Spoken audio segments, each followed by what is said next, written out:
especially all the players. I mean, looking to the side, I grew up watching these guys play international cricket. Not so much on the US side, but even these guys growing up, they were the legends that we grew up admiring. It's an honor for us to have you guys here today. I think from Wynberg side, I've been here 9 months, so I don't know too much about the school. The school started in 1841, so it's well over 170 years old. We've produced numerous South African cricketers. I think the school's proudest moment was to see Richard Levy and Jacques Callis open the batting in 2012 against India. That was so that was a special moment. And up to today, I think we produce on a yearly basis about 8 boys playing under 16, under 18 Western Province cricket. So that's really good for our school. I think in 1841 we started with 65 pupils in a classroom. John McNaughton was in charge of the school back then, and today we have about 1,000 boys, 1,000 plus boys at our school, and it's an excellent facility. It's an excellent school. We produce, apart from cricket, we produce such a lot of good people for our society. So I'm extremely proud to be part of the school, but more proud of this day to host you guys and to have you play cricket here. Enjoy the day. Thank you, Ethan. Okay, as you can see, we've got 3 of South Africa's cricket royalty here today. And as usual, he always wants to open the batting, and I ask Barry Richards to say a few words. So, thank you, Stella. Or should I call him? No, what?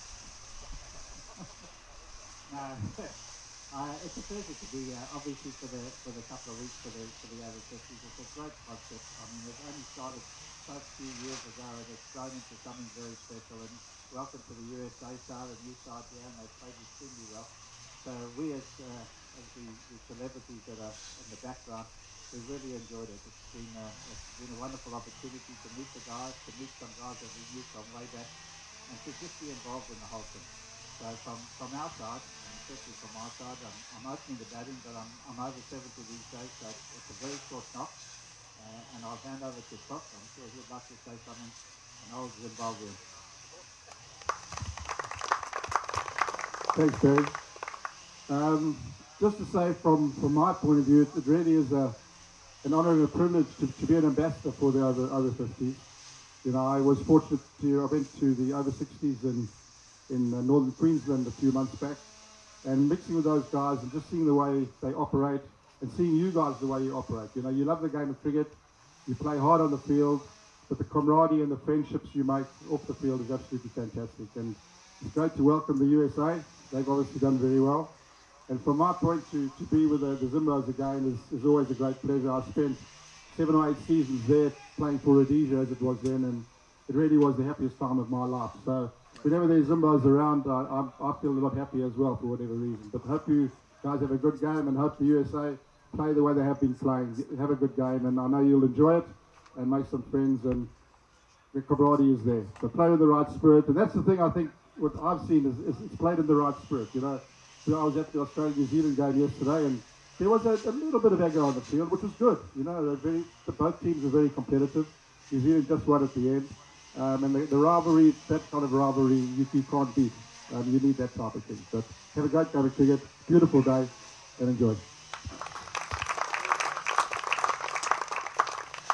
Now, I went on the over-60s, and I had as my roomie, I'm afraid, one Omar Henry.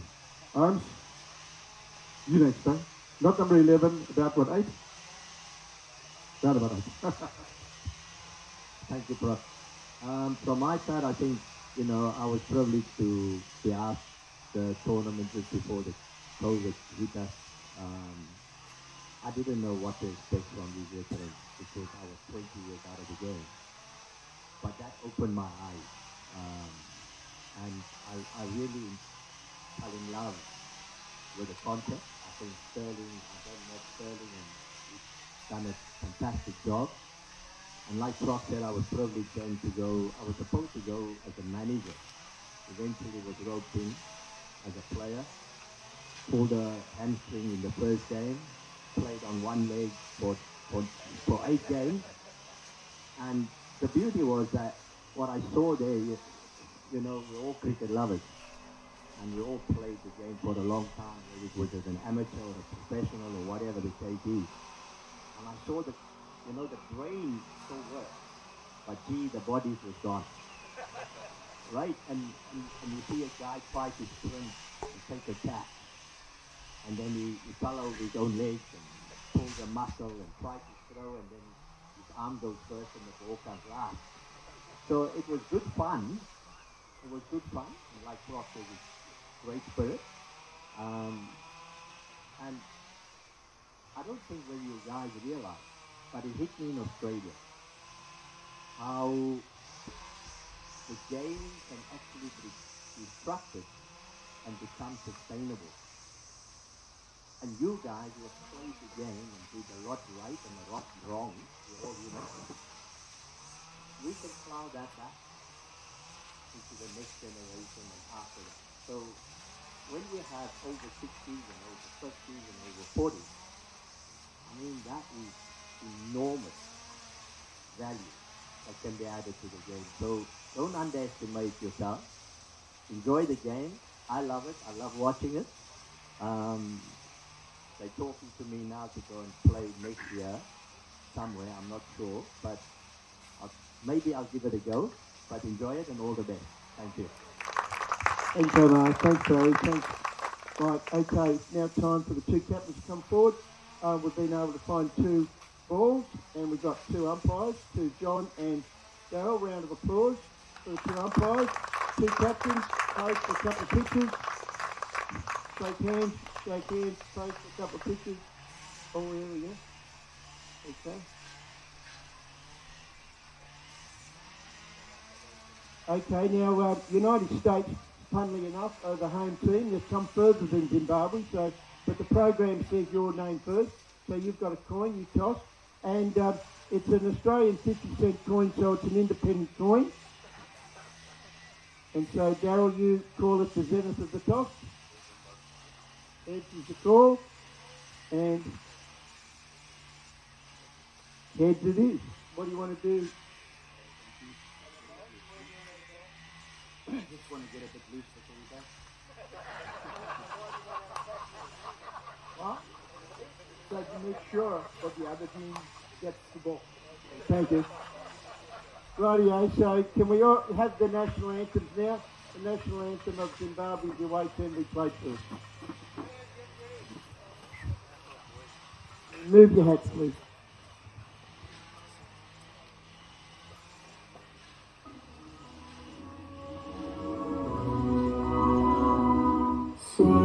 Combo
Thank you very much, folks.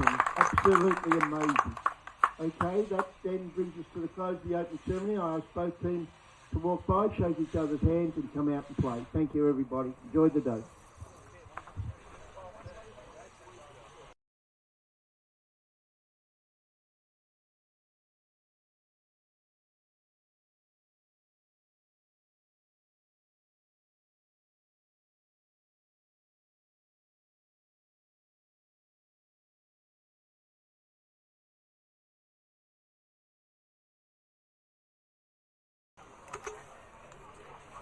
Ladies and gentlemen, welcome to yet another production by Pitch Vision of the Over-50s Cricket World Cup being held right here in Cape Town. This is match number 19, the United States of America taking on Zimbabwe. As we just saw in a little bit, a little opening ceremony happening there, and Zimbabwe winning the toss and electing to field.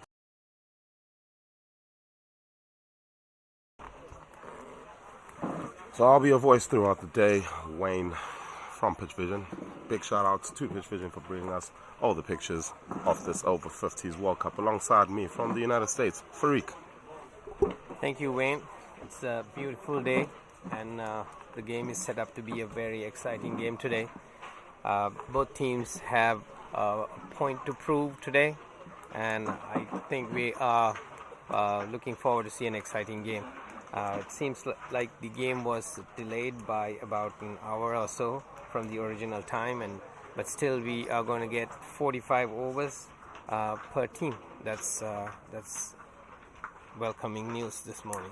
Yeah, very welcoming news for all the fans all around the globe, hoping to see this game, as we say, two informed sides. Zimbabwe losing the opening game but finding their feet in the last round against the West Indies, and the United States coming off two back-to-back victories, one against the holders Australia and yesterday against their neighbors Canada. Yesterday, it's a contrast between the days yesterday and today. Yesterday we saw a lot of rain, and almost all the games got delayed, and the overs were reduced, and I think one game was abandoned halfway through and the points were split. But today it's a different story. The sun is shining bright and nice, and the oval here at Wines High School in Cape Town, it's brilliant. You can't ask for a better venue for cricket on a day like this. And I'm sure that all of you, all the spectators and all of us here who's sitting at this location are here for a treat watching this game. Yes, sir. So as we've alluded to earlier, that the game was delayed, but we'll still have 45 overs between the two sides. The match will commence in 23 minutes. Game is scheduled to start here at 11:45 local time. Team list, okay. Okay, here is the team list.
And welcome. For those just joining us yet again, the match is just about to start. A little bit of a delayed start to the match due to a little bit of a wet patch on the script. It is match number 19 of the Evergreen Over-50s Cricket World Cup, brought to you by Devil's Peak, Sisonke, and Vita 24.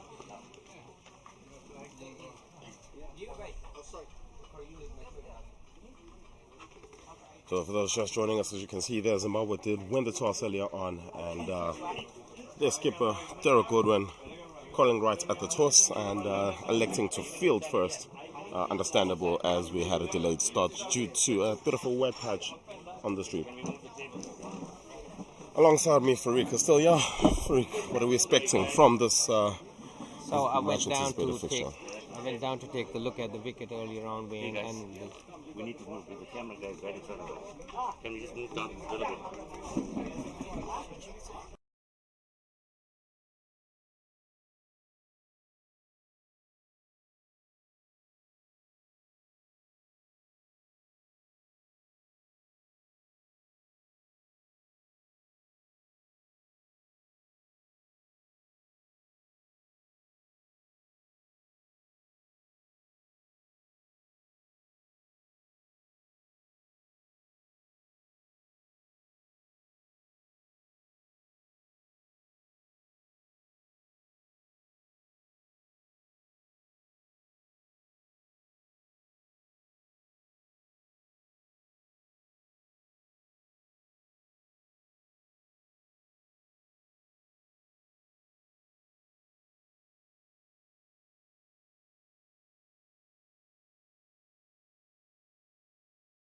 sorry for the interruption. We had to do some changes here at the comm box.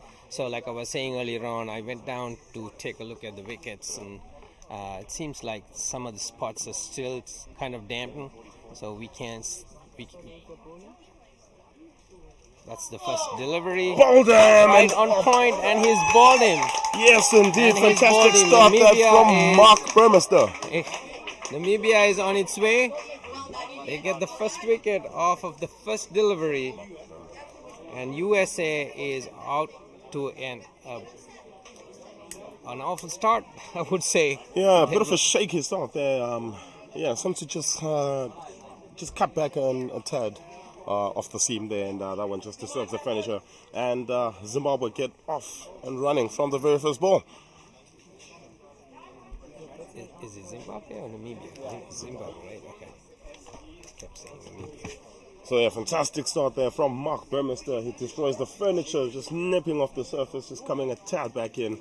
And Kazi, the man who did a lot of destruction yesterday against Canada, he has to walk back pretty early on in his innings. And one ball, one wicket. That tells us that the bowlers have an advantage on this wicket today. The USA team, after losing an early wicket on the very first ball, has a lot to do to rebuild and starts putting up a score on the board. So, Parag Ananta, he will join Mohsin Khan at the wicket. And he just does a little bit better than Rafi Kaza did with his first delivery. That one just wide off stump and leaves it alone. Parag is the skipper and the wicket keeper of the United States team. A lot relies on him right now after that early surprise they got. I'm pretty sure the USA was not expecting that. They were thinking of a steady opening partnership, at least, to get this innings going.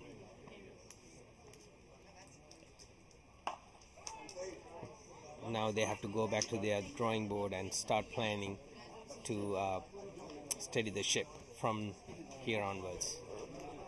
Yeah, they just have to find a little bit of a rhythm now. Just a little bit of a shake in the batting order now.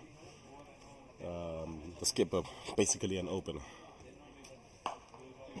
Another one of those great balls from the start, and this one just tailing a bit away from the batter just after it hits the seam. The skipper is doing well so far. He's middling the ball, and even though he's finding fielders constantly, it's it's a good sign to see him hitting the ball than being beaten. And that's the end of the first over. Yeah, wicket maiden to start off for Zimbabwe. Just the way they would have drawn it up in the change room before they came out. And yeah, USA have to just restructure their game plan now. USA, they have a good batting lineup to come up. So this early dismissal should not dishearten them. They can always rebuild and maybe get a competitive score on this ground. Yeah, they've been one of the shining lights of this tournament, have the United States obviously knocking down the holders of the tournament in Australia in their opening fixture. And then following that up with the clinical victory yesterday against Canada. A very clear path to the playoffs. Gary Spence, the new man with the ball for Zimbabwe. He'll ball from the far end, as we'll call it. Spence seems to be a right arm off spinner. Yeah, I've seen this quite a few times from teams here in the over-50s opening with spin. Not much turn on that very first one, but it is wide as well. Starts off with a wide. Zimbabwe has already created pressure on the United States, and I think the bowlers need to stay on mark if they are to have a match on their hand. Bowling wides and away from the batsman is not going to help them much unless there is a tactic behind it.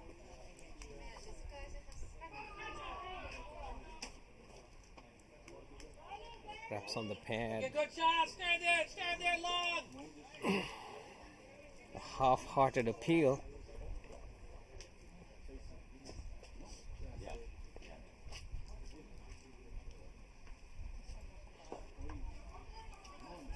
US batsmen are being cautious, as they should be the first few overs. Remember, this is the power play overs where there can be only 2 fielders outside the 30-yard mark.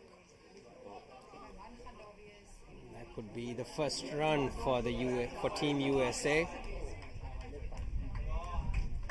and they are first run off the bat. And they're on their way now. Yeah, well, Sims umpire just called that a leg by as well. So the extras column doing just a little bit to help this US batting lineup. I beg your pardon. Yeah, that was. So still no runs from the bat for the United States team. Cuts in the back and finds a fielder. Parag has been finding the fielders constantly.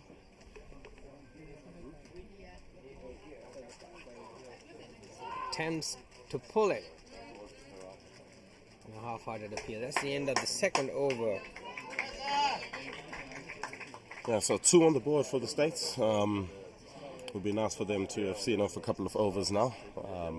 Get those batters to just get their eye in a little bit. You saw they can't trying to pull the last one. It was a bit on the short side, but Gary Spence just putting a little bit of pace on that. It seemed just to rush the batter aside. I think that's what the plan is for the United States. They're taking a look at the wicket and how it's playing, and then maybe they will come up with a strategy to start accelerating their score.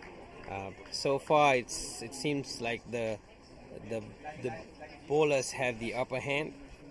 They've got 1 wicket, they've also restricted the United States team from scoring freely on these power play overs. Indeed, Van Staden will continue.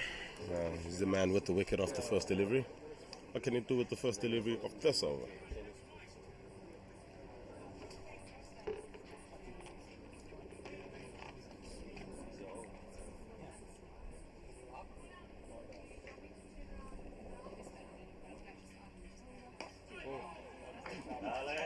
Yeah, a bit on the full side, that delivery, but Shahana was deciding to go on the back foot there and playing it.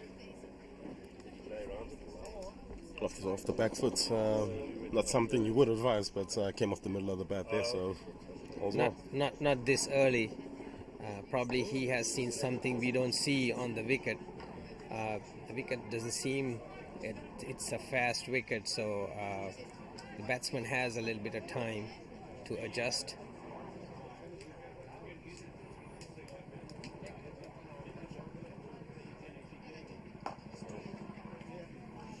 And Mark is pitching the ball up, not giving the batsman any room to free his arms. Yeah, for starting, he started off very, very well here. He's packed the batters a bit. He's hit the mark 7 out of 9 so far. Make that 8 out of 10. Another one packing the batter just a little bit. And right now, they're just happy to just feel the bats hitting the middle of the feeling the ball hitting the middle of the bats. USA is still not making any attempts to make maximum use of these power play overs. The outfield seems to be in pretty decent condition. We haven't seen the ball getting stuck. Nor have we seen shots where we can adjudge the ball traveling. It's pretty much been this time a positive strike again finds a fielder. It's again fantastic stuff from Fasada in his ball 12 balls. He's yet to cost a run for his side, and as you saw there on the back foot, play to the man at cover and concludes second over, second maiden for him. The States 2 for 1 after 3.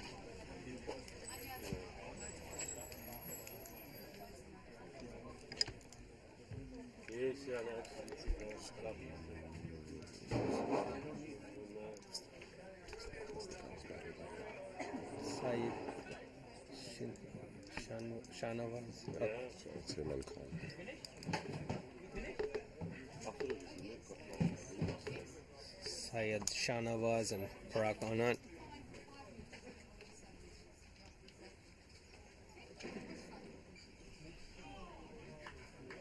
Yeah, toss that one just a tad. It's the first one really is given a little bit of air from he lets it go to the wicket keeper, but I think right now what the skipper should do is try to place the ball and at least rotate the strike, because the more they let the dot ball builds up, that's going to be more pressure. But also it's a 45 overs game, so they have a little more leeway to adjust themselves and then maybe build a launching pad to score later on. Yeah, definitely bucket loads of time here. So you take maybe the first 10 to 12 overs just to settle down as a batting unit, and then from then on you can start looking at where your scoring options are as a batting unit. Especially after they lost that early wicket. Indeed. This one is shot and card. It's in a bit aerial, but it's found the gap. And these are the first runs off the bat. Chases on from the men in the field. And yes, he got there, throwing his body on the line for his side. And a good running from the batters. That one is out. Can you believe that? Very close, and that's the first positive shot we saw this morning. And they get a wicket out of that too. It's very unfortunate. And there is also a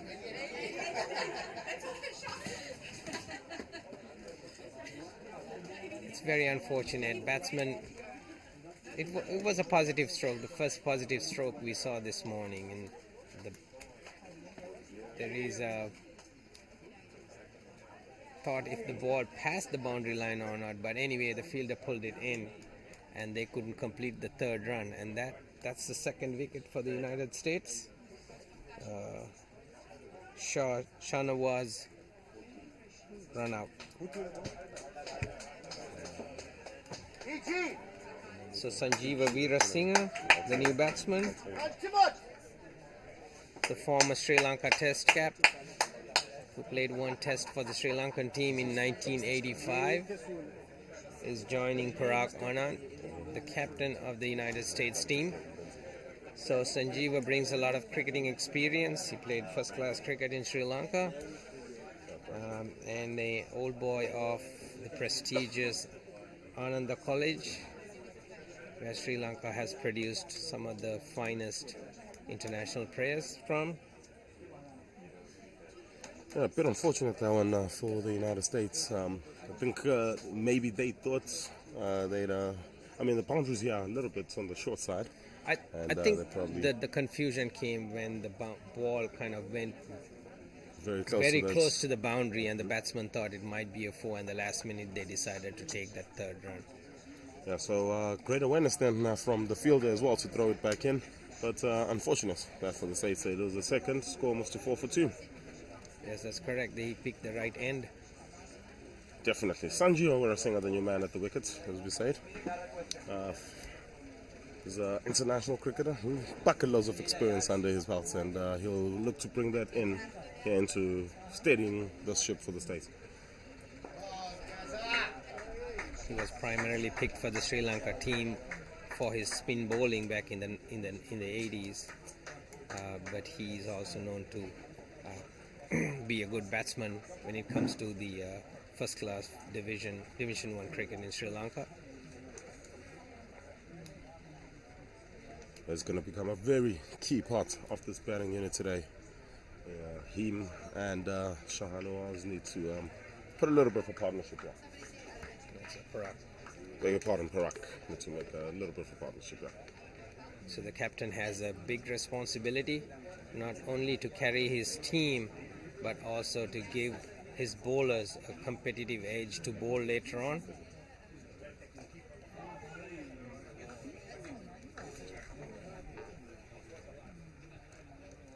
So the starting continues. He's bowled 2 overs, yet to go for a run, and just look to pile the pressure on for Zimbabwe.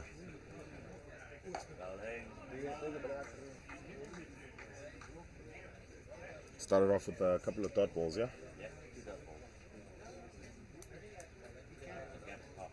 I think he's keeping a very tight line and a length. He's not letting the batsman hit freely, keeping them tucked in. This one comes off the outside of the quick single, and that was a quick single. Very close, but the batsmen make their grounds. And he got there quite comfortably in the end, so that's great running there from that pair, and good lead-off running from Shahanoaz. Sanjeev Weerasinghe, he had a good start. I think he assessed the situation really well, and it was obviously his call going behind the batsman, and I think they got a good run there. And this should be the strategy of the United States team moving forward, pushing those singles, and so later on it won't be a hard task to reach their target, whatever the number they have in mind.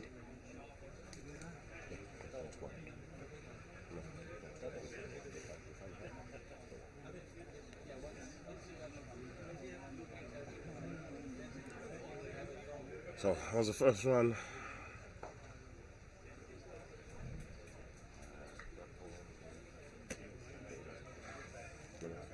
Settle down. Parak Anand pointing out to Sanjeev Weerasinghe and letting him know that the ball is keeping low. Given the dampness on the wicket this morning, that is quite imaginable. The ball not rising as expected to the batsman's taste. As the sun shines, we might see it's a good ball outside the off stump, and Sanjeev has nothing to do with it, and just lets it go to the wicket keeper.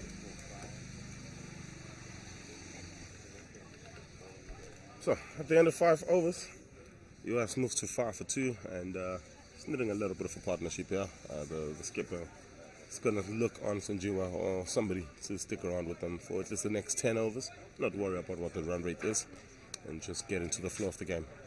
Yes, the skipper has a big responsibility here.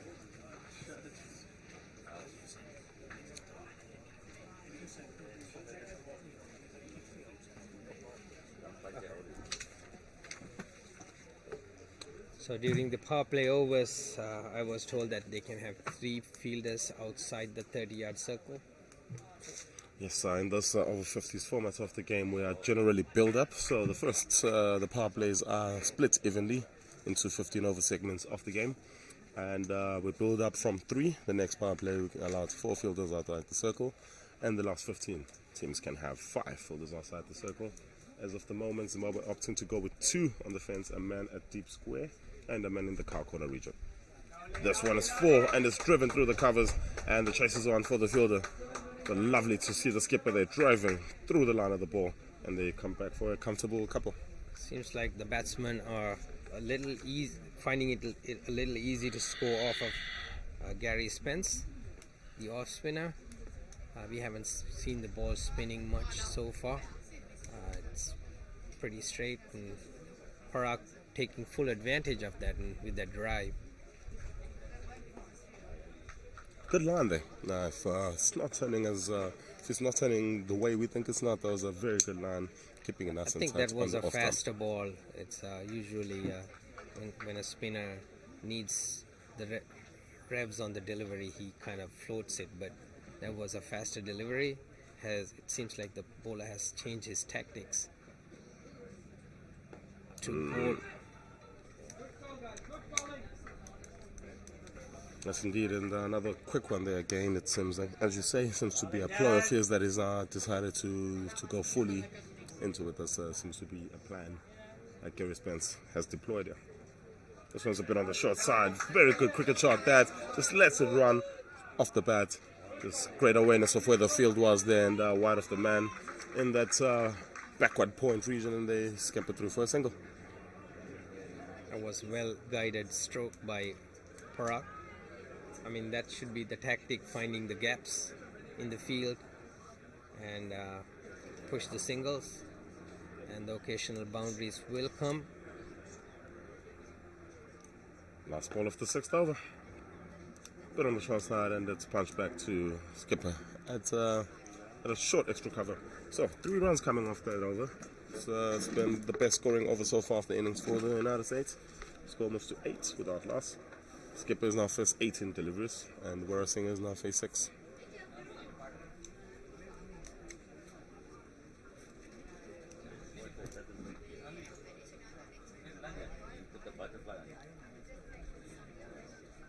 So if you are joining us for the first time, this is the Over-50s Cricket World Cup, brought to you by Evergreen Lifestyle, live here from Cape Town, the 2nd edition of this competition. 3rd, if you do count the COVID-affected one here in Cape Town in 2020. And seeing USA in this competition for the very first time, and they have started like a house on fire in this competition, picking up back-to-back victories and looking to make it 3 from 3. It's a beautiful day for cricket today. The sun is shining bright, and the grass is green as it could be, and this field looks fantastic. Yes, the venue we're at today is Wynberg Boys High School here, just in the heart of Cape Town. A venue that has produced a few international cricketers here for South Africa, and it's good to see a few former international cricketers taking the field here as well. Plus, also when we are seeing a little bit of a crowd here, a few people gathered around this stadium or the field watching this game. That's welcoming. We also thank those who are watching us on this live stream via Spin Vision. Lots of swing on that last one, if you saw by the skipper. Anand being watchful there. Again, a little wider, pretty close to a wide. Yes, the second time he's flirted with that wide line. And, so we have the umpires today are Daryl O'Sullivan from Australia. Closest to us right now. John Holland from England. Yeah, no need to describe what just happened. You can hear that from the US team. Good running indeed, just dropped it, and there was no one else who could chase that except for the wicketkeeper, and he would have had to have a good throw to get those batters in trouble. So very good cricket awareness and good running in the end, and it's a single that concludes the 7th over, 9 for 2.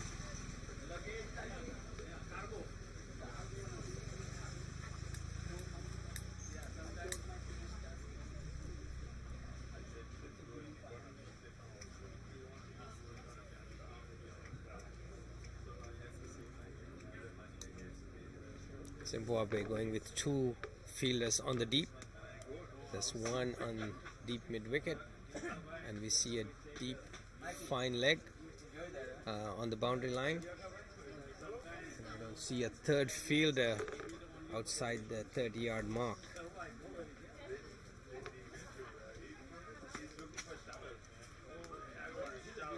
Suspense continues. It's about 3 overs, not for 5. Hasn't looked as threatening as Van Staden has, but he's kept it tight still.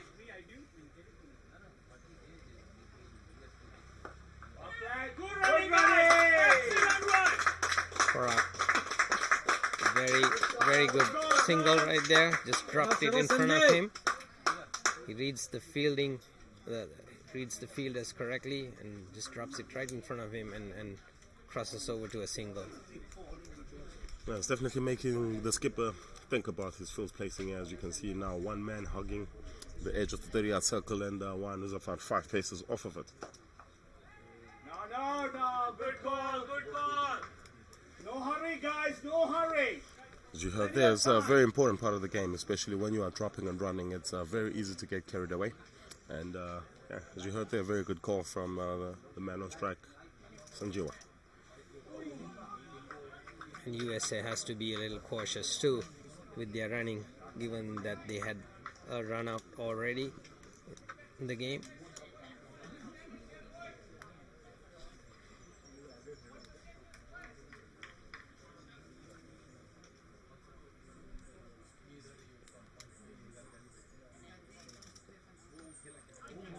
That was a very good delivery, and it's called a leg wide on the leg side. The umpires being pretty strict with the wides on the leg side.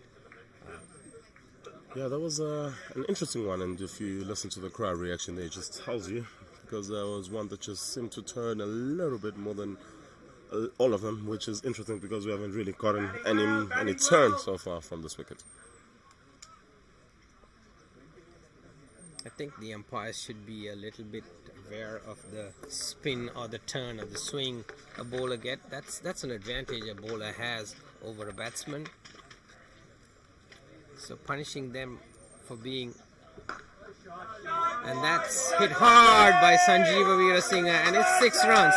That's the first aggressive stroke we've seen of this game. And Sanjeeva Veerasinghe punches it straight over the bowler's head for 6 runs. It's a relatively risk-free cricket shot, thinking about the power play. A lot of fielders are in on the circle, so it's a good option to take as a batter there, and pick the right delivery as well to go after, and very well done there by Veerasinghe.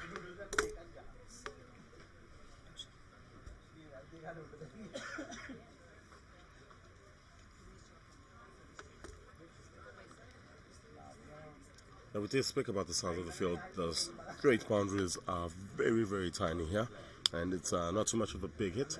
Square boundary to what is your offside right now seems also to be a bit on the shorter side.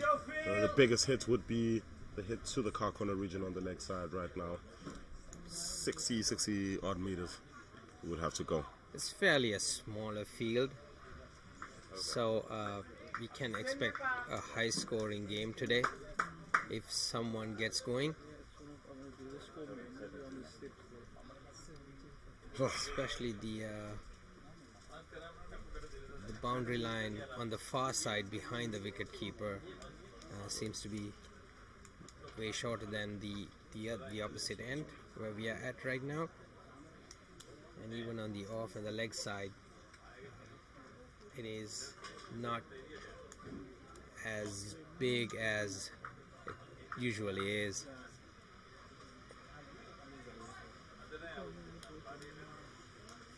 A change in bowling, or is it the same bowler? Still to be the same bowler from starting. It's about 4 overs, 2 maidens, 1 for 3 so far, and see if he can continue to put on the pressure here for Zimbabwe.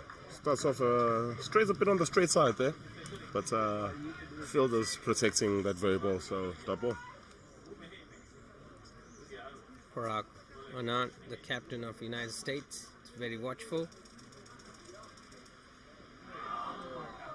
and that seems like he missed an opportunity, a stumping opportunity. See the disappointment in the Zimbabwean players.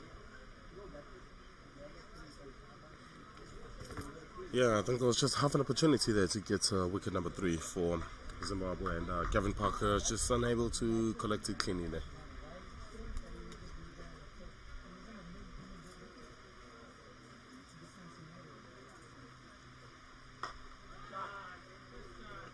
Porak drives it, but finds a fielder. Still, he's still struggling to penetrate that 30-yard circle.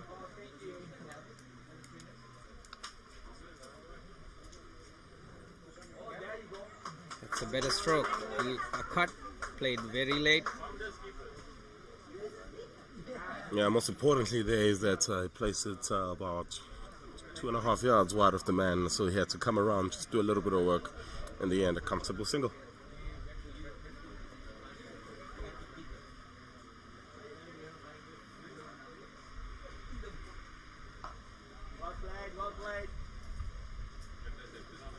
Sanjeev Veerasinghe displaying his skills, plays it defensively.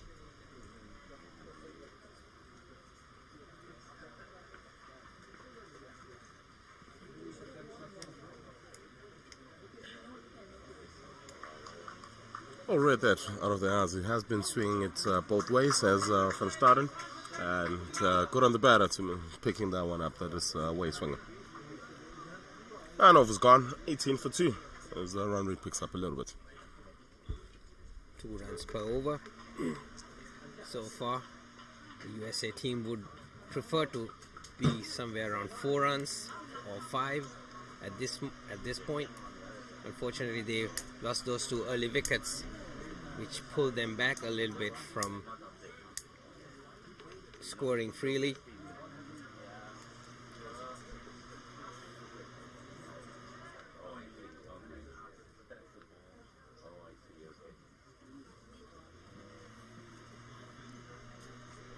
Gareth Spence will continue. 4 overs, not for 13 for him so far.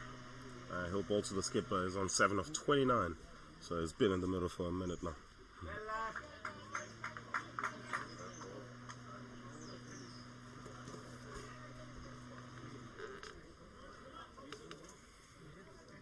Seems like the skipper has a lot of confidence in Gary Spence. Despite the 6 he got hit on the last over, the skipper is still moving on with him.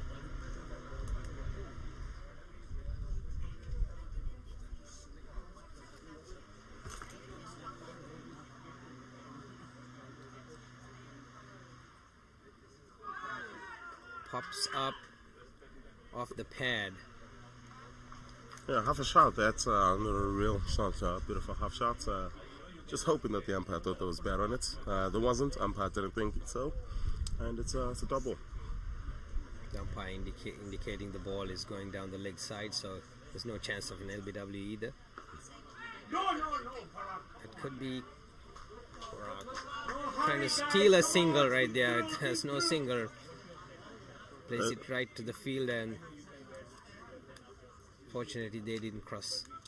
Yeah, the call seemed to come from the side of the field there. Big, loud shot of no. So it's good to see that he's also paying attention to his teammates at the side of the field. So this is Gary Spence, probably his best over so far on the piece. So he's bowled 5 balls, he's pegged the batters down, and interesting to see how he closes this over out. Yeah, the better of the 2 is Mark.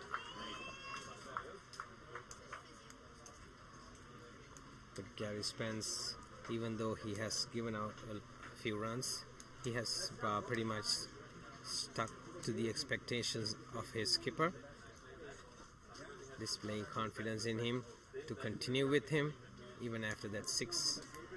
The 6er was hit by Sanjeev Veerasinghe in the previous over.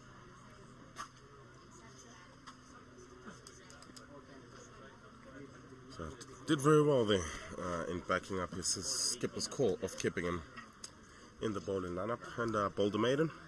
18 for 2 after 10 the score. It was a good comeback. Definitely, especially after being hit on the penultimate ball of last over for maximum. So good comeback from him. And for starting, we'll continue. It's bowled 5 overs, 1 for 4.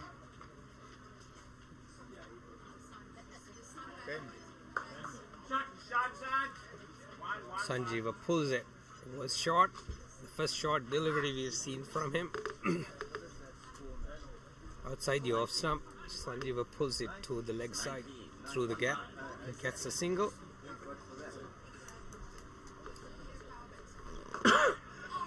Drop and run chance here for a run out. Just needed a clean pick up there from the fielder, as you saw on your screen.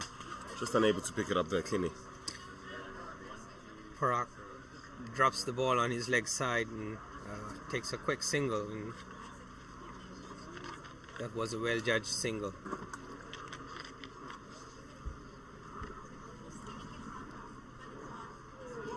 Swing and a miss.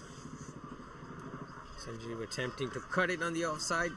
I think the ball kept a little lower than he expected. Yeah, good hands from the wicketkeeper Gavin Parker there. Keeping them in the right area, staying low for as long as possible. And yeah, making sure there was no buys there. Again, outside the off stump.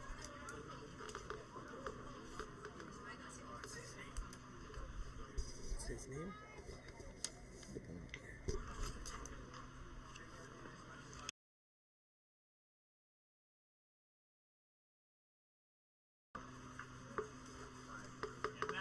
Barnes coming through, yeah. Big shot attempted there by Warasinger. And it goes through. Keeper was just a little bit, say, distracted a bit. And they scampered through for a bye.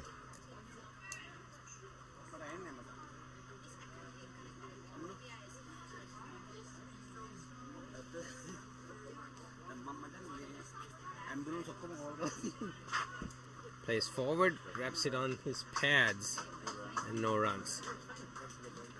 Yeah, concludes over number 11-3 coming off that last one. Score moves to 21 for 2 after 11 overs. Zimbabwe will be the happier of the two sides with the start.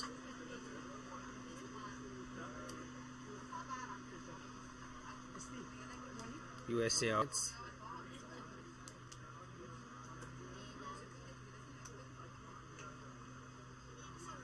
Seems like they're on the mark.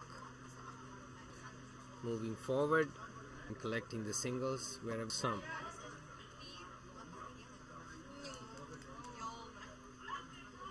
What's the mood like in the United States change room, especially after those two massive victories to start this competition? I'm pretty sure they were caught by surprise, at least for the first 10 to 15 overs. But also they know the strength, they know their strength, they know their players. And Sanjeeva Veerasinghe, rigorous selection process, so they have got some good players playing for the team, so they know what their capabilities are. So I don't think, even though they were surprised by the early dismissals, that there is any disappointment or any lower expectations to reaching the score they might have then in their mind today. Any idea what that score would be? What that number would have? To be on the safe side, because they have to give their bowlers a chance, a competitive edge to bowl at. Beats the batsman and off the wicket-keeper's pads, and they get a leg bye. It's another extra to the total. Welcome runs these for the United States of America as they move to 24 for 2 after 12. So wicket keeping is a hard job. You got to concentrate on it. You know, as age goes by, your reflexes tend to slow down. Nevertheless, so far I've seen these wicket keepers are still doing a good job. It's not really the skills that has dropped. It's the age and the aging process which has taken a toll on their system. Like they say, you know, when it comes to 50,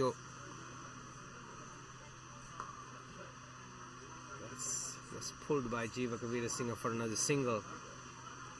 Like they say, when it comes to over 50 cricket, it's the mind that goes, not your body. Most of the time, your body doesn't cooperate with your mind.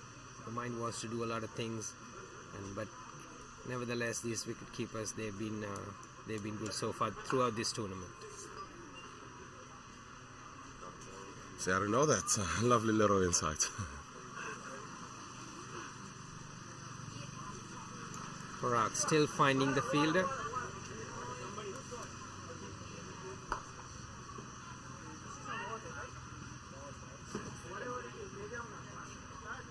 Yeah, short ball was pulled away into the deep for a single to start off. It's been a couple of start balls to get himself back in.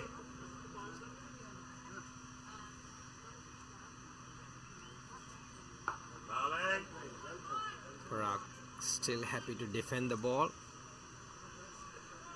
At what point do you think he starts going? He's faced 40 deliveries. He's the skipper on the side, and they haven't lost the wickets for 9 or so overs now. I think he has taken enough time to see the ball, and it's high time he starts pushing the ball into the gaps and rotating the strike. You think that's the message from the change room over number 45, and let everybody bet around you? I see a USA player walking down with 2 bottles of water, so that might be a message from the dressing room. Message. Of course, he might get some peer, and he himself being the captain to take after this break.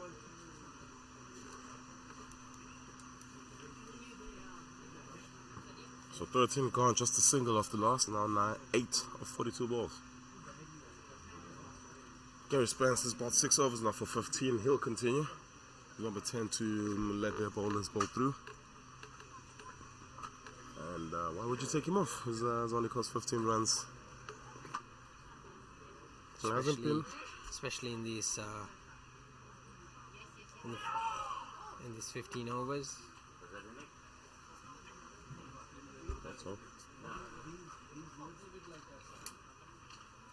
Yeah, best the inside edge at again. There's Gary Spence.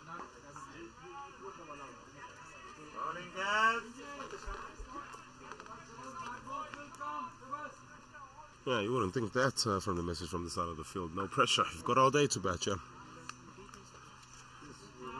But they too have to have a decent score on the scoreboard if they are to give their bowlers an advantage or a competitive edge to bowl at.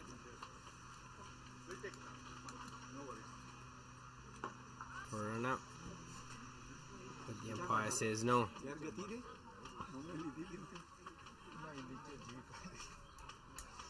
Oh, a bit interesting as you watch that on the replay, but I don't think the keeper had the ball in his hand. If he had, would have been a very interesting shot. That.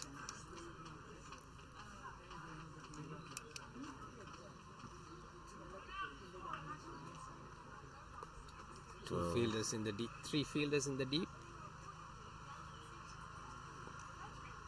Sanjeev Veerasinghe pushes it onto the leg side for another single. Yeah, 3 fielders in.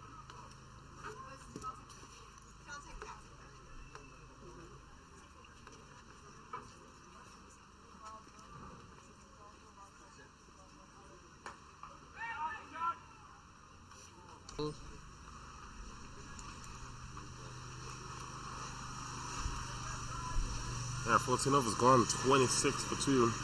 Take 1 more over left in this power play. Maybe go have a drink, chat with the team, and see what game plan they can come up with after the drinks break. 0.86 to the over. I know there will be definitely patience. This delivery.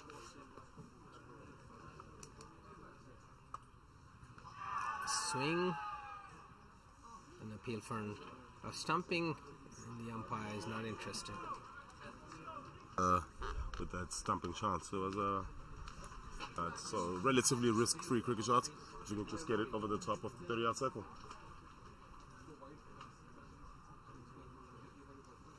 If Veerasinghe will have another go. I understand that from starting is bowling well, but as a batter, you're not gonna allow the bowler to. I think Veerasinghe should calm down because this is the last over before the drinks break. Yeah, and definitely. Maybe come back after the drink break and a little bit of break. Yeah, definitely go have a look. Just reassess the position that you're in, especially at the drinks break with your teammates. And That would be the most important thing now for this pair. A little bit of off swing. Yeah, definitely. And he actually got his beautiful. Another beautiful delivery, beating Sanjeeva Veerasinghe outside the off stump. As we see it there on the replay, just some movement to the offside, leaving the batsman. Well, after the last two attempts to hit the ball over the top of the offside, the 10 paces off, asking him to play the shot now. That ball swung quite a bit. That was a good delivery. Yeah, Sanjeeva Veerasinghe watchful. I was going to say, push that through to the keeper. And that's a good appeal. And that's given. That was given. It looked like on the last delivery before the water break. Yeah, seemed to be a very good shot and pretty adjacent there as we saw on the replay. And yeah, umpire Daryl O'Sullivan happy to put the finger up. And very, very unfortunate time to lose a wicket on the very last ball before the drinks break. They lose Sanjeeva Veerasinghe. He made 11 of 34. And it's 27 for 2 as we take a bit of a drinks break.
Sajith Fernando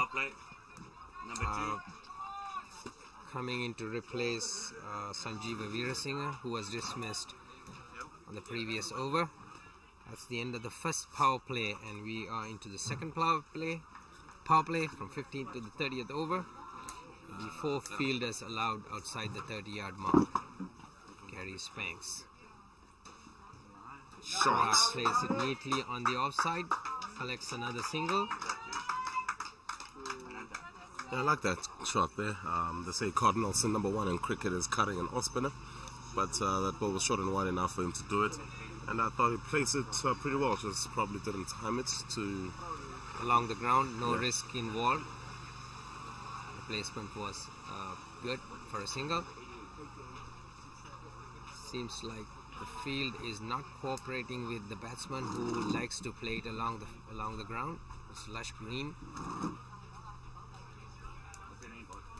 And there is, I don't see any sloping of this field towards the boundary line, so ground strokes may not be as valuable as they are usually.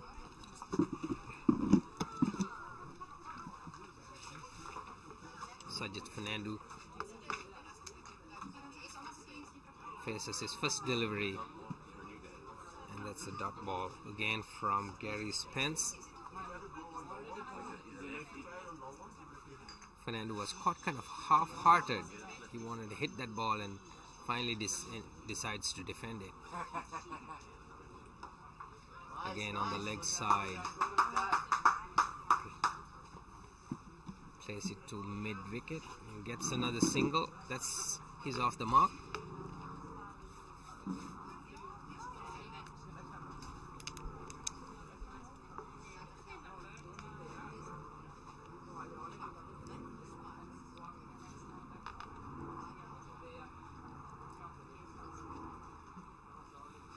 I was about to say this maybe the change that the United States needed, having a left and right hand combination, seeing that Zimbabwe taking just an extra second to get the fielders in the right spot. Yeah, that's the first time we are seeing in this inning a left-right combination.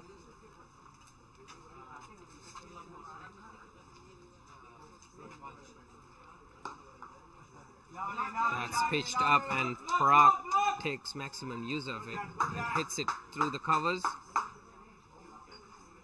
It's a couple. Parag had been there long enough. I'm pretty sure he has got his eye. Yeah, definitely faced 46 deliveries, scored 11 runs now, and so starting off just after the strings break, a little bit more intent from the US batters. This one is played into the deep at square leg, and single. And he makes it 5 runs off that over, so starting to pick it up just a tad. 32 for 3 after 16. USA still going on 2 runs per over. I think there's one box.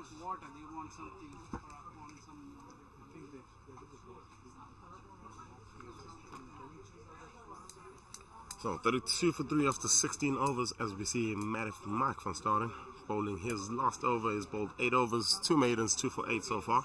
He's been a big big reason as to why the USA find themselves in this precarious position, and it'll be pivotal for this US team to not lose a wicket to him here in his last over and just see him out and see what Zimbabwe can throw at them from this end. I think the plan is to bowl these 2 bowlers out, given the fact that they are doing a tremendous job. They've restricted the USA team. Oh, that's a half chance. Or do I call it a chance? Yeah, I think that's a drop catch there from the man at point, and you can see that's Annie Walton, as I see now. Annie Walton, one of the better fielders in the Zimbabwe team, and he will, definitely not be happy with putting that chance down. That's another good delivery. Beats him outside the off stump. Yeah, great as well. Great batting that from the skipper, getting his bats out of the way just at the last second, and you saw that just putting it just behind his pad. That nagging swing he has, the last minute swing he gets. Again, well fielded on the offside. This time it's hit along the ground, and that man at point this time getting his whole body behind the ball and restricting that to being a dot ball. So 3 dots to start his last over. Chance off the first, and a little bit of Jonty Rhodes right there, throwing himself on top of the delivery on the throwing himself on top of the ball and stopping that from going to the boundary. And in the meantime, there was a chance of a run out, but Parag made his ground. Again, cut on the offside, uppishly. Yeah, I mean, as a bowler, you can't bowl 3 balls in the same area, getting hit every time, and expect your fielders to bail you out every single time. This time, just goes wide of the man at the point region, and Battle's able to come back for a couple. But at the same time, you have to see that. Look at Parag's batting style. It seems like he has a weak point on the offside. Indeed, as we see there in that particular delivery, so fantastic awareness there from you, Freak. So he can be set on a trap to be caught on the offside, because we saw those 2 shots he played on the offside were played officially.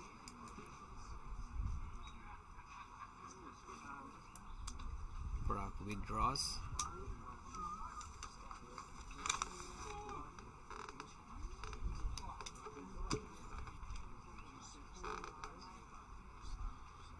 So here's first start on last delivery.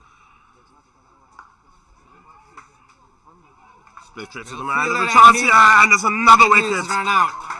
Oh, this is getting from bad to worse for the United States.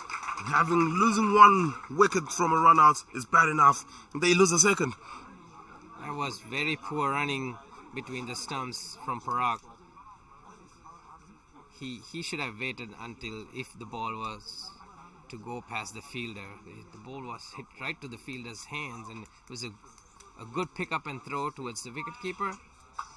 And that's the fourth wicket.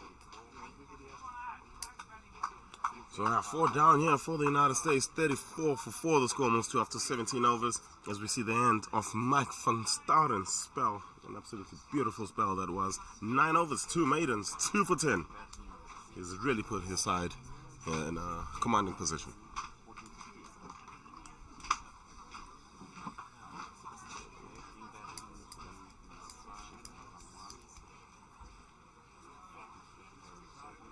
So just what Zimbabwe would have wanted, 2 new batters at the crease. It's Ayaz Sheikh who joins Sajid Fernando in the middle.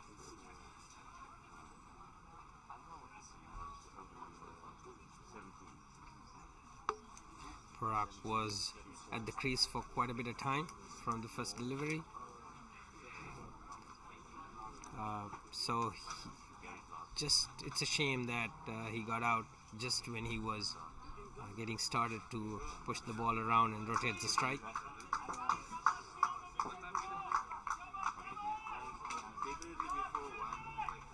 USA is back with 2 new batsmen at the crease. And that is a little bit of rebuilding.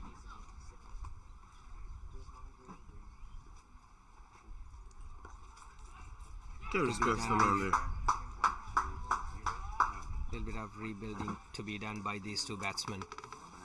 Yeah, interesting to see that Gary Spence is continuing with this tactic of bowling over the wickets to the left-hander, and started that one leg stump half volley really, and was played quite comfortably to the man in fine leg. They get a single there.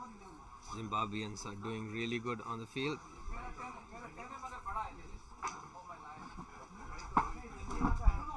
So here's the new man facing for the first time, Ayaz Sheikh. We see him taking his guard there from my angle. Looks like he was taking a guard of 2 leg. So just giving himself a bit of room. It's always a sign as a batter that a man who does like just a little bit of width. So offers himself, just half an inch of room there. It's a full toss. Yeah, full toss, hit very hard, and we see that Ployer for putting the body behind the ball. And good fielding at the end by the Zimbabweans. Was hit hard.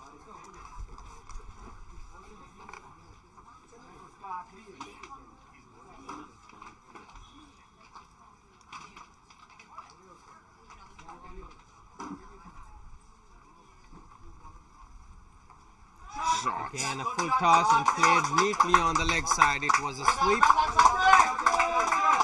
What a shot. Sajid Fernando adds 4 more to the total. Is that only the second boundary? Yes, that is the second boundary of this United States innings. And was talking about him bowling from over the wicket. And easy pickings that for Fernando. It is the second boundary after the sixer Sanjeeva Veerasinghe scored earlier on.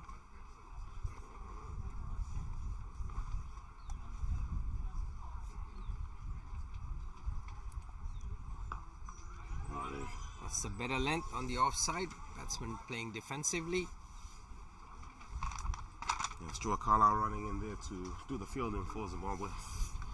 It's probably the first time really he's bowled one going across the batter as he continues to bowl from over the wicket. That should be his line, keeping the batsman tucked in, not giving him space or room. So Fernando not happy with how that last one played out, and he goes to do a little bit of gardening there. Here's Gary Spence last ball of his spell. Better delivery again. So Gary Spence, he completes his 9 overs ball. He bowled 9 overs, 1 maiden, knocked for 27. And the score for United States moves to 40 for 4 after 18 overs.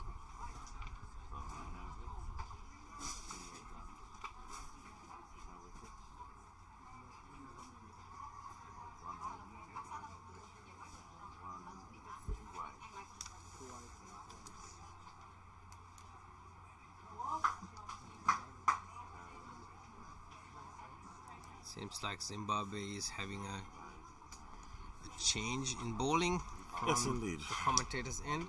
Yes, I've had a couple of bowlers bowl out from the onset, and we see the first bowling change. Andy Walton coming into the attack for Zimbabwe. He bowls a few offs as well.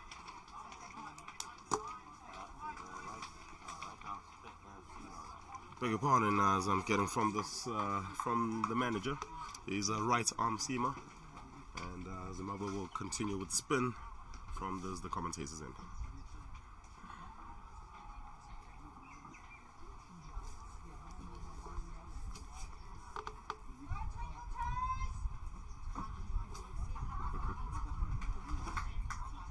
So from my last commentary stint that I had found out that he's a man who is probably the fittest in the team, and throws his body quite around.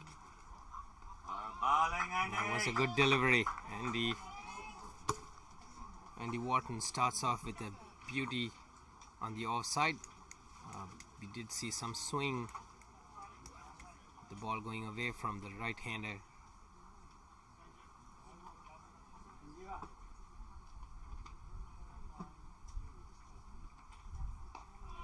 Again. Seems like the pink ball, which is used throughout this series, has more swing than the traditional red ball, and these bowlers are taking maximum advantage of that and pitching the ball at the right spots and allowing it to swing. And that's a miss hit, could be caught, and there goes the 5th wicket of the United States team. Yeah, I was just about to add now how the ball just generally swings a little bit more down here on the coastal side of South Africa. And as you saw that one starting off on the leg stump, better probably thinking it's the right line and length to play on the leg side. Swung away, gets a leading edge, and he is caught at point. And that is the end of Ayaz Sheikh. He made 1 of 4. US deep trouble now, 40 for 5. Indeed, they are in deep trouble. They have to rebuild.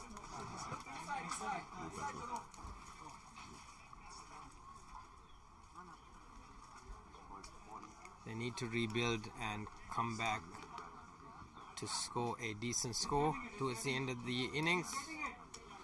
It's only the 18th and 19th over. Zimbabwe is on top right now with 5 wickets. So Mohsin Khan, the new man walking to the crease for the United States. A little bit of a savior now today, and could he be the man to put his hand up for his country? Yeah? Mohsin Khan, not the Mohsin Khan, who kept wickets for the Pakistani team. I was actually about to ask, eh? Would have been nice to have some prolific cricketers like test players representing their countries in this over-50 World Cup in future.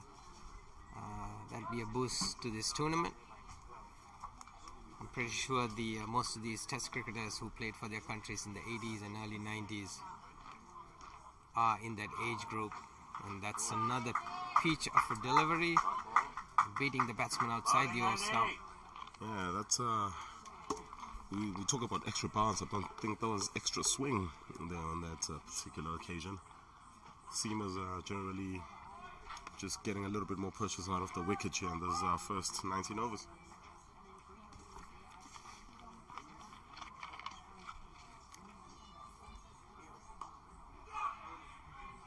I think after winning the toss, Zimbabweans made a good decision to put the United States team in because as the day goes by, the sun is going to shine on the pitch and make it harder, which would make it easier for them to bat later on in the day. Definitely. That's on the pad. And I think it's going too much to the offside. Yeah, the umpire is not interested. Yeah, we'll watch the replay again. It was a pretty decent shot, but I think right in the end was a good call from the umpire in the end. The ball was missing the off stump.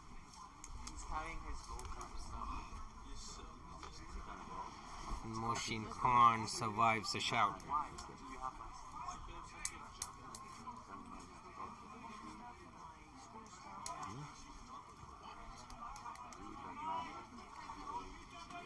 So, good first over there from Andy Walton. Another wicket maiden from Asima here. And score stays at 40 for 5 as we see who will bowl from this end for Zimbabwe after Gary Spence completed his bowl. Skipper Darragh Godwin is just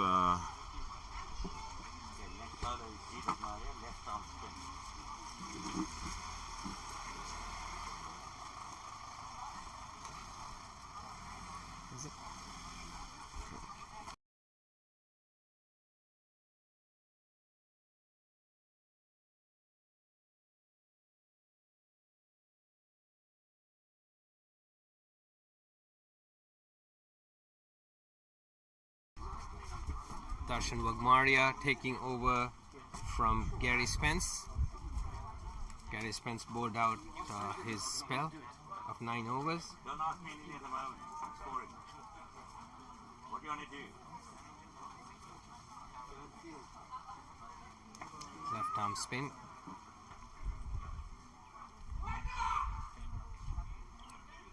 yeah, big large shot of weight no there from the batter. I thought the signal was actually on that particular occasion, but obviously taking a little bit of a cautious approach now after another period where they lost a few wickets. I think United States team is in that situation right now where they have to be cautious when running between the stumps. The Zimbabweans have done really well on the field. Rolling dash. Rolling dash. Darshan Wagmaria with his left arm spin.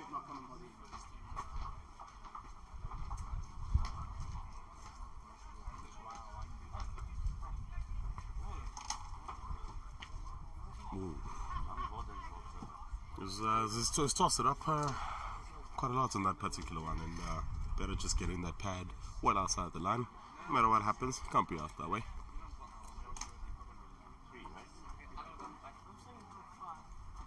Zimbabwe going with spin from the far end again, so continuing that seam spin combination. This one is a bit on the short side, but there's protection out there in the deep, so just a single.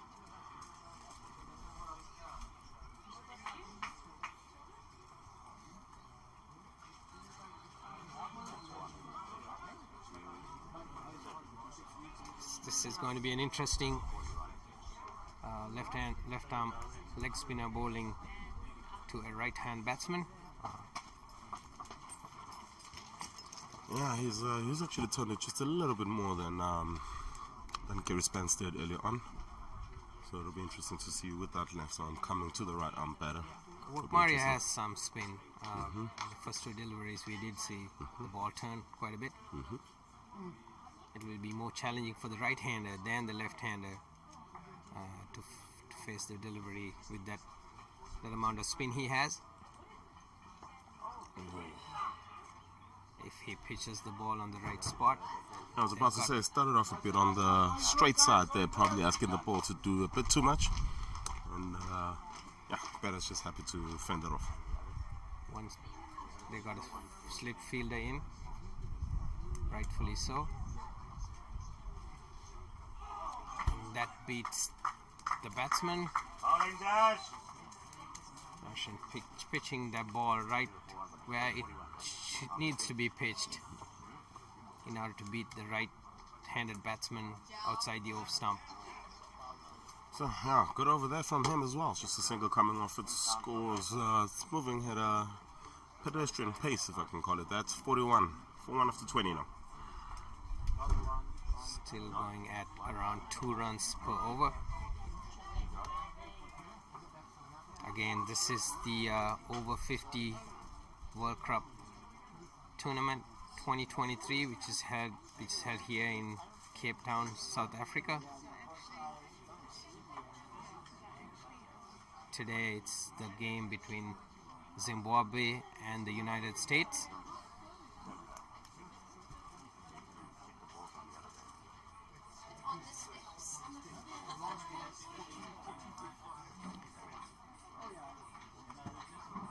There's a lot of cricket taking place around the world right now.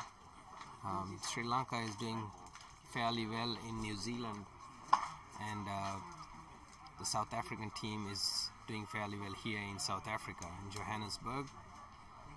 And also the Australian team off to a good start in their first innings with 2 centurions this morning. Marnus Labuschagne and Usman Khawaja hitting hundreds.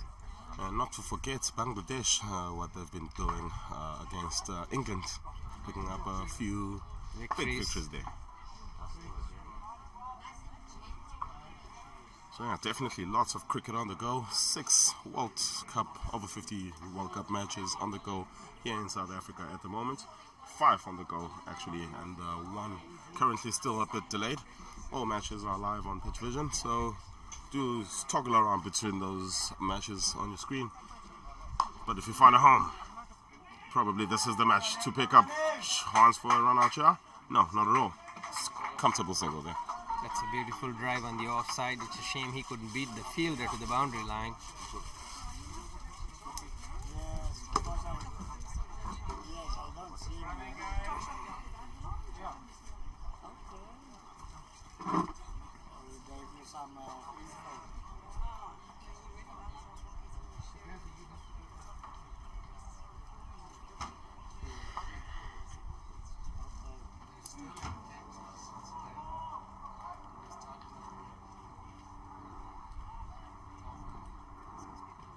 Again, let's swing. Andy Wharton is constantly getting it, and he's beating the batsman outside the off stump. And indeed, and that's why the skipper is opted to bring in a second slip fielder there on that off chance that they do catch the outside edge. It's been swinging quite a bit and has been beating the outside edge on regular intervals. That one goes a bit straight. Good shot for a run there. And yeah, I think it was safe in the end. It's a good run and equally good fielding. The fielders throwing themselves around, trying to cut that single off. It's one of the Americans get a single. It's one of the most cliche cricket lines to say, but that ball just beating the batter, just getting a little bit of inside edge. Just look at that, the running been good, the fielding been good. So good cricket on around there. A lot of swing there, just narrowly going down the leg side, and it is wide. Something we spoke about earlier, but this game of cricket is heavily in the batter's favour.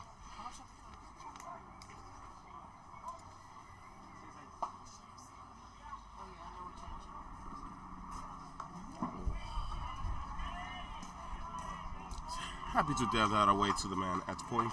And okay, over there for the United States, they get 3 runs off it. Score moves to 44 for 5 after 21.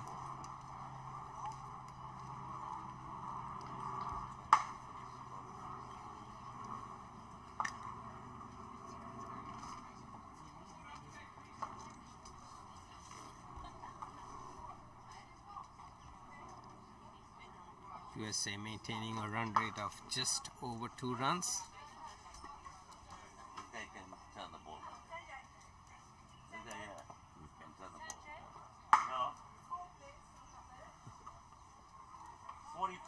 Ishan Vigmaria, the left arm leg spinner, coming from the far end.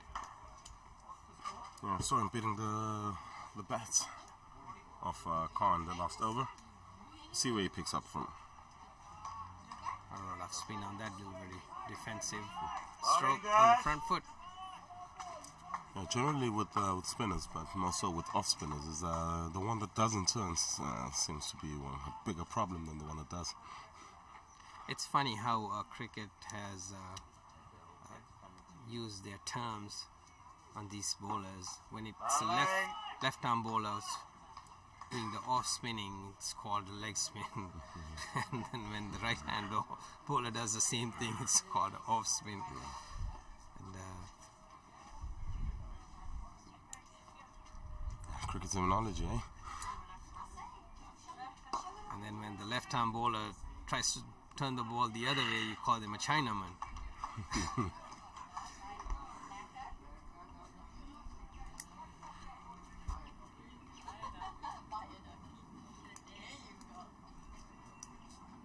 So Mario hasn't turned much this over. That one is a bit on the full side, and nice early loud call of yes there from that pair. You're going to have to run well here to get a few runs on the board, and that was exactly the case on that particular occasion. Not only well, they have to keep on doing it quite Consistency often. as well. Because I think we have gone past the 20th over now. It's time that the US teams start thinking about a score.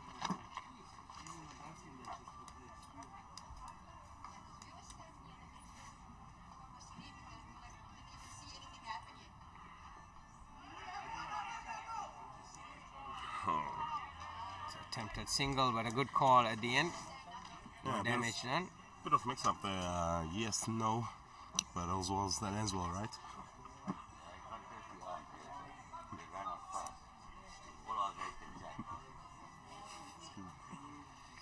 Given the age, it's not easy to steal those singles like they used to do back in the days. Yeah, definitely, and especially considering that they've been a couple of run-outs already as well. So again, got to be a little bit more cautious, especially when it comes to your running. So, single off that over, 45 for 5 after 22 overs.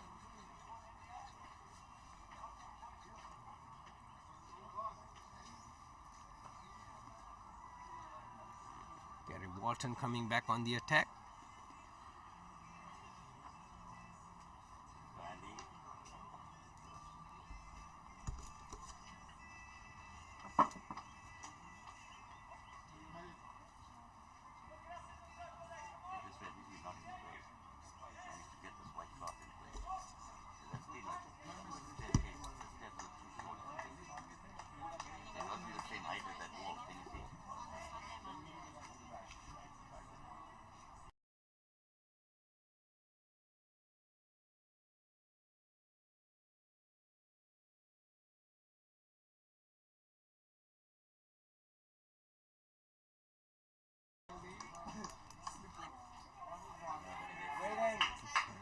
Yeah, catches the outside edge there and races down to the man on the fence for a couple of runs. So for those who are waking up just in the United States, good morning. We are here in Cape Town at Wines Boys High School in Cape Town. Game versus United States versus Zimbabwe. The USA team has 46 runs and they've lost 5 wickets in 22.3 overs. Might come as a surprise to those spectators waking up in the United States, the East Coast.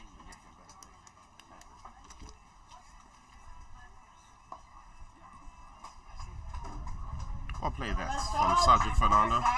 He's actually quite comfortable throughout his shots so far. 18, 19 balls stay in the middle.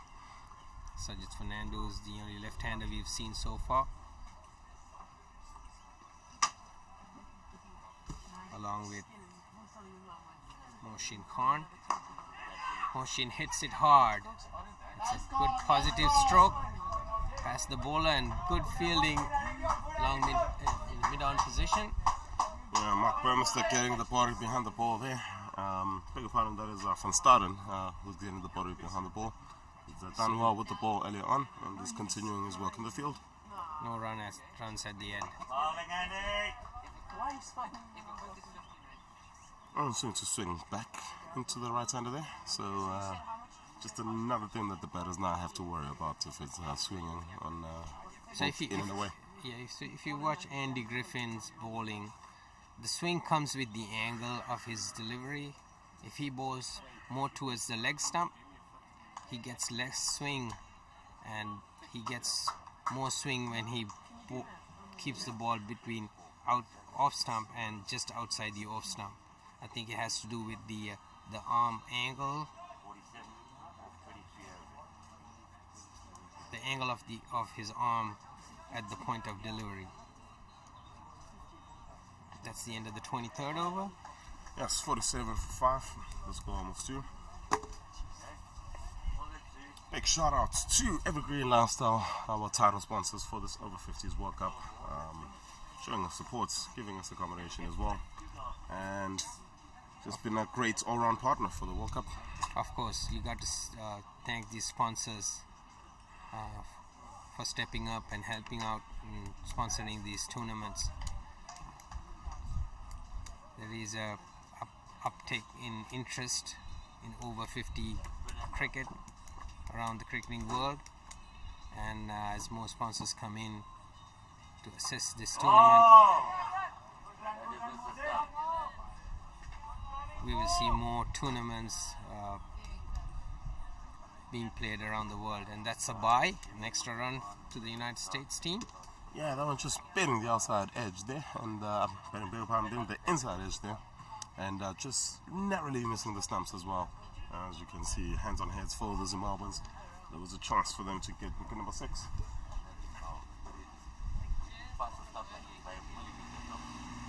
Maria doing good to beat the batsman in the previous occasion, and this time it's a defensive stroke. Batsman on the front, playing it along the ground back to the bowler. Well, wind is picking up a little bit here at Weinberg Boys High. It's quite a chilly day today, at least for us who are sitting in the pavilion here. It might not be that much of a might not be making much of a difference out there out in the sun.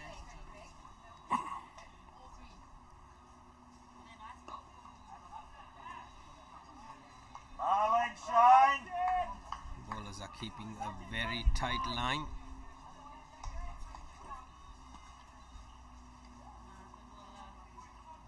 Majority of the fielders are still within the circle, 30-yard circle. Yeah, just keeping the pressure on the Zimbabwean fielders because, 48 for 5, 23 overs, the run rate is a bit slow. So you just have to push the batters into them making the play, them having to force something into changing the game situation. Definitely Zimbabweans are on top right now.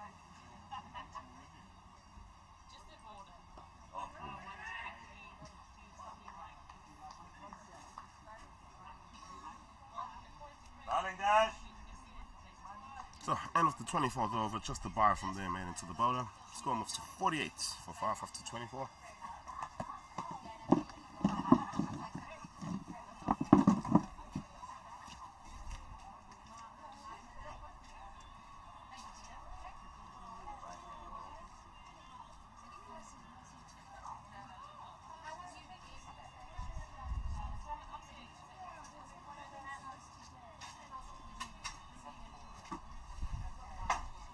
Andy Walton to continue.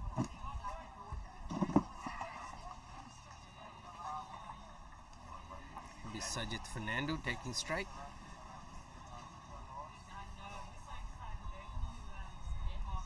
Takes a good look at the field on the leg side. That ball swung. It swung the other way this time, beating the left-hander.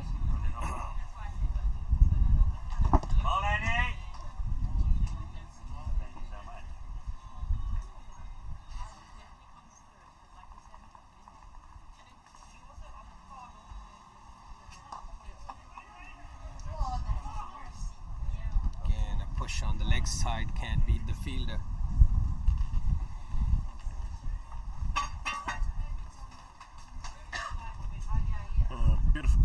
edge here in terms of wickets for Zimbabwe. This pair of Fernando and Khan have weathered the storm a little bit, and yeah, it's about trying to get as much runs on the board as possible.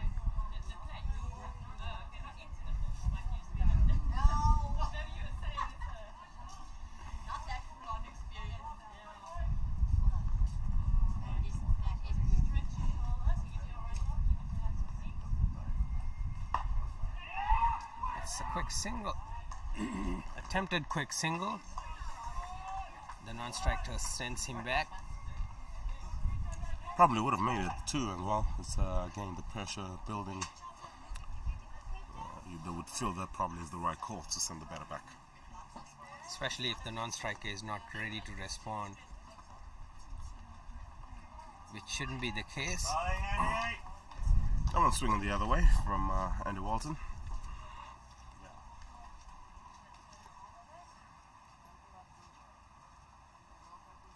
This side of the world in Cape Town, we always say, is a swing bowler's paradise, and you would enjoy bowling down here in these conditions. Ball just generally seems to move a little bit more in the air down here. That's good fielding in the outfield. So it's another maiden that's for Walton. He's bowled his 5 overs, 1 for 4. Beg your pardon, 3 overs, 1 for 4. And score stays at 48 for 5 after 25 overs. 20 overs left, and the Americans have to start looking for runs.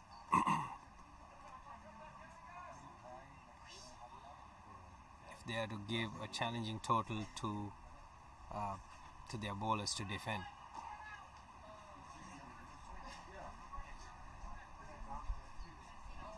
At the same time, it has to be a cautious approach.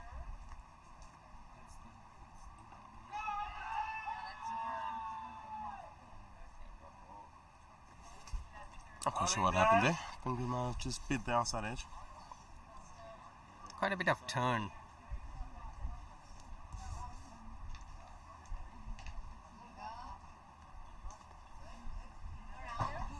Wagmaria is getting quite a bit of turn.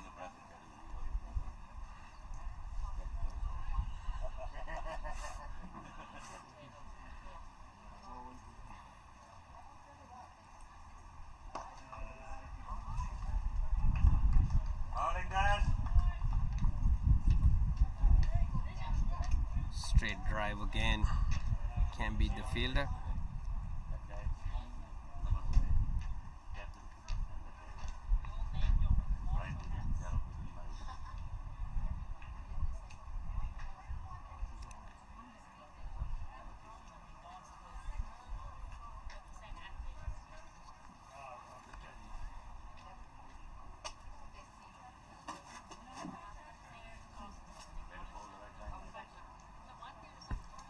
So it's been getting a lot of purchase off the surface as Wagmaria. It's about how consistently can he bowl in the right area. This one is 2 straights. This one is on its way towards the fine leg region. Keepers had to give chase here as Gavin Parker, and it is got back for a couple. Again, a confusion right there towards the end, like we saw earlier on, trying to get that 3rd run. Unfortunately, they decided against it. And the United States have reached 50 runs. Yes, 50 runs for the United States, coming off 25.3 overs. Again, maintaining a 2-run per over run rate. That has been throughout this inning so far. Outside the off stump. That ball had some spin on it. Yeah, got a bit of pad on that one, and good work by the skipper, Daryl Gorman, to get down there and prevent any leg byes there.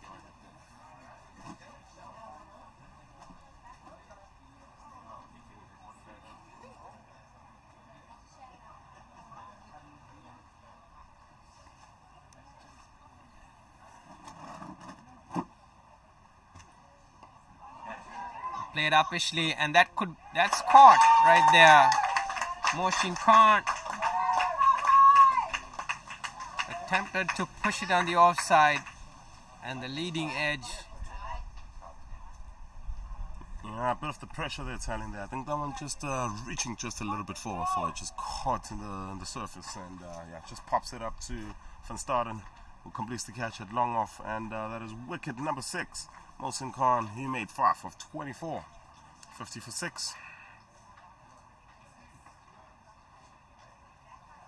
USA is continuing to lose wickets.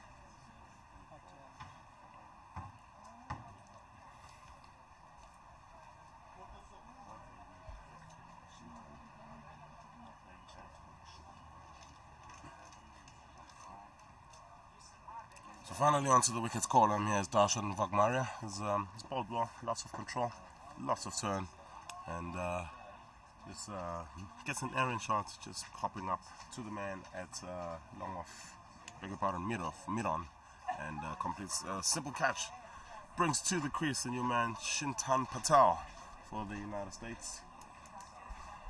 He's the highest ranked player in this US side. And lots of responsibility will come to him. He's got a massive job on his hands here for his team.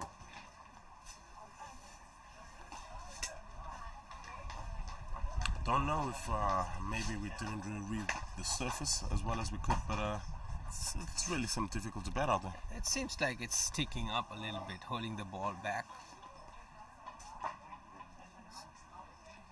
So it won't be that easy for the Zimbabwean batsmen when they come out to bat. Unless the wicket dries up and gets a little harder later on during the day. It's been breezy all morning, so I don't know how hard that wicket's going to get, even though we are seeing quite a bit of sunshine over the field. It's a mild day.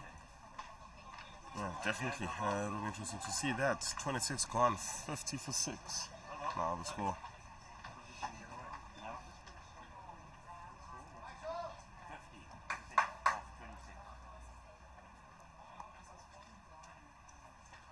The old saying in cricket is it's very hard to judge a game of cricket until both teams have batted on the same surface. Walton continues. His ball 4 overs, 1 for 5. And that's missed by the wicket keeper, and that could be 4 runs, 4 byes. Yeah. Pulled in at the last minute, and they get 2 runs, 2 byes. The umpire calls it wide. Yeah, welcome extras those in the context of the game for the United States. 3 of them. Pushes the score to 53.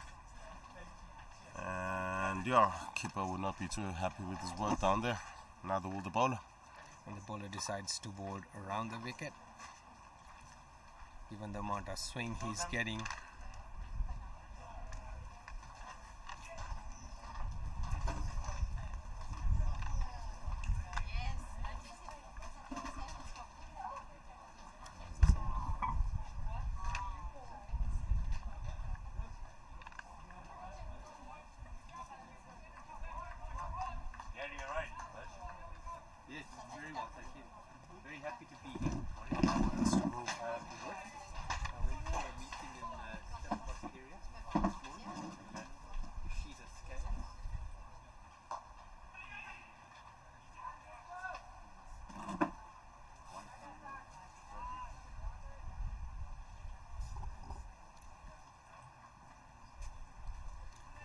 so yeah, seems like we're a little bit in the batter's island there, the left arm batters. Island with the bowler coming around the wicket for the first time in the game. So might be a reoccurring thing whenever Fernando is on Sajid strike. Fernando is on strike. Yes, indeed. We might be in his crosshairs, getting us to move. For those just trying to figure out, we are generally sitting directly behind the umpire right now in your shot. So we've got the best view in the game. That one is very wayward down the leg side. Keeper this time gets his pads in the way, and it's just a wide, just one.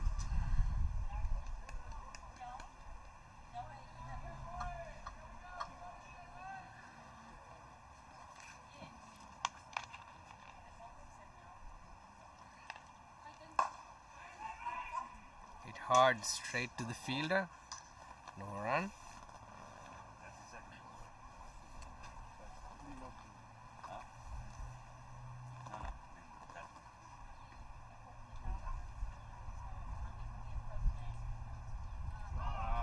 pass off the pad.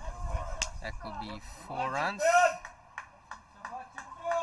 Yeah, I think he got a bit of bat on that, did Shintan Patel, and it was easy pickings down the leg side. Just had to make sure he got a little bit of a touch on it, and down the leg side, 4 runs. Big over this so far for the US. Seems like Shintan Patel's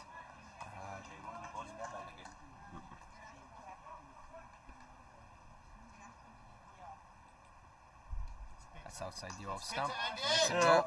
Seems like Shintan Patel's thought process is clear. He is going to hit the ball when it's there to be hit.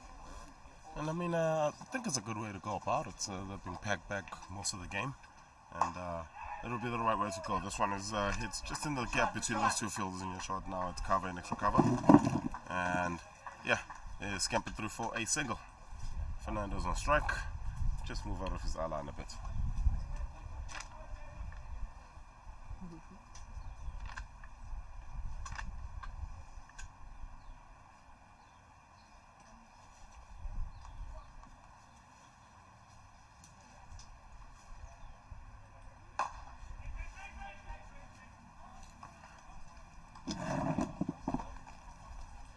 Top ball, 2 on that over.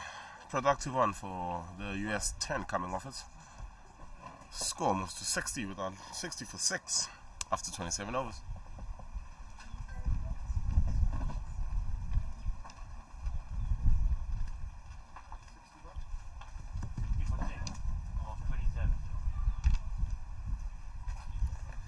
Six wickets lost, and that's going to be a concern for the United States team.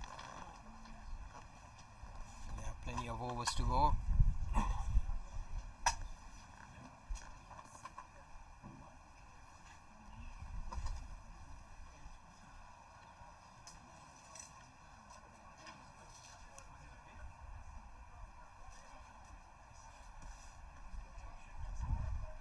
Big Maria to continue from the far end with his left arm leg spin. It'll be Shiran Patel.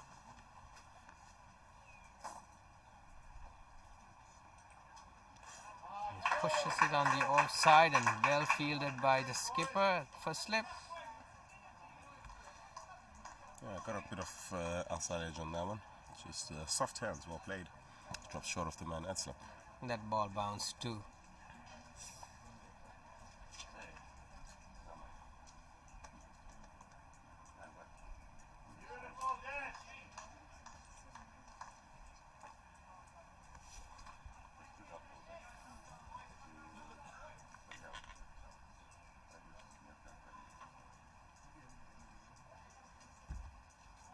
Maria, who's the left-hand leg spinner.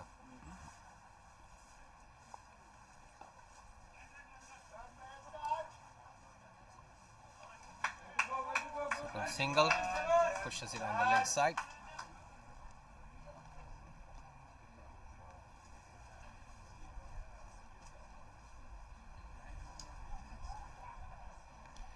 The batting column of the score sheet has become a little livelier and busier with these two batsmen.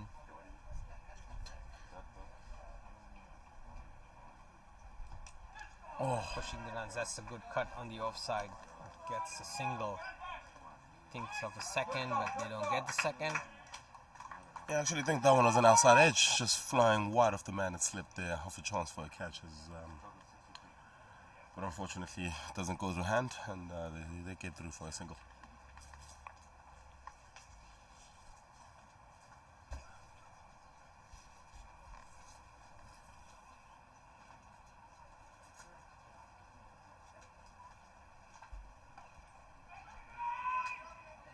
Could be a close call on the non-striker's end, but Patel manages to get back. 3 singles in that over. Concludes the 28th as the score moves to 63 for 6.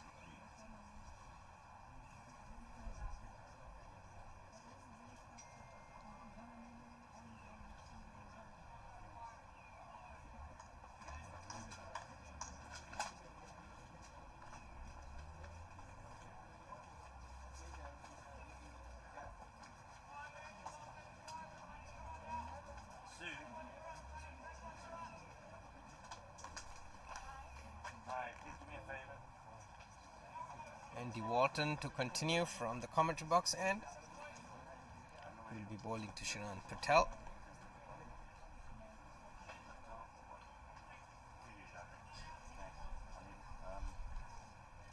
Right arm over.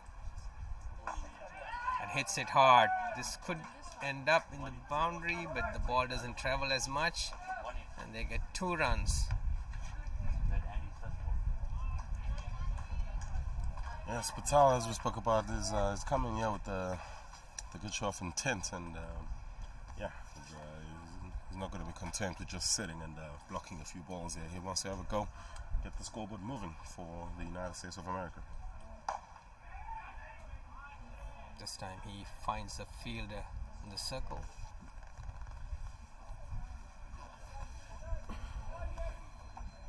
The other one wasn't a catch, right? It went through the gap.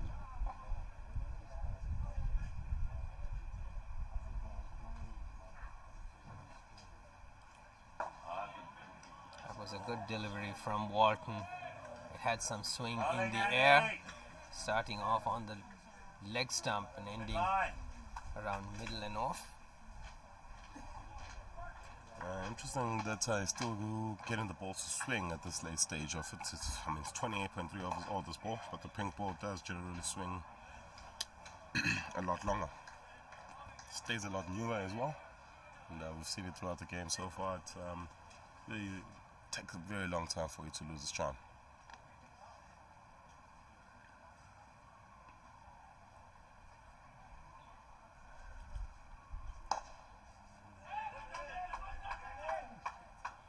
That was a good single placed on the leg side. Patel and quickly crosses over.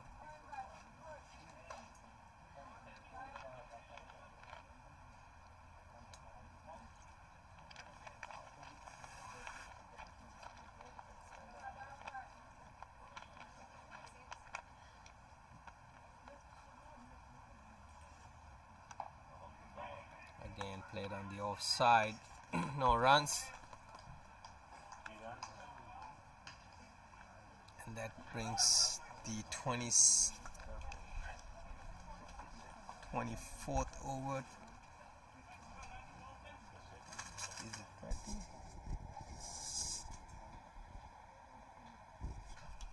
20? 30th over to an end.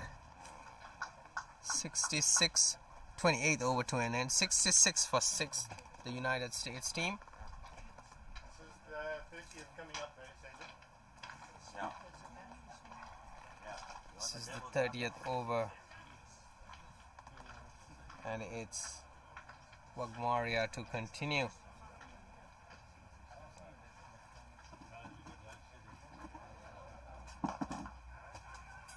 They steal a single, and that was a close call if that had hit the wickets. Yeah, good work from the young Murray Goodwin, as we can call him, and direct hit would have been an interesting call for the umpire, but it's like we say, Shintan Patel is not coming here to stick around and play games. He's here to get the scoreboard moving, and he's done just that in that particular ball. And given the fact this is the 30th over, they should start thinking of making a little more runs than what they have right now.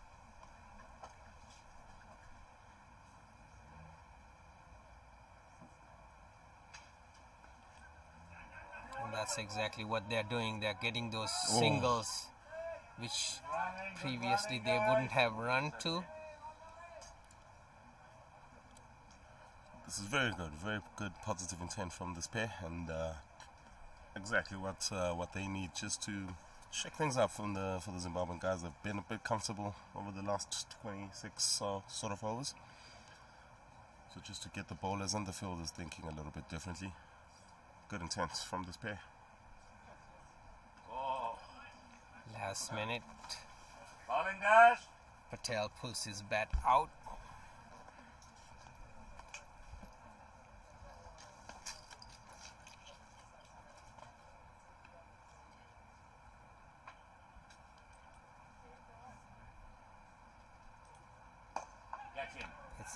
uppishly on his offside and gets a single. Patel.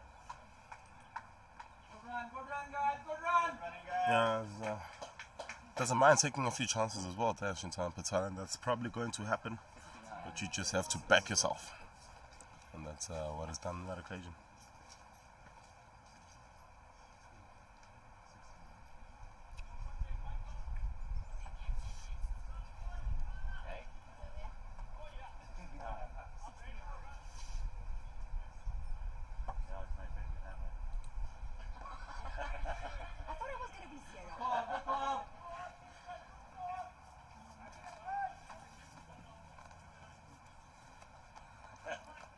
Pushing it on the leg side.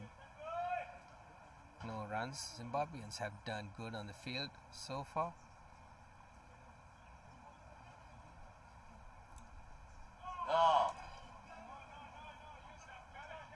Shintan Patel looking to run there, sent right back by Sergeant Fernando. It's a dot ball that ends the 30th over. Score moves to 69 for 6. Yet again, we'll take another drinks break, powered by Vita 24.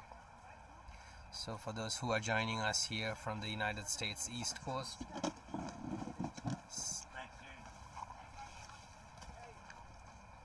the USA team, we had the toss this morning at 11, and the game started at 11:45 local time here in Cape Town, after the umpires found the wicket to be a little dampened. The United States quickly lost some wickets, and they are at 69 for 6 after 30 overs. Right now we are taking a drink break,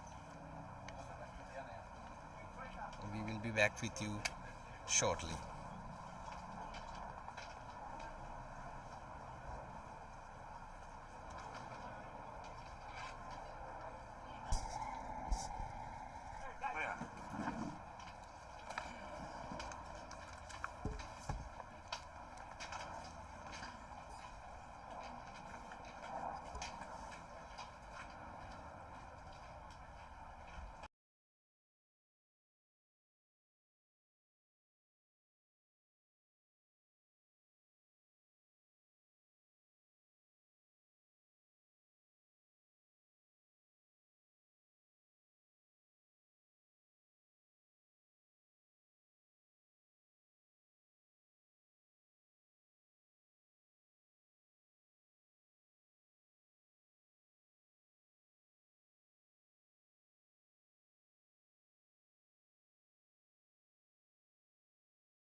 We're back, ladies and gentlemen. Match number 19 of the Over-50s Cricket World Cup, hosted here in Cape Town, brought to you by Evergreen Lifestyle.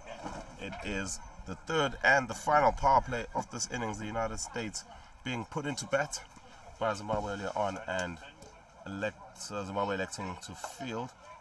As we see Kelly Bennett, the new bowler, coming in from Mr. Commentator's end, as we've called it, and it starts off with a dot ball. The off spinner bowling right arm around. Pretty interesting ploy right there. You got some fielders down in the boundary line. He's not afraid to flight the delivery and hit back hard at the bowlers. He feels his own bowling. He's got all his fielders on the leg side, his boundary riders on the leg side, so probably the reason why he's coming around the wicket as well.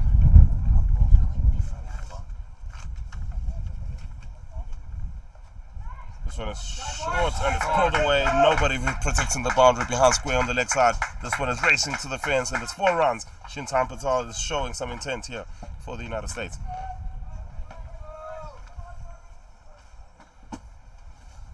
He has been aggressive ever since he arrived on the wicket. He's been hitting the ball hard whenever possible.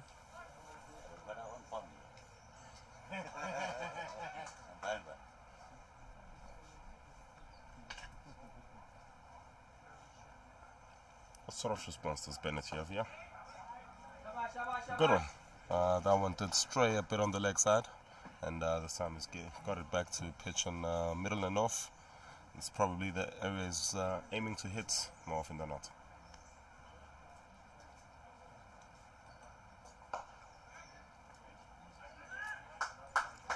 Pushed back, misfielded by the bowler, and then they get a single off of it. Yeah, he's not going to be happy watching that again. It's quite important as an off-spin bowler. The ball will come in your direction quite a few times, and you have to do the fielding yourself on regular intervals. And yeah, misfielded that one, and the batters are happy to scamper through for a single. That single could have been prevented. Definitely.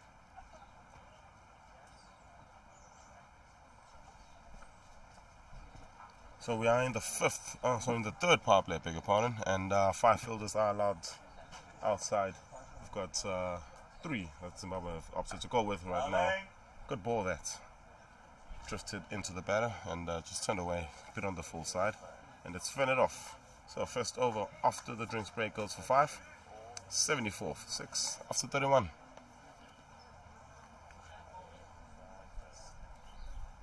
Run rate has improved slightly. We were going on 2 runs per over for a quite long time. Patel has been the batsman who has accelerated this score slightly more than what they had.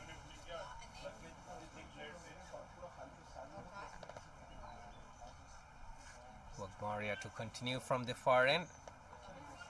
And it's Patel.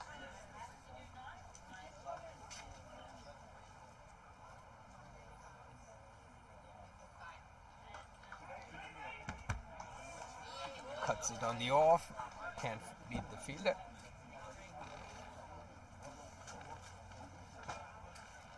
This is Darshan Vagmaria. He's continuing from the far end. He's bowled 6 overs, 1 for 10 up to this point. And he's stumped. That was a close call. Well beaten outside the off stump. Batsman attempt to slug sweep. And a good work behind the stumps by the wicketkeeper.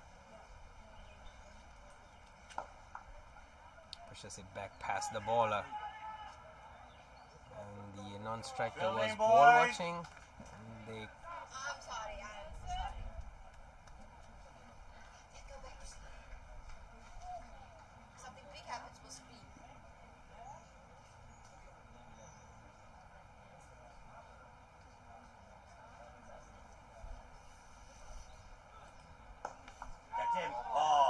gets it high past the bowler, and that could be that's just a single.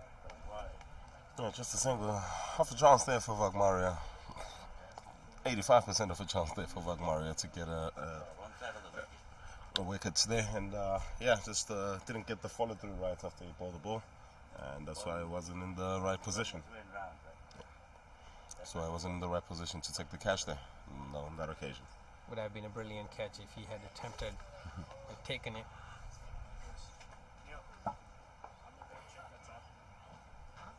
Sajid Fernando playing defensive.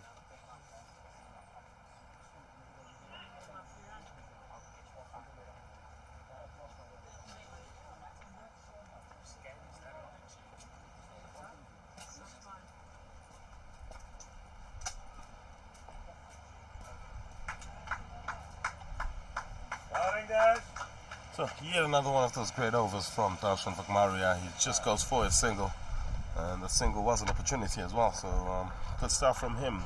Just bowled 7 overs now, 1 for 11. Score moves to 75 for 6. 32 overs gone. 7 overs for 11 is pretty good statistic. He has kept the batsman quiet. USA is struggling to find the runs. They have 4 wickets left. Good, Saj, looking good. So this most probably is the last pair to add some runs.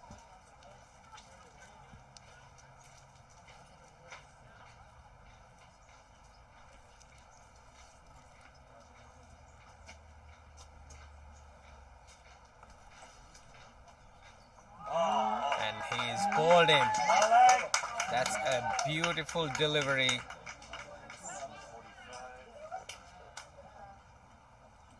Shintan Patel plays it on the back foot and totally misses the delivery and hits the bails of his leg stump.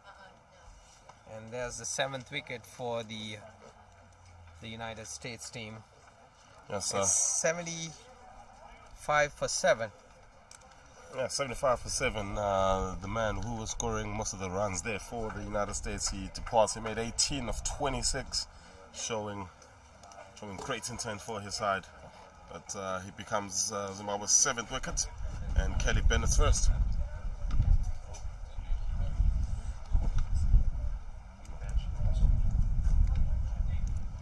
New man for the United States, Hayuman Bashir.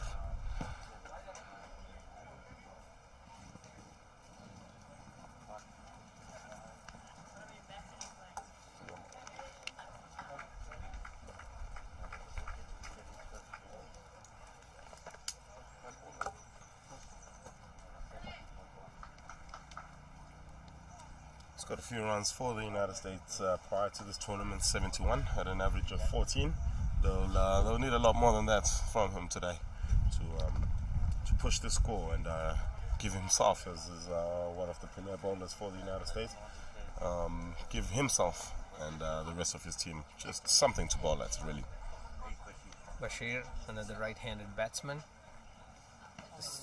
The United States team, we have seen only one left-hander so far.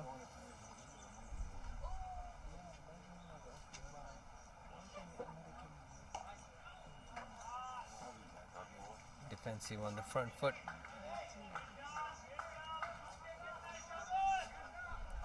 Well, since the skipper has departed of the United States, it's been Sajid Fernando who's taken the mantle of being the man that the team has to bet around, and he needs a partner here. Shintan Patel was able to give that partnership for a short while, but unfortunately he was dismissed.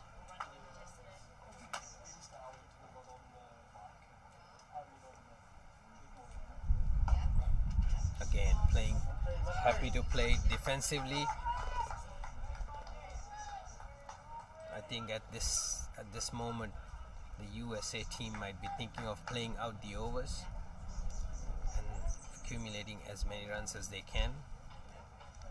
Yeah, we always talk about that in limited overs cricket, that the most important thing to do as a batting unit is to, first things first, bet your you're allowed to the amount of overs, which is 45 in this case, and that should be priority number 1 now for United States.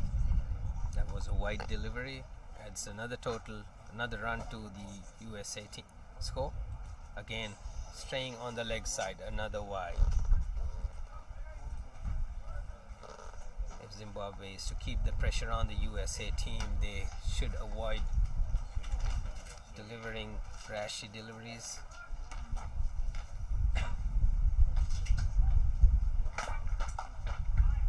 Much better. Middle and off. Bit of width there on offer, but does free his hands. There's Bashir, but he's fed straight to the fielder. No protection on the boundary on the offside. So it was a risky delivery. That one just comes off the outside half off the bat, and yeah, skip it through for a single. It's successful over that for Zimbabwe. 3 runs come off it and the wicket. Score moves to 78 for 7 after 33 overs. Fernando still there on 12 of 38.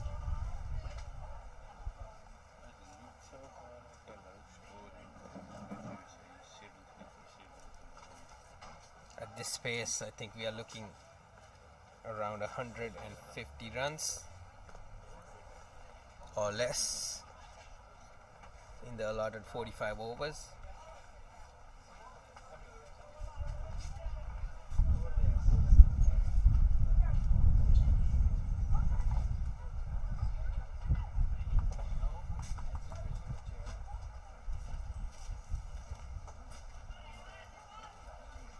Maria from the far end. It's going to be Hyman Bashir.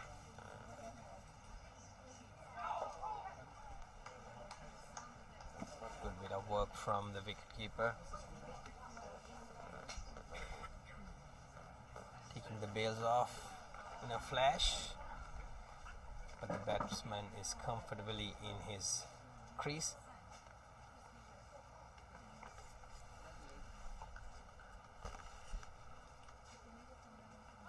Again, beaten by spin, beats both the bowler and the batsman and the wicketkeeper, and they collect 2 runs.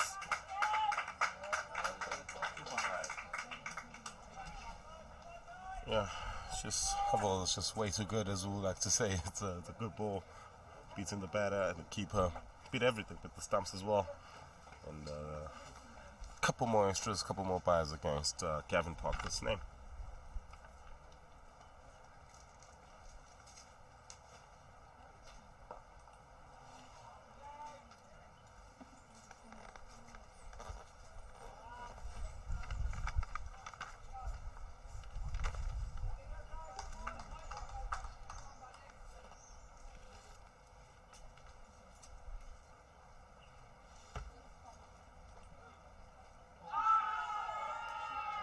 That's a good shout.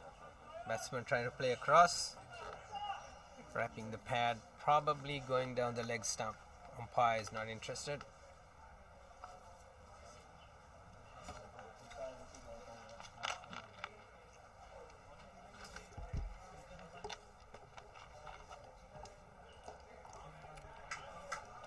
For the straighter, a couple of fielders catching on the outside.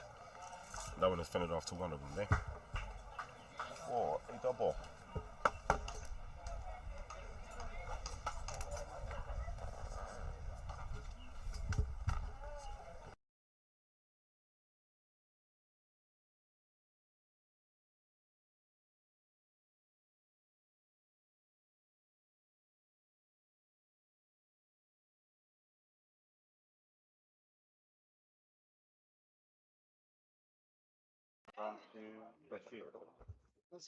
And a very good call that's in the end from umpire Darryl O'Sullivan.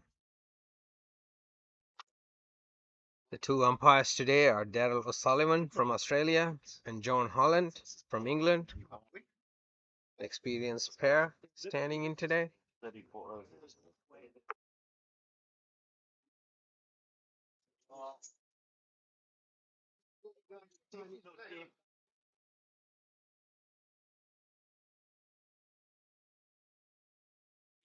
Craig's the first one out now.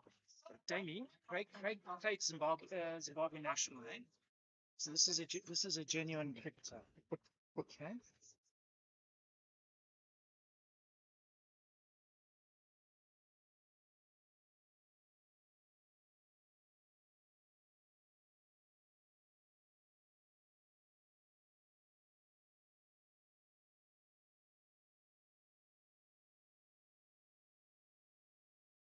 Thanks, Craig. Good man. We're here. 81 for 7. Because with the 35th over, bit of that was a bit of a good ball that, but no shot from the fielders there, and they get through for a leg by.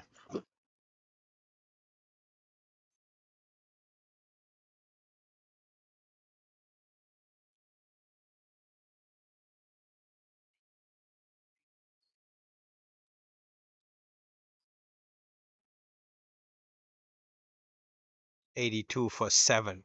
This is the 35th over. 10, 11 overs left after this one. Right now, the United States might be having a total of 150 in mind. I've got a bit of work to do to get to that mark now. Sajid Fernando is the accomplished of the two, so a lot relies on him. Shot. Play to the man at the deep square leg region. It's a very confident sweep shot there. Sweep shot of a man who's faced 40 deliveries. And they scamper through for another single.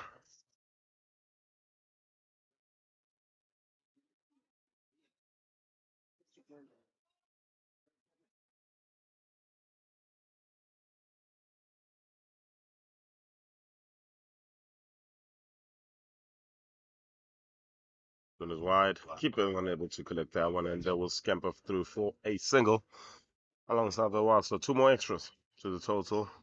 Score to 85. From time to time, Kelly Bennett has been wavering from his line, bowling wide deliveries. That's the third wide he's bowled so far.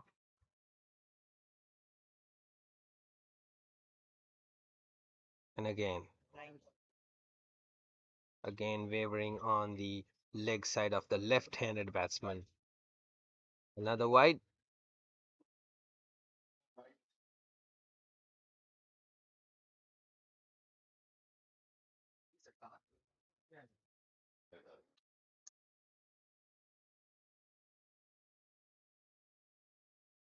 Fernando pushes it on the offside, straight to a fielder, and no runs.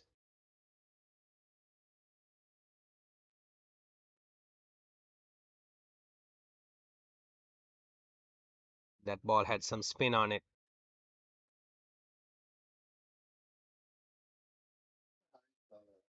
Ball turns, and the batsman hits on his back foot. No runs. That's the end of the 35th over. 86 for 7. Yeah, so 10 overs left now in the piece for the United States to see what sort of total can they put up on the board. We have 150 is the number that's floating around, something to ball at for this United States bowling lineup. We know it's a very spin-heavy team, so it's, they come through with a game plan, especially from a bowling point of view, where they just want to suffocate the batters with spin from the onset. So they just give themselves at least something they can bowl to instead of having to attack from a wicket-taking perspective. Look, Mario, 1 for 12 in his 8 so far. He continues.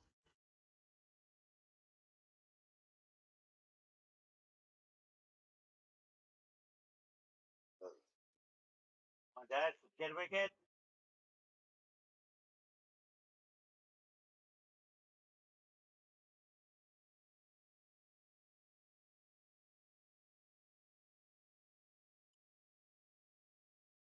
It's a good ball. Batsman defensive. Pugmaria keeping the batsman quiet. just like the other Zimbabweans bowlers have done throughout the day. They haven't given too many opportunities for these batsmen to free their arms and score at will. Equally, the fielders have supported their bowlers throughout. Some good fielding, some good ground fielding by the Zimbabweans.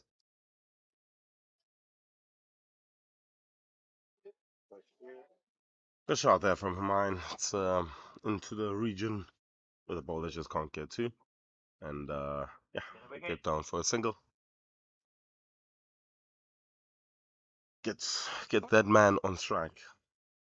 This point of the match, coming in at number 9 is Bashir. Game plan should really be to give Sajid Fernando as much of the strike as possible. Exactly. Sajid Fernando has been there for quite a while now.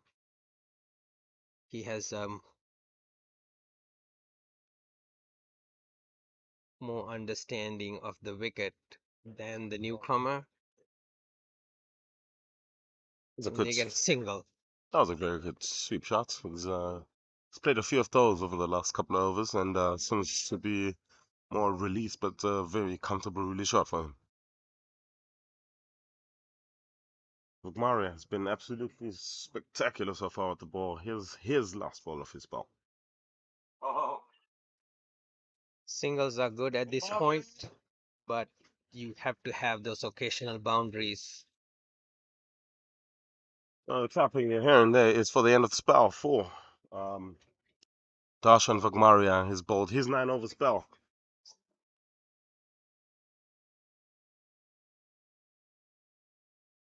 Darshan Vagmaria bowled his 9-over spell. He's bowled 1 maiden, 1 for 14 so far. And again, another one of the reasons why the USA with 9 overs left are only on 88.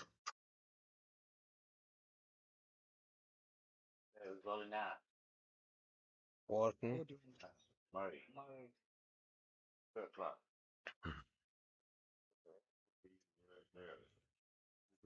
Haven't seen much of the man today, but he gets handed the ball in the 37th over. So coming into ball for Zimbabwe now is Murray Goodwin. We're starting to get some scores from around Cape Town right now. New Zealand taking on the West Indies. New Zealand batting first and making 233 for 9 in their 45 overs. And in the other game as well, England taking on India. India making 218 for 7 in their 45 overs. Not bad. Compared to those two games, this might be the lowest scoring game. Starts off with a wide. Murray. Yeah, hasn't been in the game for 36 overs, so interesting time for him to come into the bowling attack. And gonna take a second for him to get to the pace of the game. Starts off with a wide. Starts off with a couple of wides this time. Kevin Parker down the leg side is unable to get to the leg side and stop that one. And Sajid Fernando and Haiman Bashir will cross over for a couple of wides. That ball stopped at the boundary line. Another indication that the ball towards the end of the field is not traveling as much as the batsman prefer. Sajid Fernando defensive.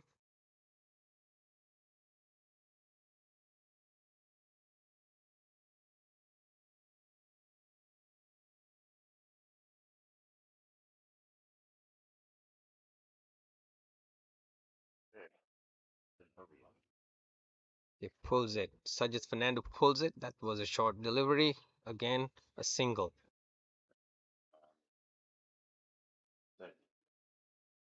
The boundaries USA needs right now is not coming.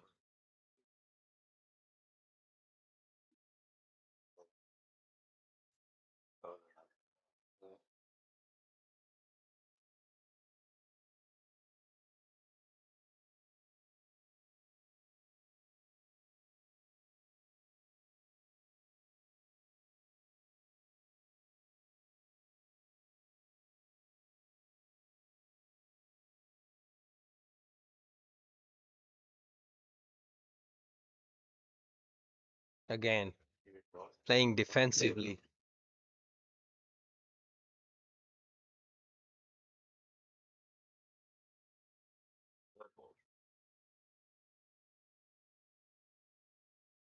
That's hit hard and that's hit well. And that clears the boundary for 6 runs. That's a boundary. Falls a meter or so short of the boundary line. And Hyman Bashir does well to get that ball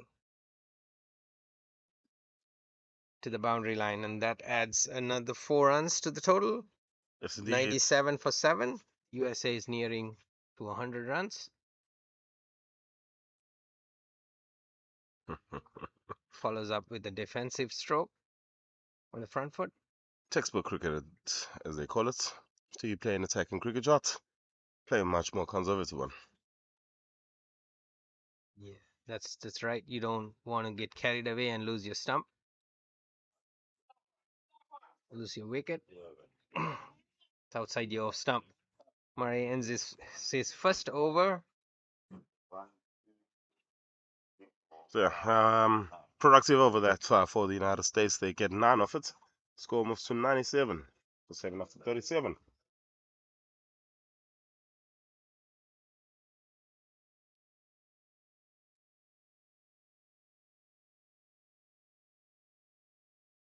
We've had Vagmaria ball is man of his ball. Beautiful figures of 1 for 14. And we'll see who's going to come through this time. And it's a change of hands for Kelly Bennett.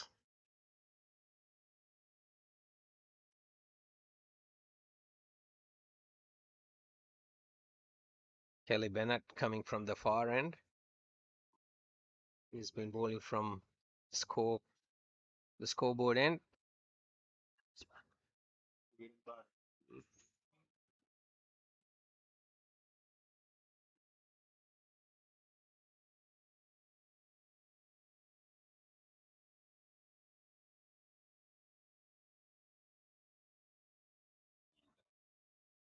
Down the leg, and that's another wide. Kelly Bennett struggling to find his line. I've got a bit wayward here with the lines a little bit. Have Zimbabwe bowlers, especially in this third power play so far. Hits it high, and that's a chance to go begging. It was a catch. Fernando hitting is upishly, and the fielder gets his hands to it and then drops it, running back.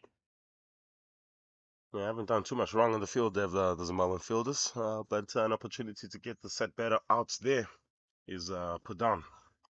It's 37 overs, so it's what, 7.5 overs left in this innings, and will that come back to rue them?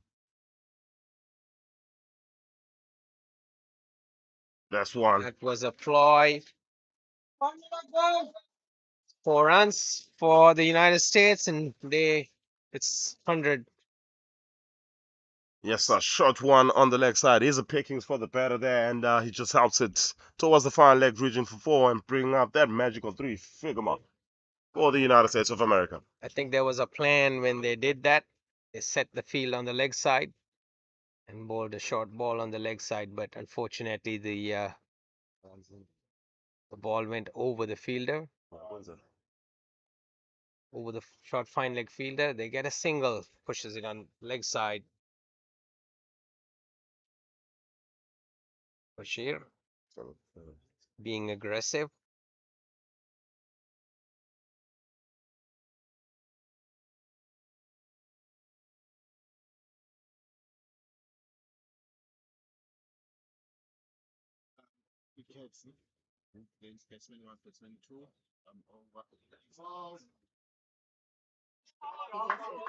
Fajit Fernando pushes it on the offside, attempts a single and sent back by the non-striker.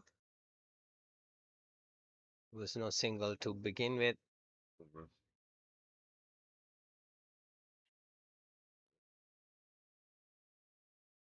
Again, down the leg side.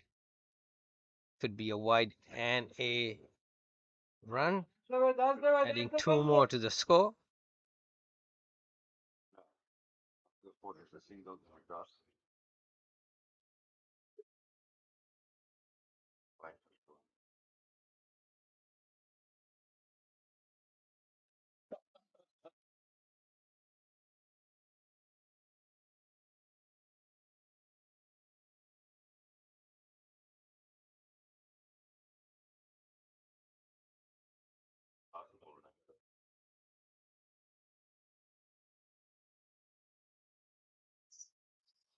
Hits it hard. This time he gets the ball to the boundary. Bashir. It's a loose ball by Kelly Bennett. Bashir takes full advantage of it, and that's 4 runs. That's the end of the 37th over. The USA is 110 for 7.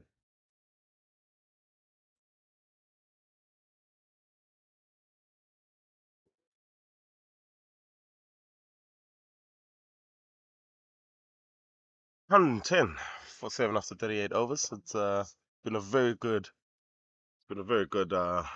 couple of overs that for the United States have pushed the run rate a bit and probably looking like they might get to that 150, 160 mark that they.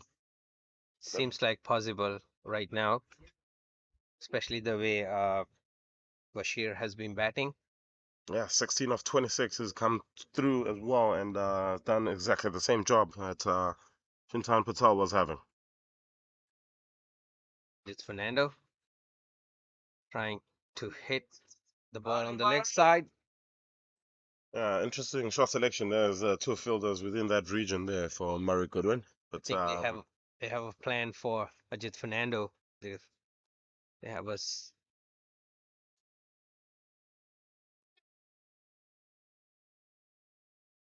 Ajit Fernando pushes it on the leg side and gets a single.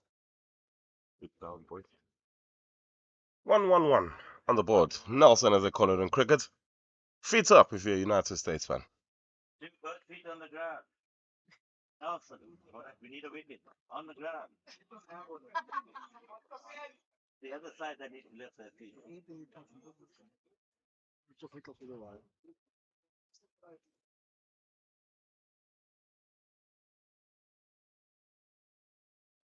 It's a good hit on the offside, but can't penetrate the fielding ring on the 30-yard mark. Finds a fielder. Bashir on strike. Hits it hard on the leg side. Again, finds a fielder. A little bit of a fumble on the boundary line, and they come back for an easy 2.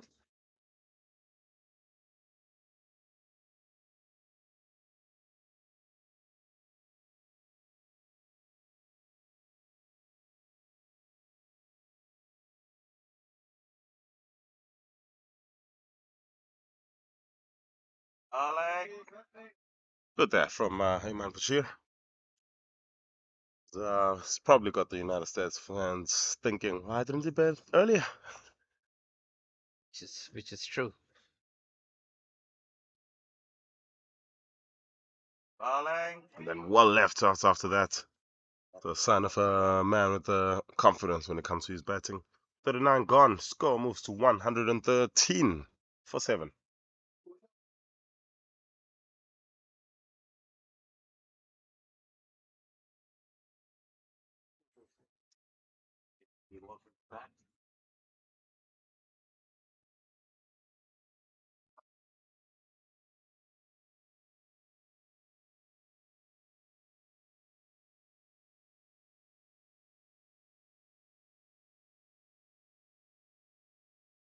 Andy Walton coming back from the far end,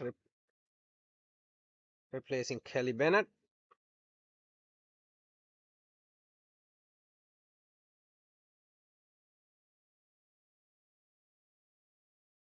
Bowling to Ajit Fernando.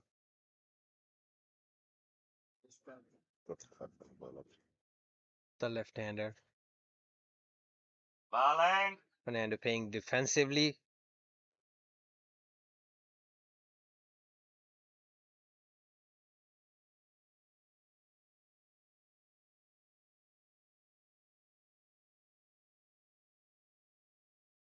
Right arm over to the left-hander.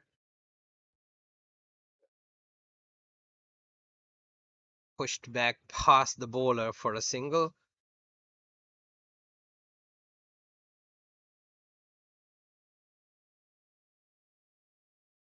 This is the 40th over of the USA innings.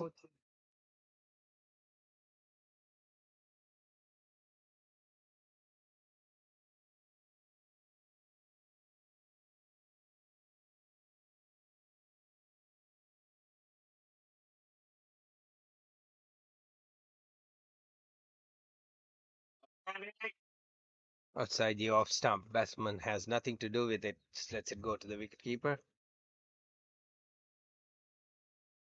Yes, and Walton coming back into the attack. He bowled his first 6 overs, 1 for 18. And is coming back to see if he can be the proverbial partnership breaker. Yeah. And so far, he has done good.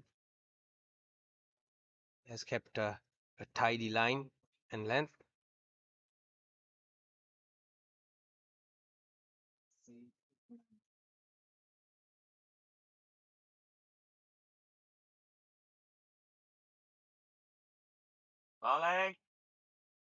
Hitting back hard to the bowler. Misfield ends up in a single for the United States. 116 for 7.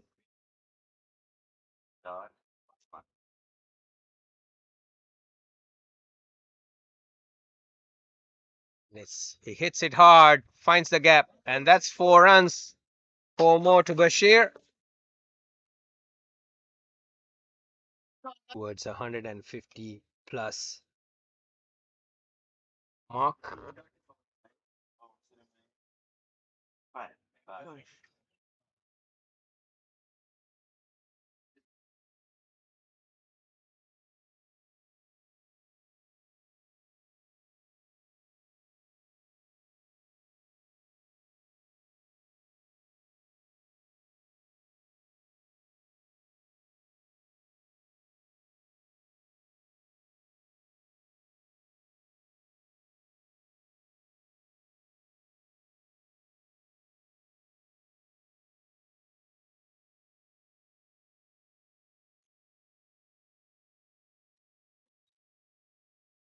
Murray Goodwin from the commentator's box end. Najit Fernando is the batsman.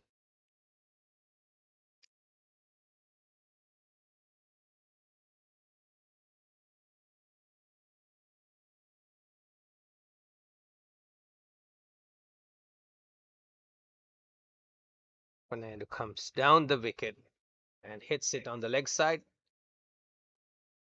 Gets a single.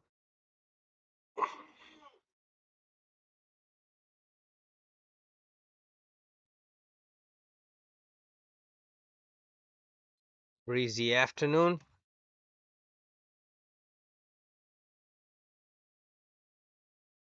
Nice cool breeze blowing across the field from my right to the left.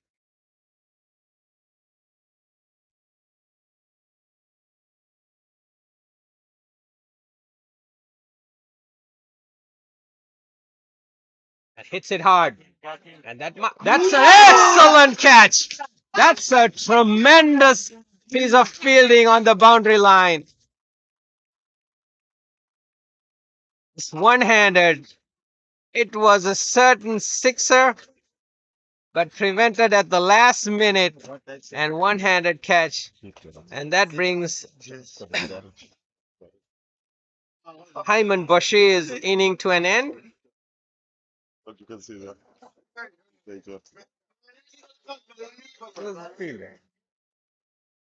It was unbelievable. Murray Goodwin.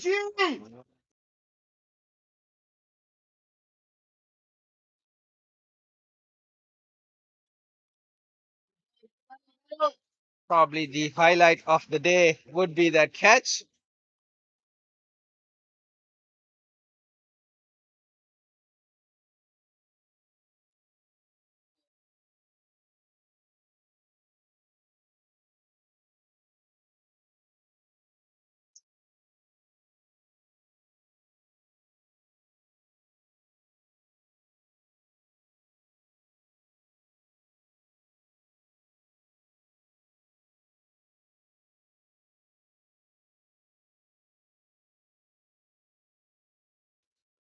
Satyapal Shabra is the new batsman.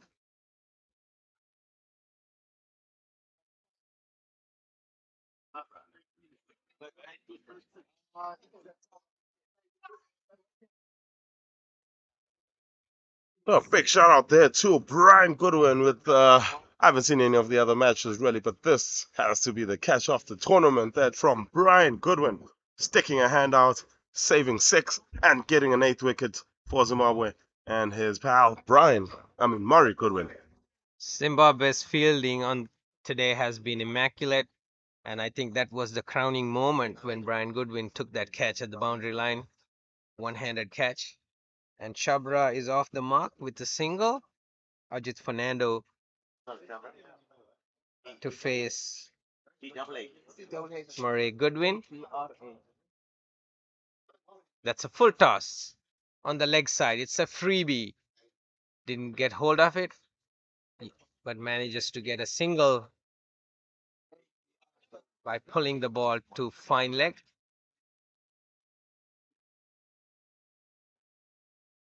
Last ball. Last ball. Totally 123. 123. 123 for 8. Seems like the 150 mark is gradually slipping off of the United States' hands. We're looking at 4 more overs. I mean, yeah, it's pretty doable still. 27 runs of 4 overs to get to in and around that 150. It's possible, but given the lower order here, it's always questionable. But like you said, it is possible. So yeah, 41 gone, 123 for 8. Andy Walton will continue. And Sergio Fernando is going to have to be the aggressor now. He was watching first Shintan Patel and then Hayuman Bashir in the last couple of overs. But he's now going to have to be the one who's going to have to make the play here for the United States. And that could be close, but the umpire is not interested. A run out. Not interested in that shout was the umpire. And good wanted to pick up and throw, but good call that from umpire John Holland from Australia. He made his ground the nick of the time.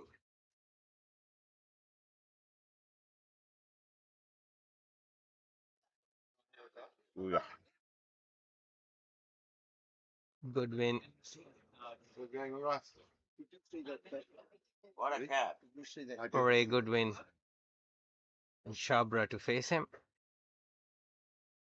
And that's an appeal, and he's out. That's good bit of work behind the stumps by the wicketkeeper. And Chabra is stumped. Yeah, Gav Parker has struggled a little bit with the bars today, but good hands from him on that occasion. Beating the outside edge was Andy Walton. Good hands. Better was unable to get back. And there's Andy Walton's 2nd wicket. And the United States lose number 9, Sachil Chabra. Didn't bother the scorers too much. He made 1 of 4. Score moves to 124 for 9 now. Chabra's short stay was ended pretty dramatically. It was a beautiful piece of stumping. And mind you, Murray Goodwin had some pace. So the wicketkeeper had to do really well to collect the ball and stump him. One new man walking to the crease now is going to be Zubair Hussain for the United States. He took 4 wickets for the side yesterday in that win over Canada. Today he's gotta do a little bit with the bat here. 22 deliveries left in the innings for Australia. Can they bat their 45 overs out? Beg your pardon, for the United States of America. So right now Zubair Hussain's intention should be to push the singles and give Fernando the opportunity as much as he can. Fernando has been there for quite a while, and that's called a wide by the umpire. Yeah, much to Andy Walton's dismay, he didn't think that was wide. But the man with the final say is the umpire, and John Holland thought that was wide, and white ball it is. Straight down the leg side. Hussain glances it, and they get 2 runs. Yeah, keep calling it easy pickings. That's leg stump half volley. Batter just has to get a little bit of bat on it and help it on its way and they got a couple of runs there. Score moves to 129, 127.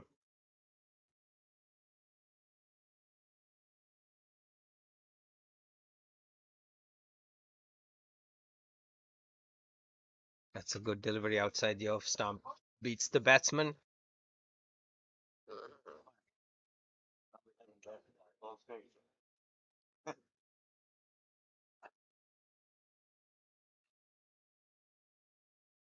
Zubair Hussain is defensively. He has one job to do, is to protect his wicket. So Fernando can take advantage on the other end, try to score some runs, maybe big hits, because he has been the player who's been there for quite some time. Right option there from Hussain. Just decides to fend it off and give the strike to Fernando, who will have the strike at the beginning of the next over. Well, that's the end of 42 overs, 127 for 9.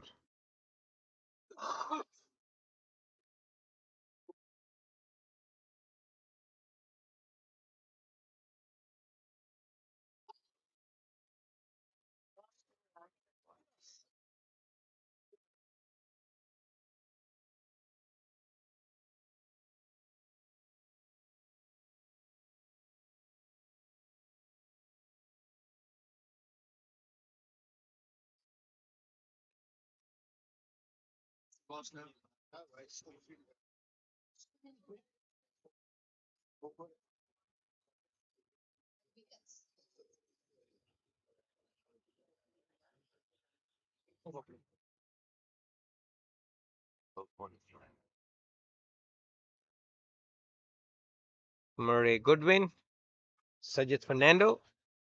This is the 43rd over.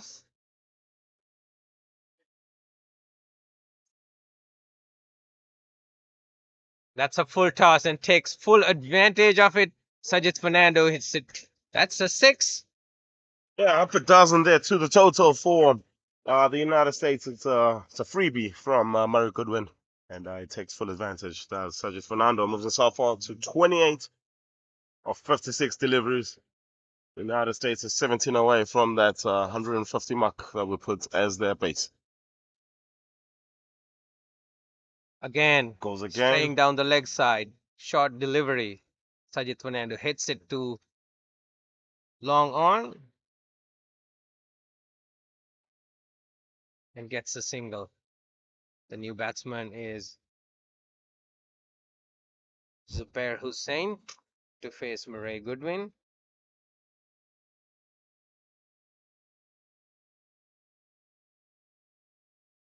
Yeah, the call there is for him to take a single, and as we spoke about, just give him as much of the strike as possible to Sajid Fernando.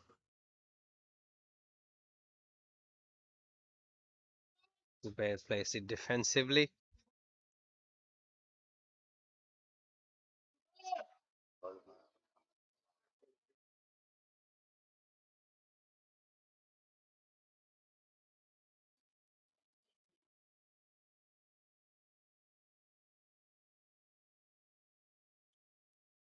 A couple dot balls here in the end, and I'm trying to figure out why it's more important for this team to not lose their wickets.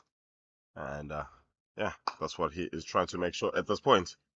3 dot balls, last ball of the over. You'll see all of the Zimbabwean fielders just fanning back, looking to give him the single.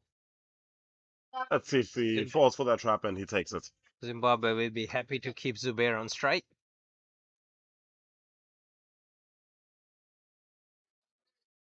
That's the reason why they want him to be on strike. Zubair's intention is to safeguard his wicket and give Fernando the opportunity to score as much as they can in the next few overs.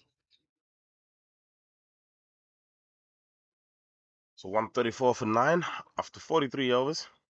This is the penultimate over. 2 more left. Watson will probably bowl this one. Yes, indeed, Andy Watson has the ball in his hand. See if he can end this US innings, or can Sajid Fernando? put on a few more runs here to the US's cause.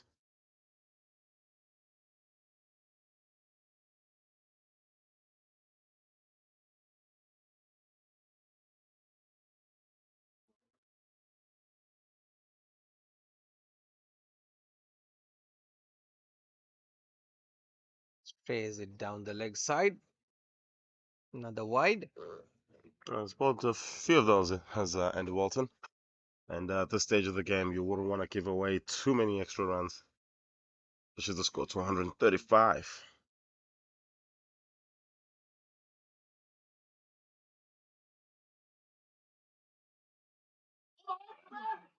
Sajid Fernando hits it back past the bowler for a single.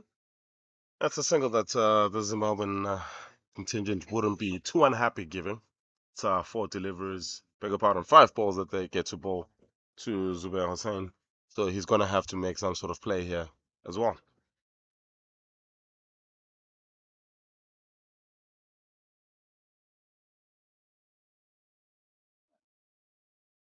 Zimbabwe would try to keep Zubair on the striker's end as much as they can.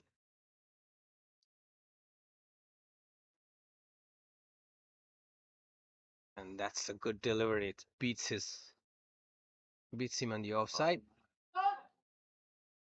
Yeah, just beats the outside edge there. It does Andy Walton. Swing has died down a little bit, but a hint of swing on that particular occasion. And I think he had more swing from when he was bowling from this end than the other end. And that's an unexpected stroke from Zubair's end. And that's 4 runs. That's well played. Yeah, release shot there from Zubair Hussain. Like we said, he had to make a play at this stage. He wasn't going to face 5 dot balls in this over, and gets one out of the middle and hits that, as we call it, into the tail enders region, 4-4. That was a courage shot by Hussain. Open stance there is probably looking to go again. Big shot, big shot. This is adjacent, and it is the final wicket. Andy Walton gets the third. The full toss. He takes it on his front pad and covering all 3 stumps. Probably we saw it from behind, and that's a good call by the umpire, and that brings the end of the United States innings. USA are all out for 140, about 10 short than what we predicted. Zimbabwe has the job to take on that score in 45 overs. Yeah, so a quick recap is Zimbabwe winning the toss earlier on, choosing to field first after a little bit of a delayed start here from Weinberg Boys High. Wicket off the first ball of the innings. It was a very tough going for the US side earlier on, found themselves at 40 for 5. And then things got a little bit easier for them, and a few runs were piled on by the US side, and they get themselves to 140. So Zimbabwe will require 141 runs from 270 deliveries. That chase is next.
We are back, ladies and gentlemen. This is the second innings, the chase of match number 14, match number 19, beg your pardon, between the United States of America and Zimbabwe in the Over-50s Cricket World Cup, brought to you by Evergreen Lifestyle, live here from Wynberg Boys High School in Cape Town. Quick reminder of the game situation: Zimbabwe winning the toss earlier on and electing to field first. The United States, in their 45 overs, were unable to bat their 45 overs through, were bowled out for 140 in the 43rd over. So Zimbabwe will require 141 runs from 270 deliveries. The chase will start now with the skipper, Daryl Goodwin, on one end, and on the other, Kevin Lindsay. With the bat, the left-handed batter, he will be facing first, and the man with the ball in his hand is Zubair Hussain. No. Wait, we wait for the other scorer.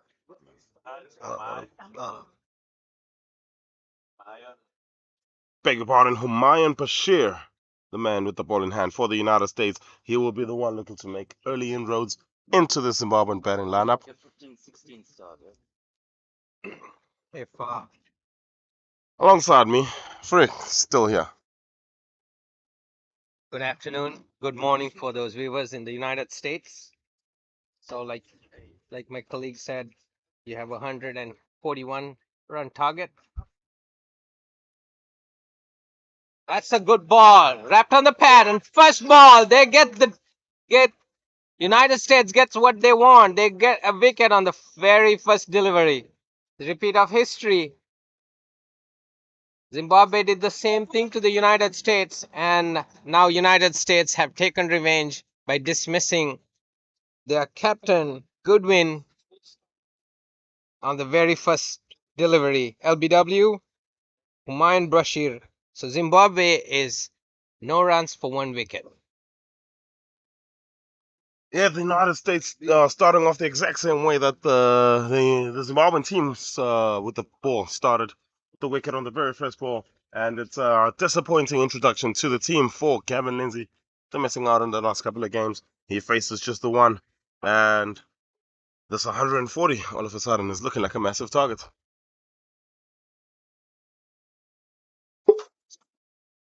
New man walking to the crease, Murray Goodwin for Zimbabwe.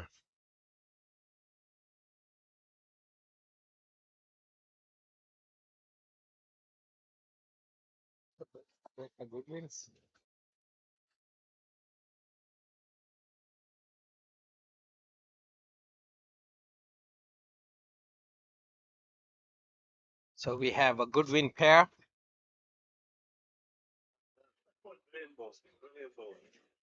A Goodwin pair in the middle. Oh no.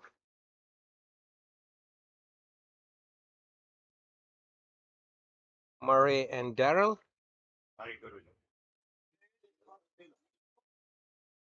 Yeah, Murray Goodwin had an impressive knock for Zimbabwe last time out. He's not getting them a little bit closer to that victory against the West Indies. As a recently turned 50 as well, so he's just joined the Zimbabwe over 50 side, and yeah, he's proved to be a big part of the Zimbabwean batting lineup.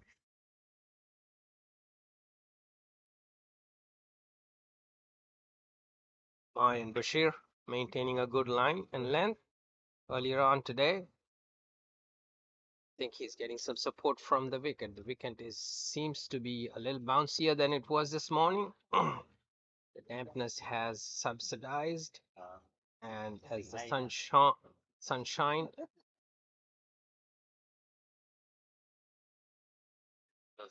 Under the camera there. He wavers from his line, and that's a wide delivery down the leg side. USA doesn't have a big total to defend. They have started off real well with the wicket on the first delivery.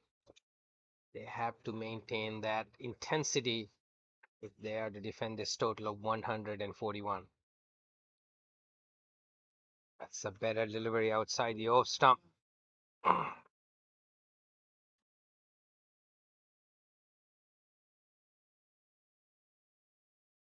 There's the first First power play. 3 fielders are allowed outside the 30-yard circle. So far, we're seeing only 2 of them. Neatly played Murray. Goodwin hits it right back to mid-off. Murray Goodwin in this case, as we've got two of the 3 Goodwin brothers batting in the middle right now. The skipper on the other end yet to face the ball. Zimbabwe is famous to have a neatly played, a very classic stroke on the leg side. They go for 2 and maybe 3. Quick! They end up getting 2 runs. Zimbabwe is very known to play in pairs. Seen the Flower brothers playing for the national team, Zimbabwean national team. Now we are seeing the Goodwin brothers playing for the over-50 Zimbabwean team. Particularly Murray Goodwin being the younger. Goodwin would have a lot more energy and strength in him. Zimbabwe might expect a lot from them.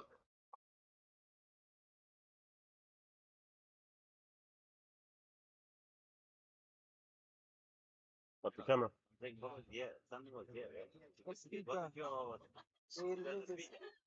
Parag Anand, captain of the United States team, setting his field from behind the stumps.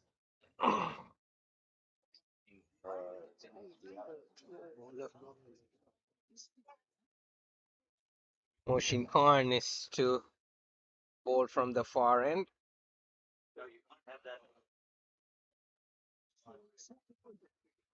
Khan, right arm medium pace, coming towards us. New man with the ball for the United States, Mohsin Khan.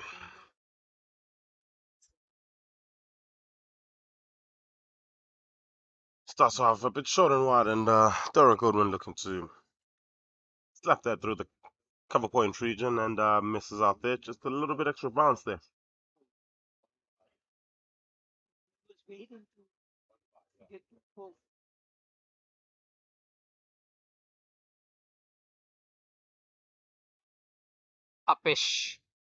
Uppish, and it was a hard chance. Ray Goodwin gets a life. Yeah, that's skipper Daryl Goodwin, the older of the 3 brothers. Beg your pardon, Daryl Goodwin gets a life. He scores 2 runs.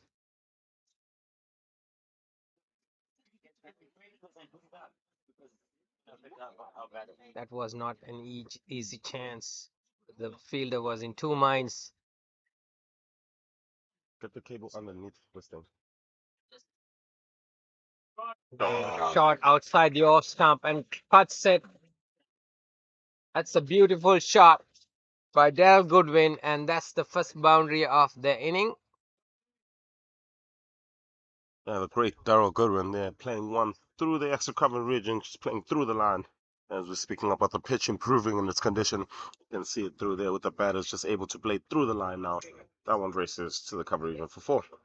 That's right. The pitch is bouncing a little more, so it's more predictable than it was this morning. It will definitely be an advantage for these batsmen.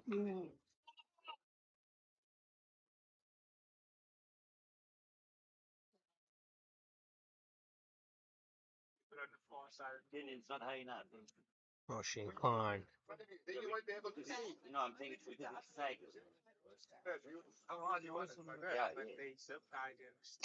That's where it was. They don't speak there.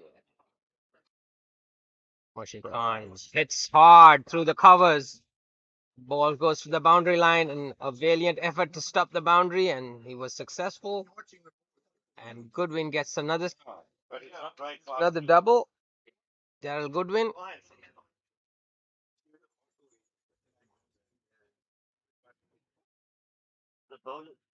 Despite the early wicket, Zimbabwe seems to be feeling at ease when it comes to scoring. They've so far scored 11 runs. This is the second over of the game.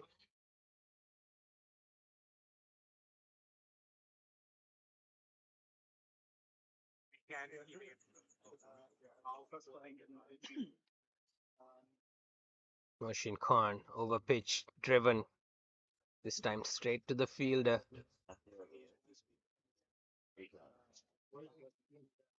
That's the end of the second over. A good one for the Zimbabweans.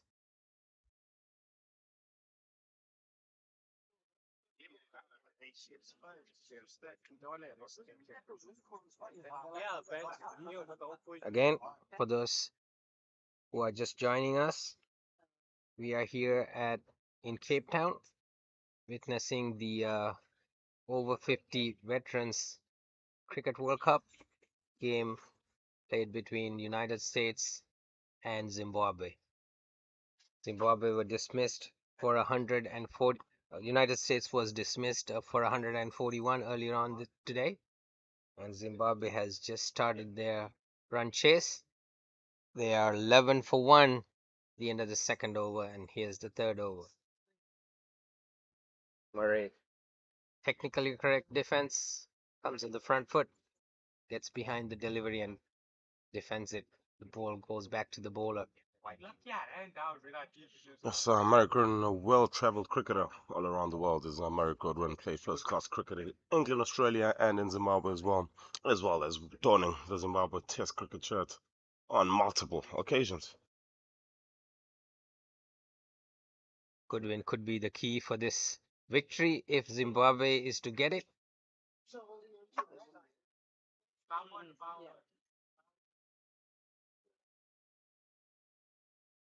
He just turned 50, but he still might have that 40s energy in him. That's a short delivery, a bad ball, and pulls it. That could be 4 runs. Just throws over the boundary line. The outfield has gotten much easier now than this morning. Ball is traveling faster, and that's 4 more to the Zimbabwean score.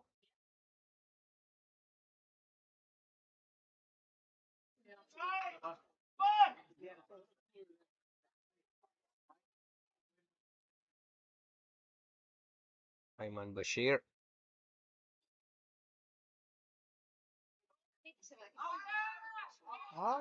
And he's out. And he's out. Parag Anand does something nobody expected.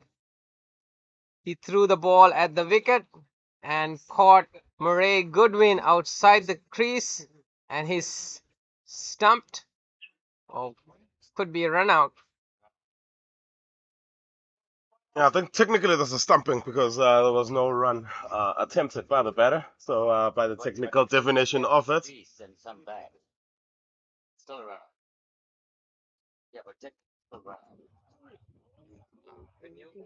but there you go. The second wicket for Zimbabwe has fallen, and it's come really at a bit of a shocking time, and they lose a big wicket of Murray Goodwin. 6 of 8.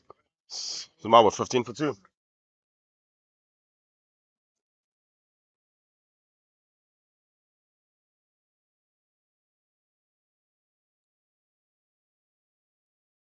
No chance. No chance to look at the inside.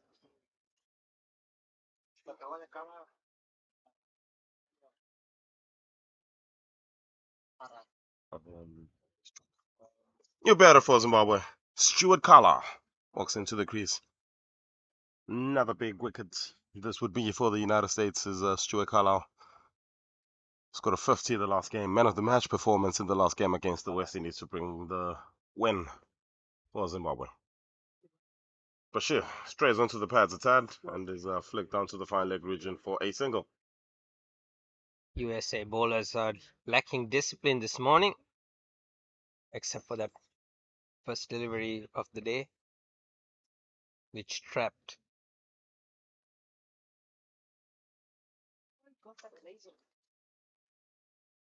Lindsay LBW.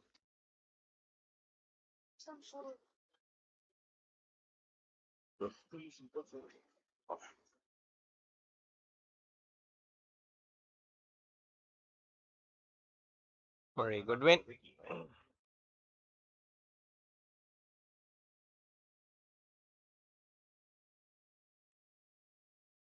Solid defense. So end of what turned out to be a successful over in the end for the United States. 2 down for 16 Zimbabwe.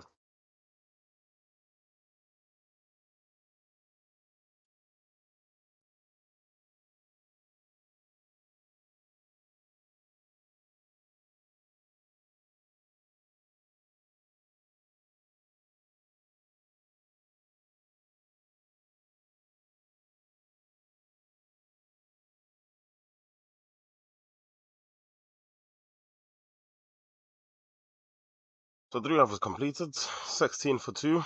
It's been an up and down start to really for the United States. They haven't bowled all too consistently, but have gotten a couple of wickets and really in with a big shot to win the game now from this position. Mohsin Khan will continue. This one is down the left side and it is called a wide. Trace down the leg side. USA has to maintain a disciplined line. Their defense is 141.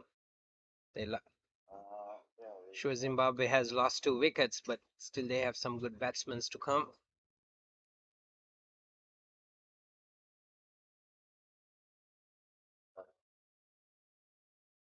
And that's full toss. a full toss.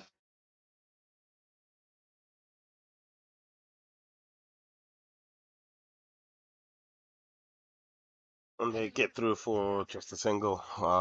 Not the most mobile pair this for the Zimbabwean side, but very good batting pair. Both of these have got bags of experience. Stuart Carlisle as well, another who played quite a few test matches and was a well-travelled man. Played first class cricket in England as well. Typically, it would have been 2 runs, but given the nature of the tournament,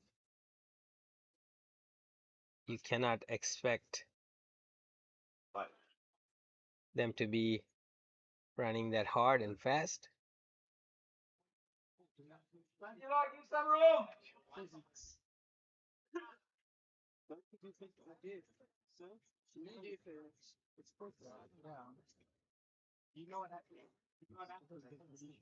Parag going up to the stumps, seeing the batsman batting from out of his crease. Like a bullet, it goes in a straight line. Just thinking physics. This angle is like That's good ploy by Parag, because batsmen do tend to think twice when they see a wicketkeeper right behind corner of his eye. That's played neatly. Just a deft touch that's from Derek Gooden. All about understanding what the fielders are there and just stabs it wide of the man. Comfortable single in the end.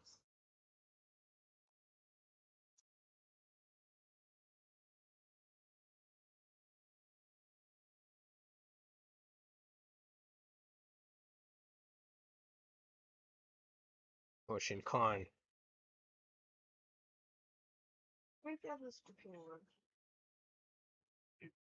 Parag Anand misses it.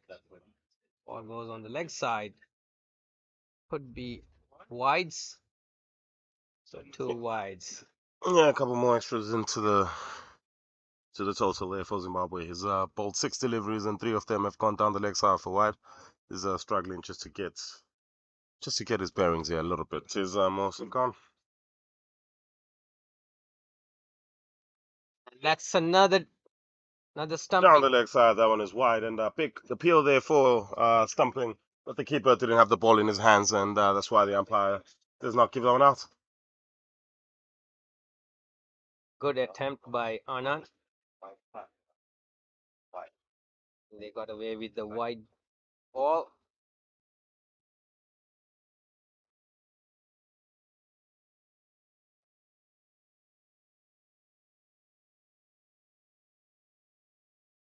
That ball is going down the leg side. It's quite a bit of swing in the air.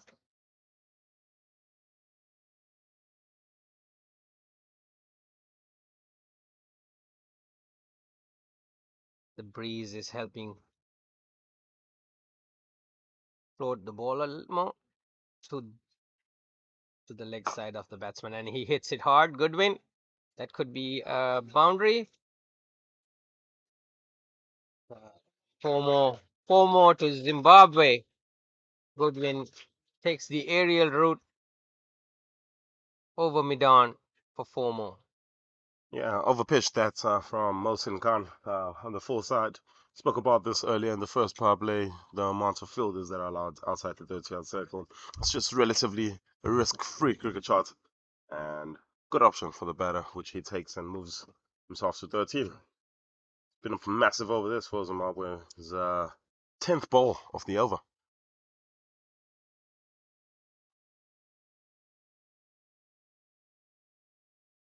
Straight down the leg. Finds a fielder and a single. So completes a big over that for Zimbabwe. Score moves to 28 for 2 after 4. Despite losing early wickets, Zimbabwe is maintaining a positive attitude. They're going after the bowlers.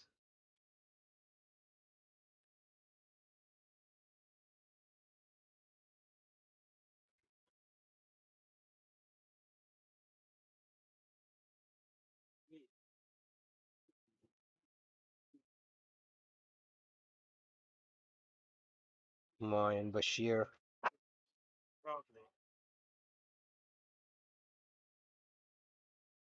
Murray Goodwin.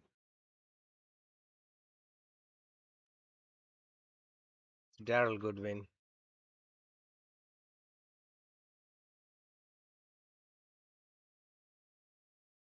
That's straight down the leg side. Taken on the pad.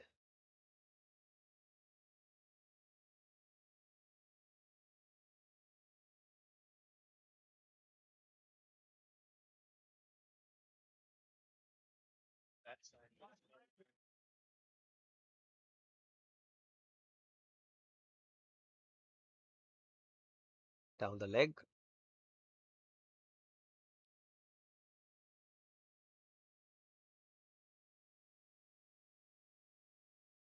We couldn't get that.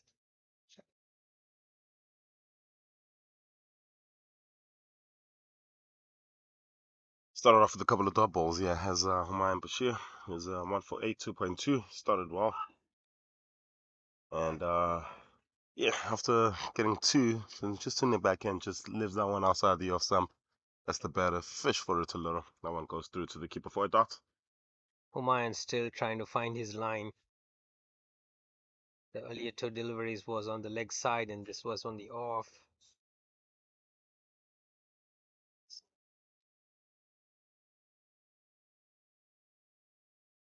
And this is wide.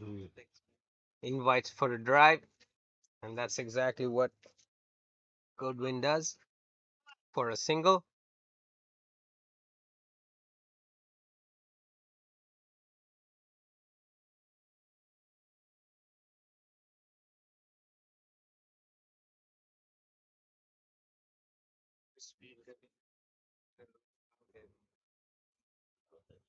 Stuart Carlyle.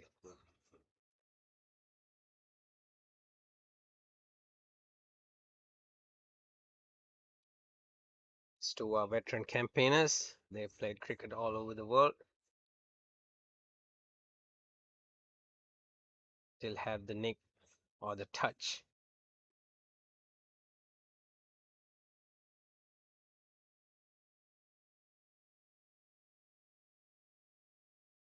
Full toss. Taken on the pads. Driven for a couple.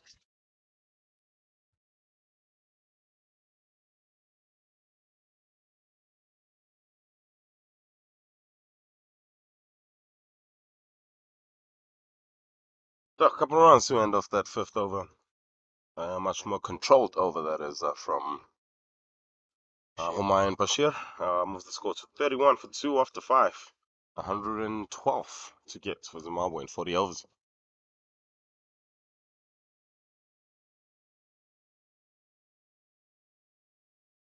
So Zimbabwe currently going at sixes, requiring to go at just over 2.75. It's just about, at the moment, just finding their feet, not losing another wicket for the next 5 or so overs.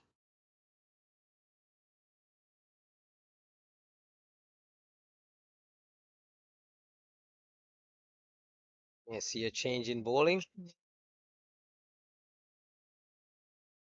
New bowler coming in for the United States, Himanshu Patadia. Took 4 wickets yesterday against Canada, and was a big factor as to why the United States ended up prevailing in that game against Canada by 4 wickets in the end.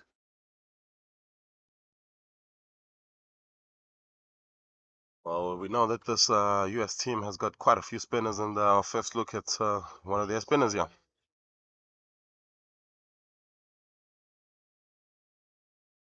Himanshu Patadia, left arm leg.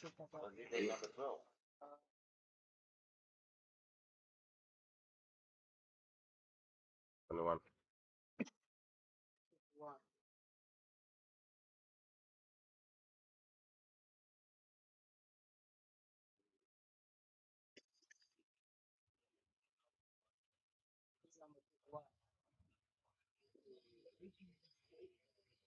Wide is the signal from the umpire. Hands on heads there. They definitely thought there was a little bit of bat on that. More than that, I think it was a ploy to avoid a wide. It didn't work this time. Umpire calling it quite correctly. It's a wide delivery. Shot. Played neatly and well fielded. Yeah, well fielded in the end. I say shot because it looked like it just placed it perfectly between keeper and slip. But Sajid Fernando throwing his body around here for his country and saves the ball.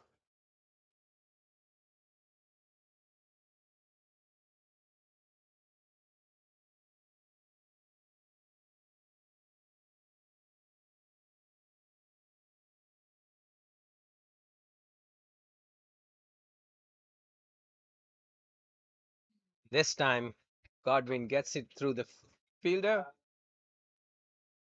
Lando chasing after it. Batsman end up getting a single.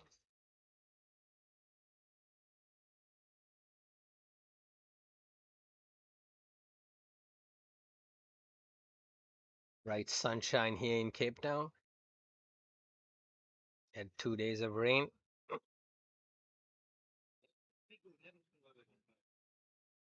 So much rain that one game was abandoned yesterday.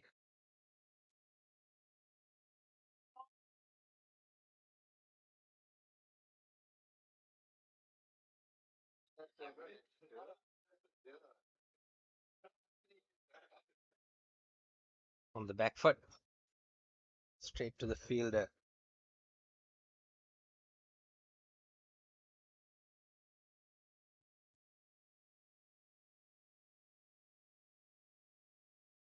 Seems like the spinner quiet things down for the United States.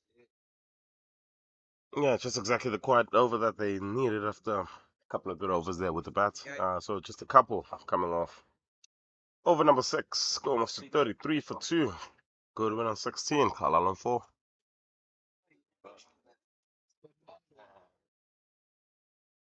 Oh, bringing in the changes here at a brisk rate is the United States, as we see a change in bowling from the commentators' end. It's Sajid Fernando.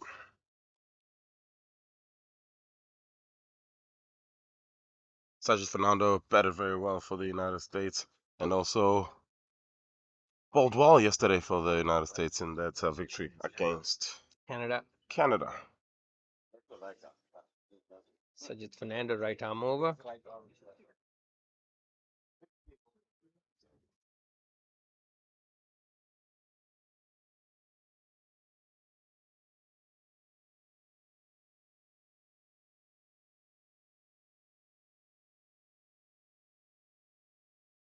Seems like he's going to bowl right arm off spin.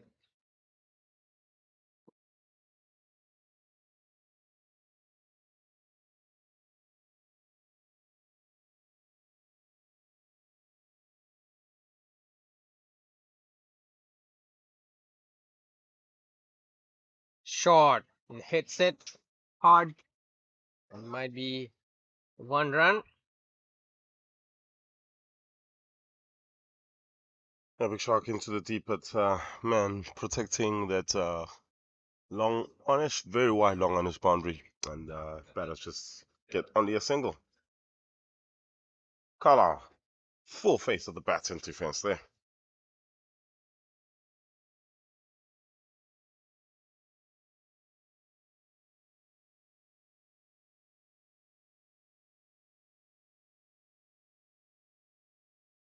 Again, playing it defensively.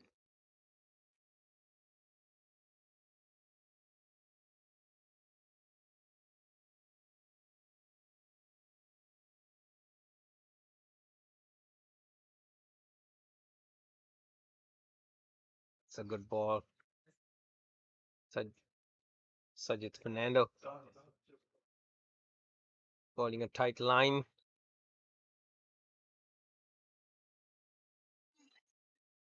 And this time, middle and leg. Batsman get a leg by.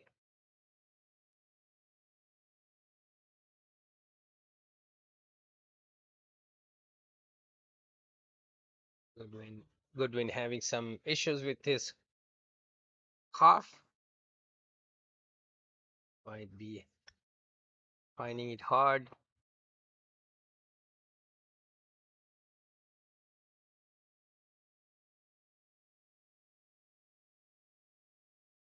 I think she going to use that, what's that, Anika spray? Repeat 40.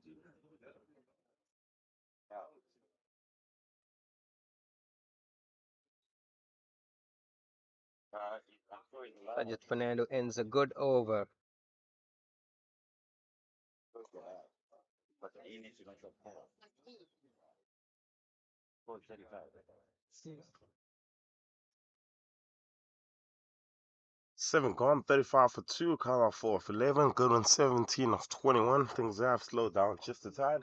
Run rate has dropped under 6, it's at 5 flat at the moment. And required run rate is still at 2.79, so that's not too much of a factor. It's about basically how long can the Zimbabweans hold on here in this little partnership and then start teeing off a little bit just after the first power play. Seems like Goodwin is having some issues with cramps. Hopefully, he will be able to get over with it and then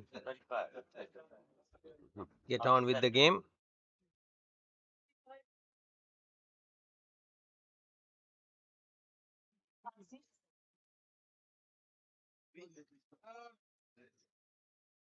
And that's a catch. That's a No, crowd catch as they call it. Straight off the ground into his hands, and if you're watching that on TV, you would be forgiven for thinking it was a catch too.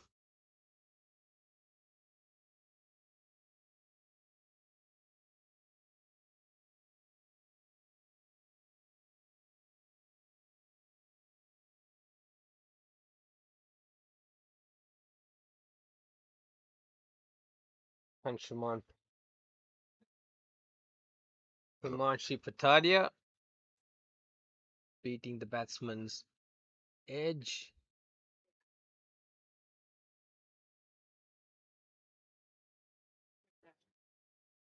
Again, an offside line.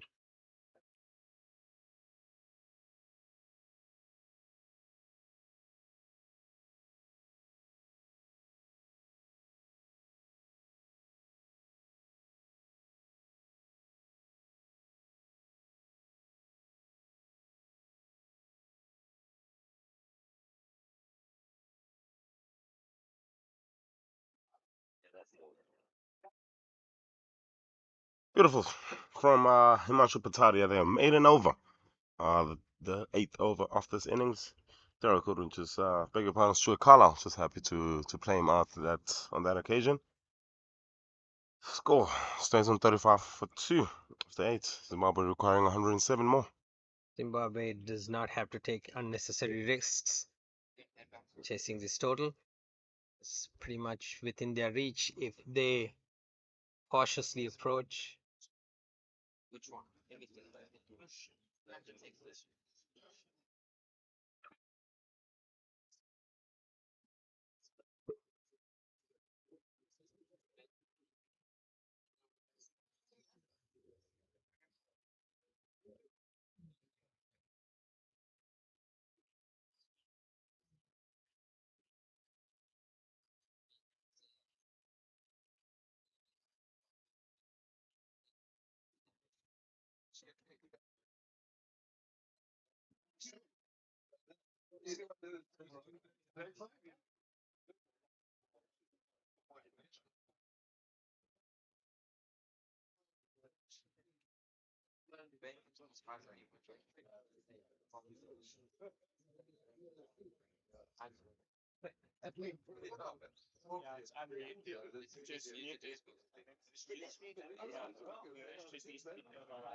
A couple of balls to start off there from Sergio Fernando, bit on the full side, and both driven right back to the bowler. So we do know that if you want to beat the United States, it's a trial by spin, and so far the spin is on the money. Goodwin opens the face, runs it down, and Mario Goodwin gets down on the leg side, and he gets through for a 1. Panicked a little bit as well, thinking that why is he not running? But Darrell Goodwin has gotten his youngest of his 2 brothers to be his runner.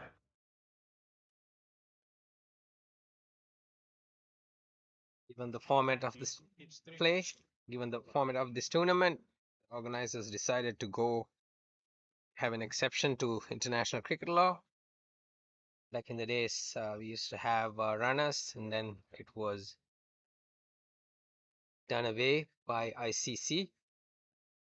This tournament, given the nature of the format, organizers have allowed these batting teams to use a runner.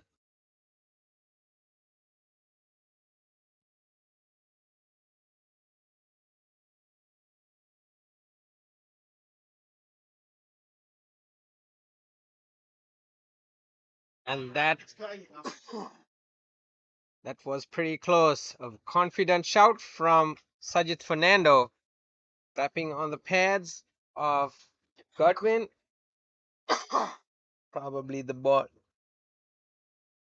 As you see there on the replay, just probably sliding down the leg side. Good shout though, very, very much worth an appeal from the side of the United States. But they get a couple of that over to Zimbabwe. 37 for 2 after 9. Oh,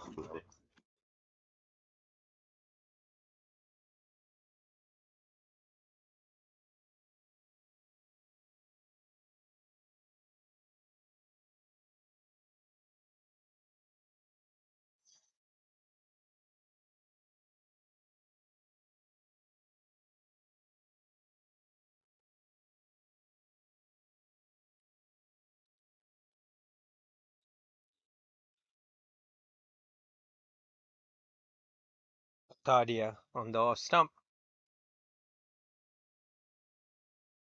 Carlisle happy to push it on the front.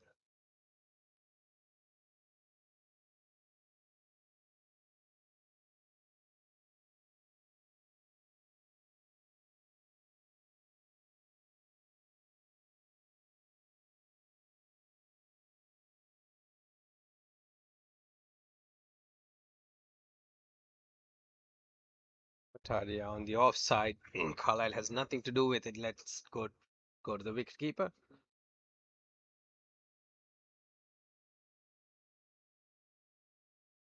Again, attempted sweep.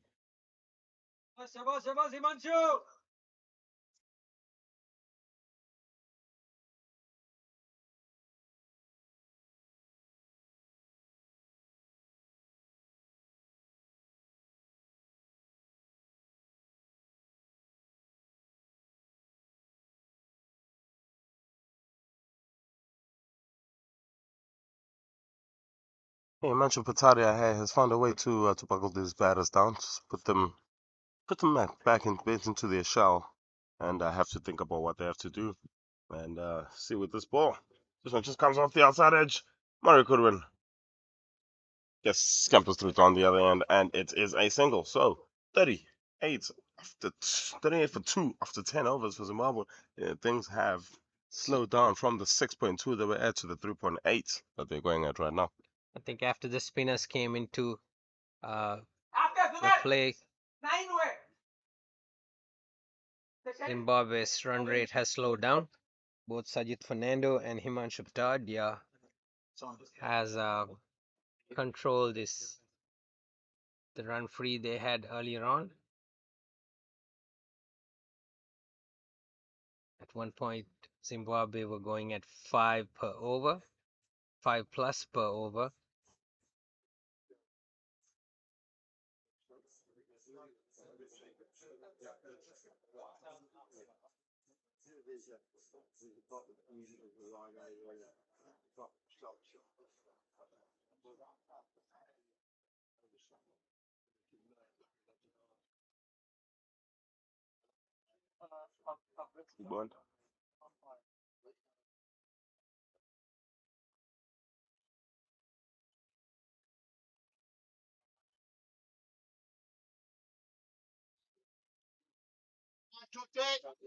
That's poor from the bowler there. Just a little bit on the comfortable side, thinking, oh no, they're definitely not going to run there. But the two batters, Stuart Carlisle pushing Murray Goodwin through, and they scampered through for a single that should have never been.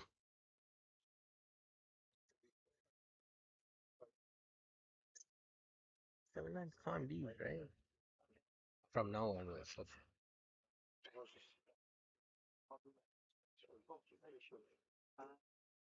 A packed offside field.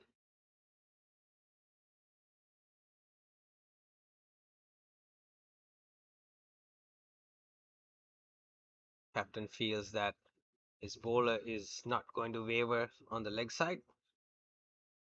Keep a tight line on the offside. A short third man. Point. Extra cover and a short mid-off. Both the mid-off and mid-off fielders are shorter. Trying to prevent the single.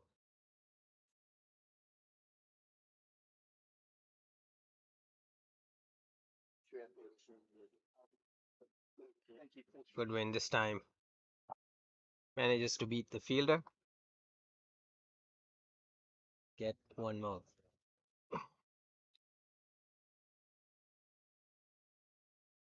That brings an end to that over.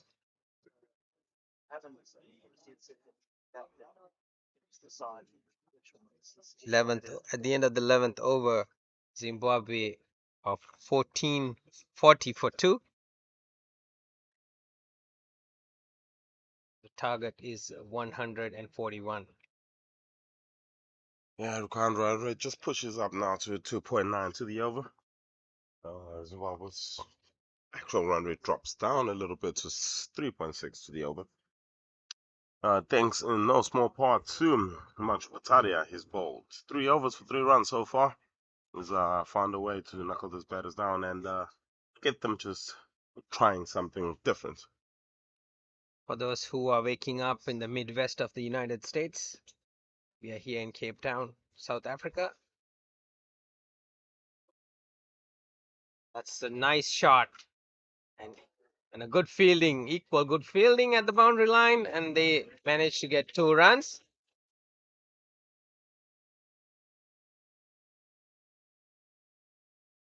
Goodwin hitting it uppishly over mid-on for a couple. That ball bounced. Quite a bit of bounce, which we haven't seen all day.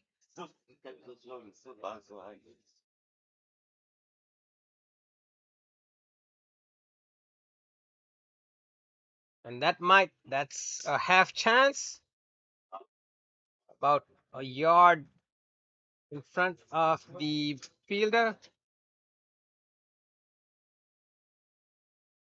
Yeah, have a chance as you call it, but dropping just short of the field there, and just lots of encouragement coming on the side of the field for Daryl Goodwin, just asking him to stick around there in the middle. So risky shot that, especially with the slip fielder in, but played it with soft hands. And, Cutting very late.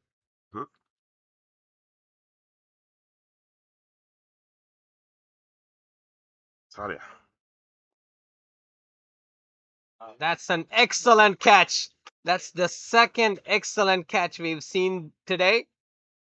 And Goodwin is caught on board by Patadia. Yes, indeed, Himanshu Patadia there, just taking a pace off just a little bit, and that one-handed diving to his left and sticks in his hand.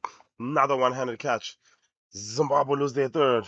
United States find themselves really back in the game here. It's 44 for 3, 11.5 overs, just 97 to get. Only 7 wickets for the United States to get.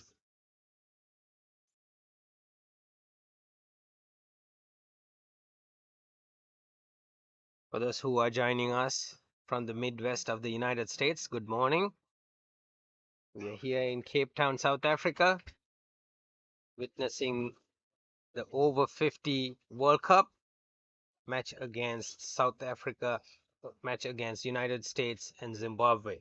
Earlier on, Zimbabwe won the toss and put the USA team into bat, and they managed to score 141 runs in their allotted 45 overs, a few balls short of the 45th over. Zimbabwe are currently 44 for 3 at 11.5 overs, and Stuart Carlisle is at 7, and the new man is Walton. Yes, indeed, Andy Walton, the new man in for Zimbabwe. He comes in at number 5. A great athlete and proper batter as well. He's really a genuine all-rounder for the Zimbabwean team, and he comes in at number 5. And Zimbabwe just a little bit of stability. Starts down the leg side as Himanshu Patadia to Andy Walton, and it's a wide.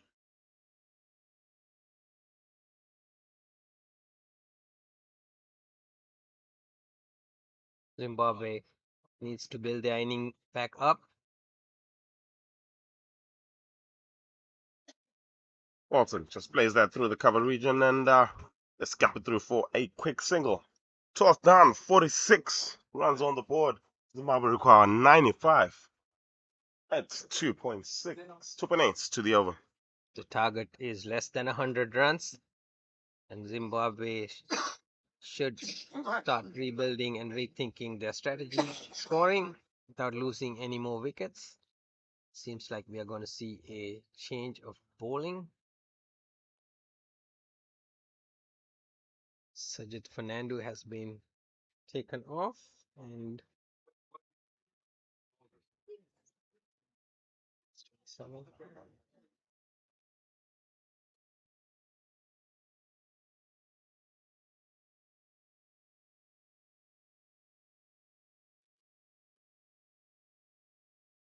Twelve overs gone as the United States give us another change in bowling. It's Shintan Patel, man who came in the little bit of attacking into for this US side with the bat, and it'll be interesting to see what he can do with the ball here. Sajid Fernando didn't know too badly, but the skipper going with a different option at this particular juncture. Shintan Patel, left arm spin, left arm leg spin.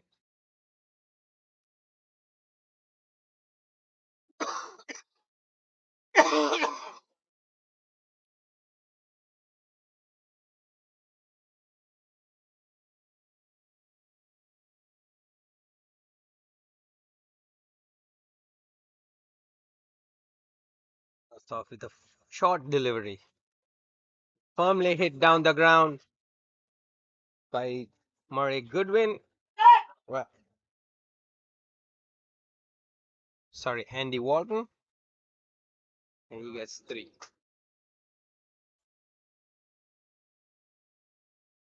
I was quite impressed with the Zimbabwe side. A couple of days ago, they ran 5 threes in that on that particular occasion on that day, and it's good to see them running another three here today as well.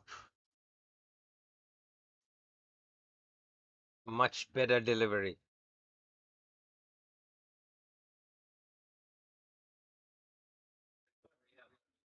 Speaking of Ashantan Pratap, being the highest ranked player in the over 50s rankings in this United States side, so he's a very important bowler for this team, and it will be interesting to see how much can he bring into the side. Remember, this is a side that is unbeaten at this stage of the competition.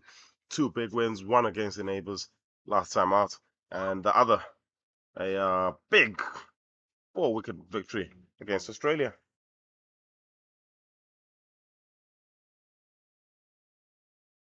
It's on bowling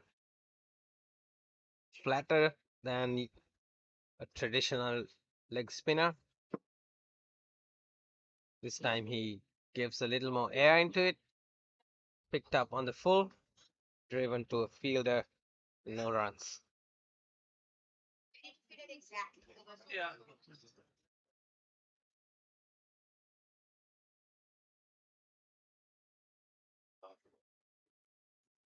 So started off very well in the first ball, got a 3 runs, and then 5 toss to follow that up, and good comeback from him.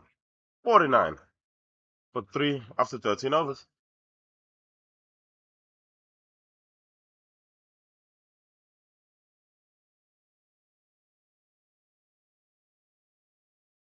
Still Himanshu Patadia on the other end with the ball for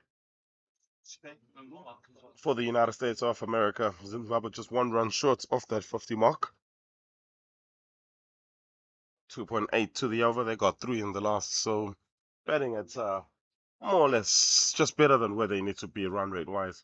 It's just a matter of just steadying the ship just a tad. This one is 4 outside the off stump, and it is driven to the man in the cover region for a dot ball. I don't think run rate was a concern of Zimbabwe from the beginning, but the only issue they have is they have lost 3 wickets, and before the inning opens up to the tail, it's the batsman who needs to get this job done. It's on the front pad. Well outside the line, and he stays there just to show the umpire that that's the case. The off stump, yep. 2 slips. And then that works. Interesting, you pick up the slips, and very immediately he edges one, and it goes to Sajid Fernando at first slip. And this Zimbabwean ship is rocking just a tad here. 49 for 4. 13.4 overs.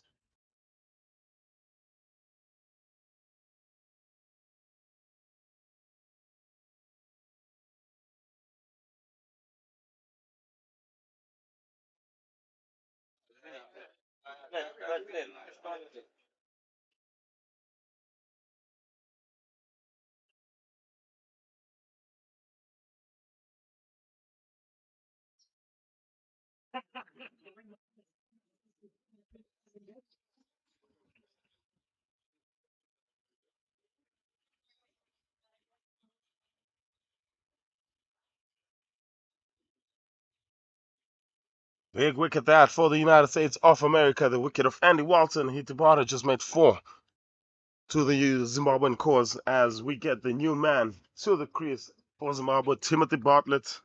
He joins Stuart Carlisle, and there's a big job on their hands now. Still 92 to get, still 31.2 overs left in the piece. Andy Walton, who bowled brilliantly this morning. Beside that, it has been the spinners who've been calling the cards, holding the cards today.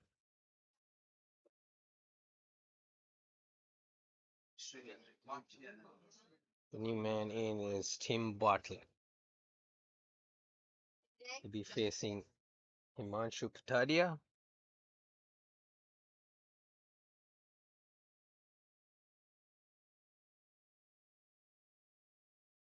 Floated, picked on the full.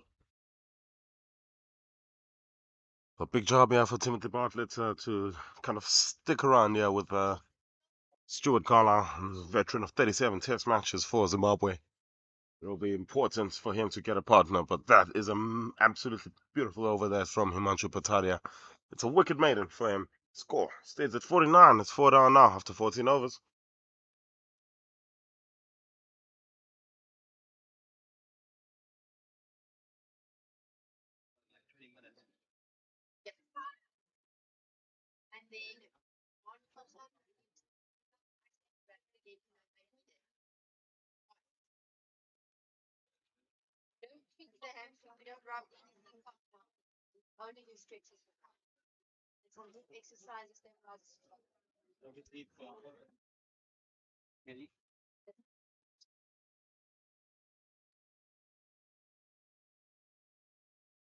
Shintan Patel, he'll bowl the last over before the drinks break. Stuart Carlisle for defense on that occasion.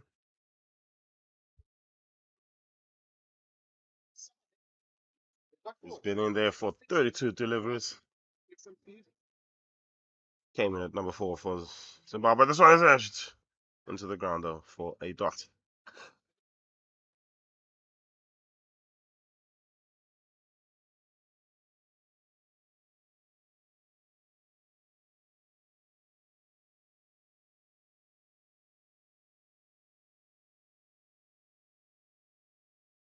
Full face of the bat there by Stuart Carlisle in defense. Yeah, priority number 1 at this point. Just get yourself to the drinks break and reassess as a batting unit where you want to be and where you need to be. Obviously not where they would have wanted to be after 15 overs. Started off very, very well, and it's been the US.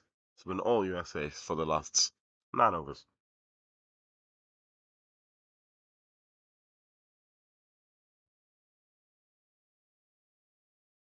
5 out of 5 on the money there for Shintan Patel. Looking to follow the wicket maiden up with a maiden of his own. He's got 1 ball to go here.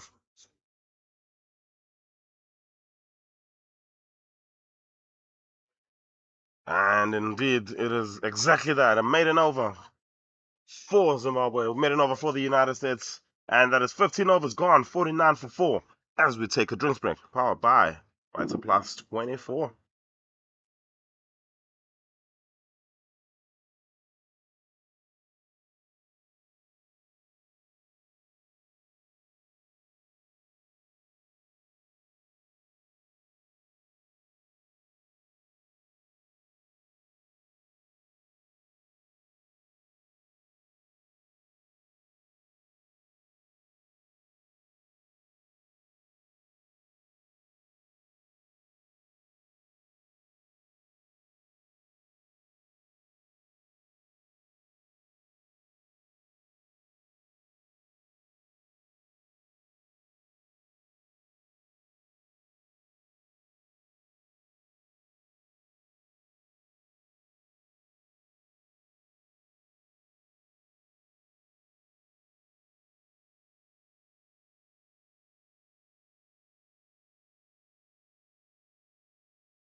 Welcome back to the game.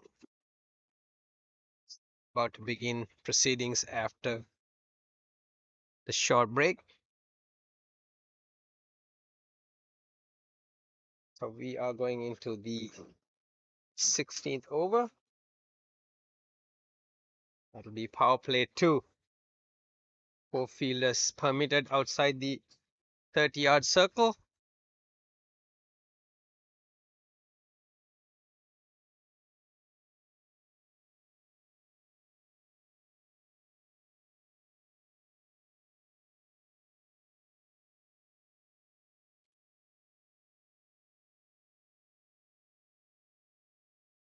Bartlett on strike. Batadia operating from the far end.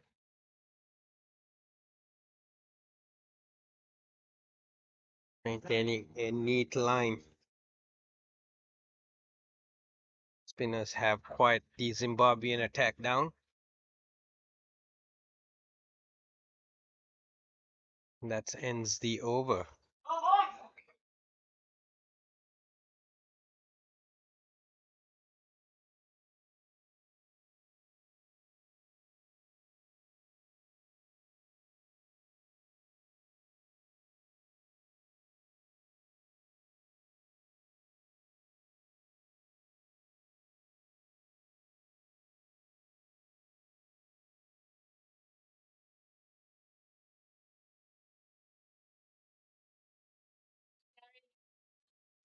Chintan Patel. Zimbabwe are 49 for 4 at the end of the 16th over. Chintan Patel bowling to Carlisle.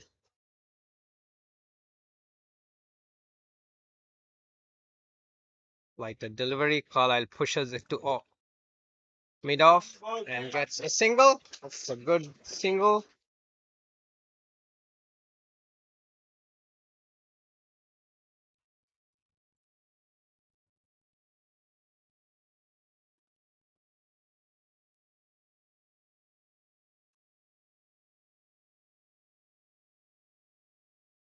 Strong breeze blowing across.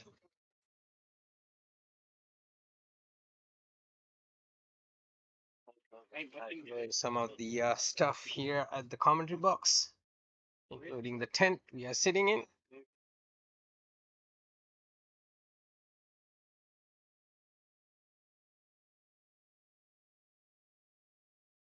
Chintan Patel, left arm over.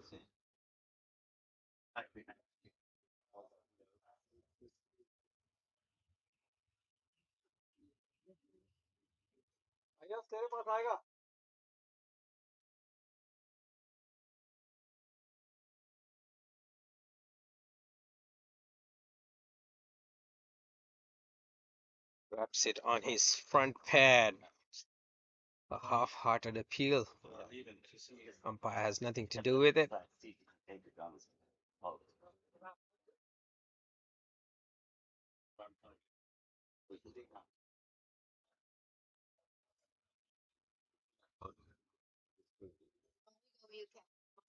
Attempts to cut it. Ball keeps low.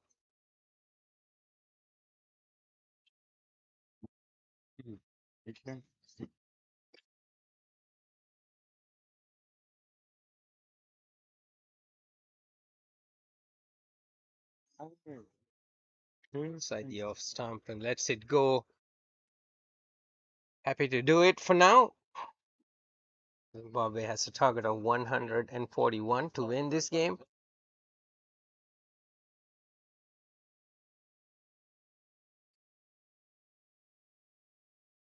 The 50 comes up for Zimbabwe, 50 for 4 at the end of the 17th over.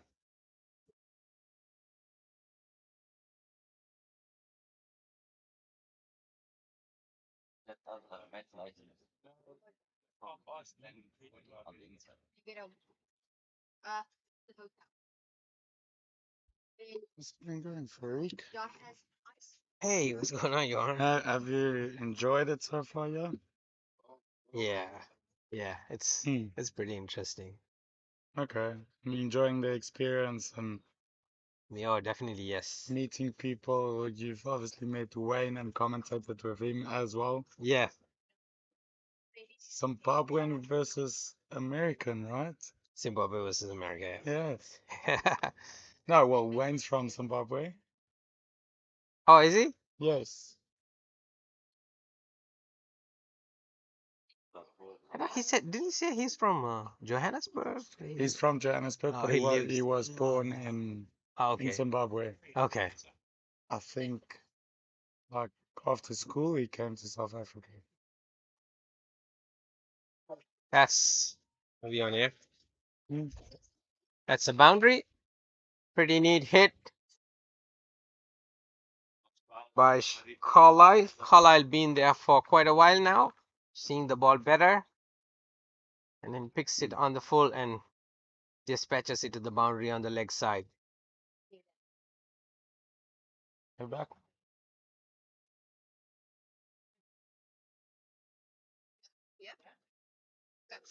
It's a half-hearted appeal. The umpire has nothing to do with it. Seems like the ball struck the batsman outside the off stump.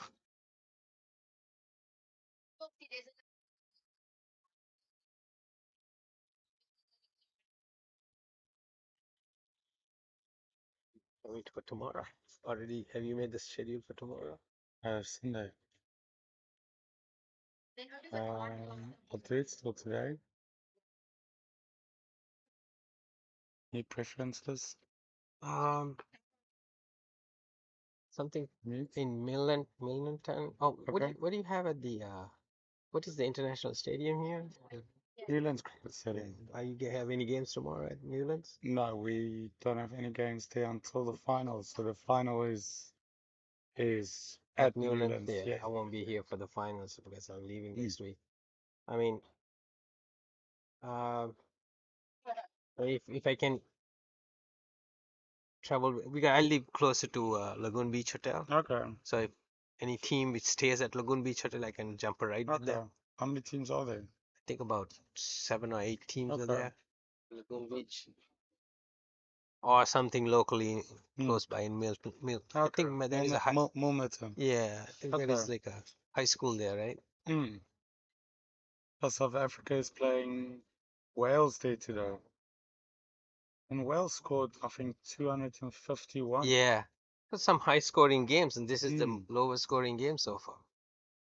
I mean, yesterday Wales were bowled out for 46 against India. Came back strong today, huh? Yes. Chintan Patel from the scoreboard, from the commentary box end. Getting ready to bowl the 19th over of the inning. Zimbabwe are 55 for 4. They are not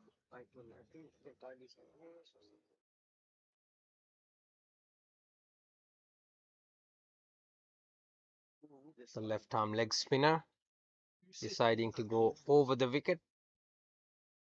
Oh, no, he's going around the wicket. He's going across the bats, the umpire and the wickets.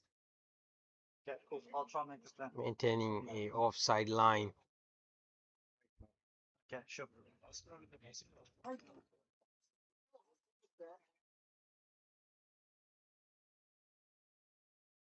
Outside the offside. Batsman lets it go to the wicket keeper.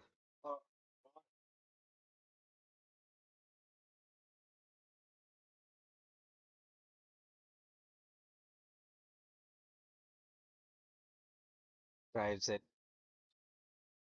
Finds a fielder. No run.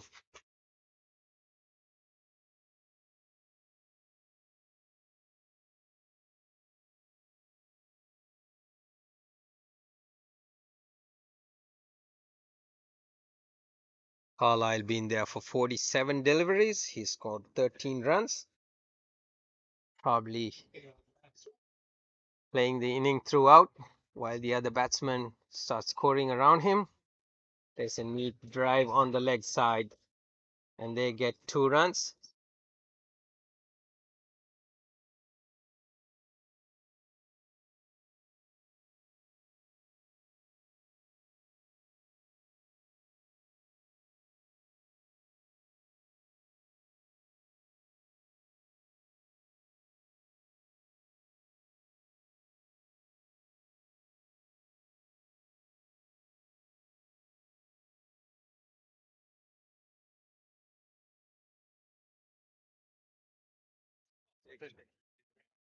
That ends the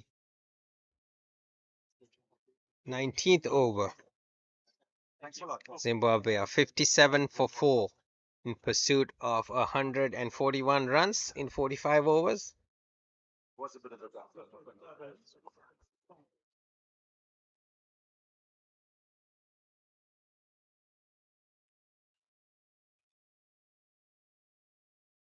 Americans are unbeaten so far. They played 2 games and won both of them.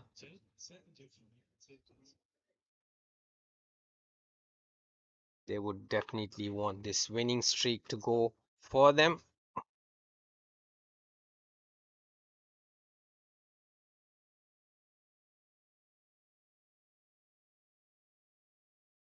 Patadia.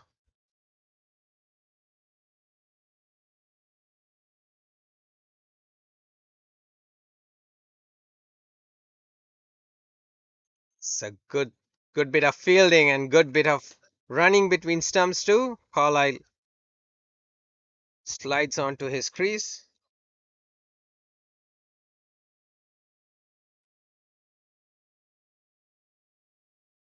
Patadia bowling his 8th over. Figures of 13 for 2.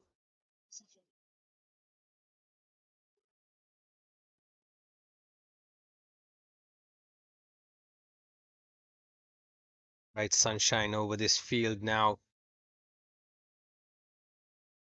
It's been bright throughout the day.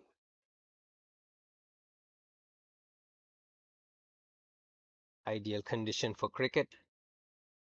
The nice cool breeze blowing across us, across the field.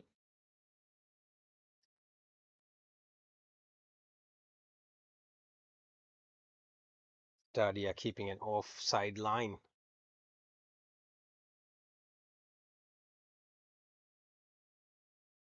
And that's a hit. That's hit over mid wicket for 6. Carlisle making use of his feet, goes down on one knee and slog sweeps it for a 6.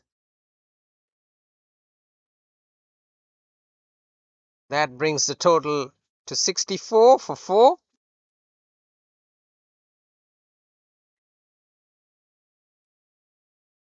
Might be the first loose ball Patadia bowled this whole inning. Head full. Carlisle making full use of it.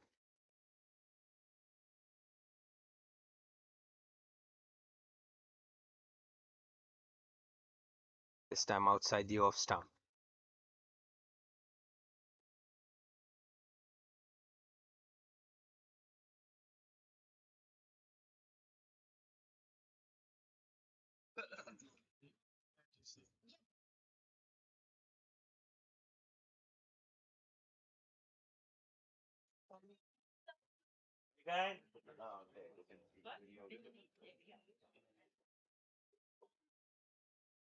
And that's the end of the 20th over. 64 for 4.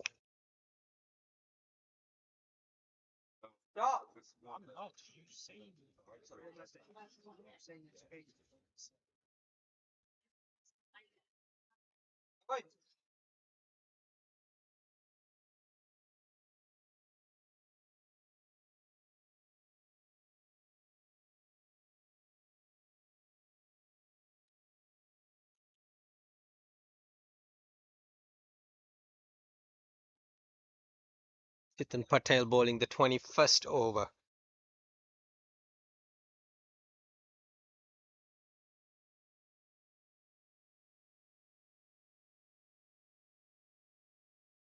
Tim Bartlett, the left-handed batsman, gently pushes it back to the bowler.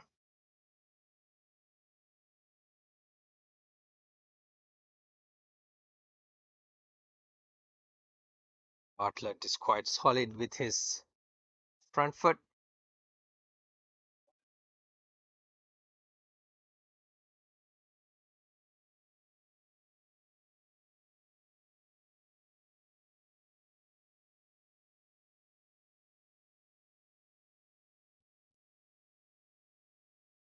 Hits it hard along the ground. And that's a good running.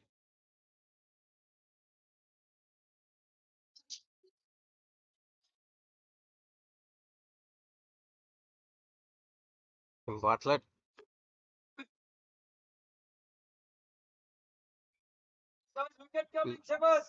The United States team is getting chatty.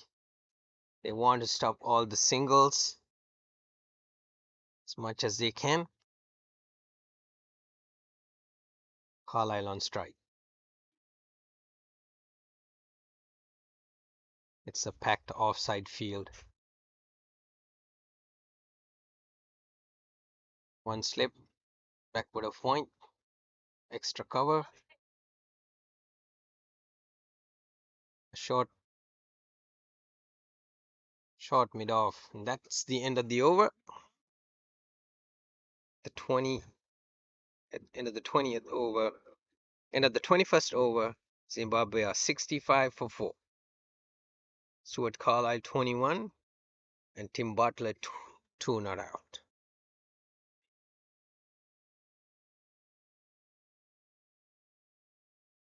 We're seeing a change of bowling.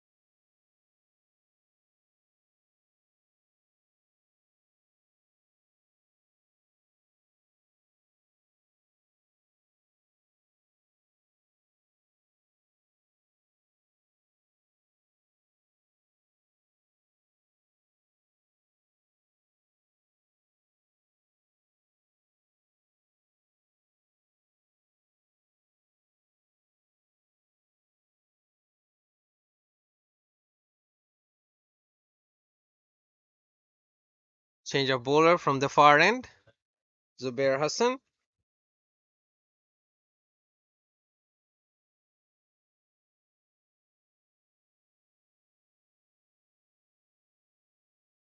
Right arm off spin.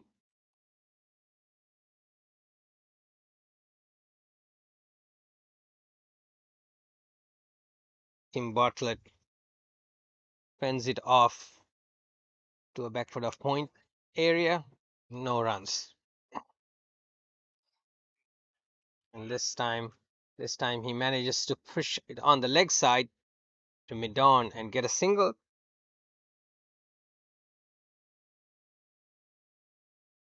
Tim Bartlett moves on to 3, 66 for 4, 21.2 overs.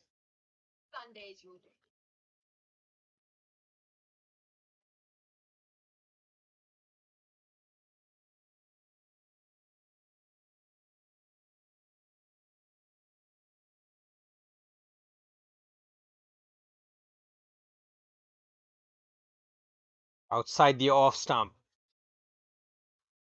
Cuts it. And a good fielding. 1 run. Seems like the fielder is down with a cramp.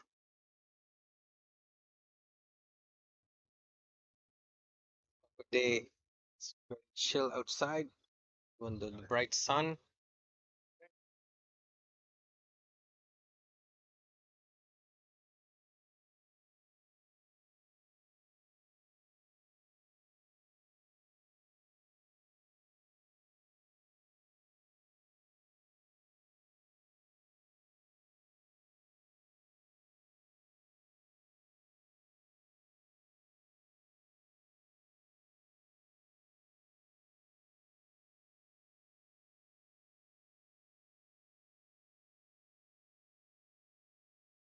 Bartlett playing forward, pushing the ball back to a mid-off position. And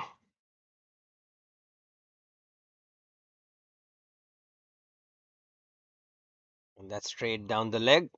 And a white ball called by the umpire.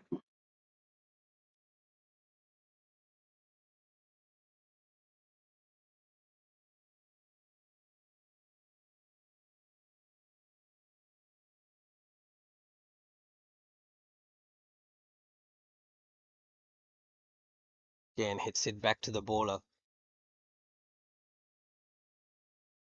Tim Bartlett not attempting anything fancy. Keeping it simple. That's the end of the 22nd over. Zimbabwe 68 for 4.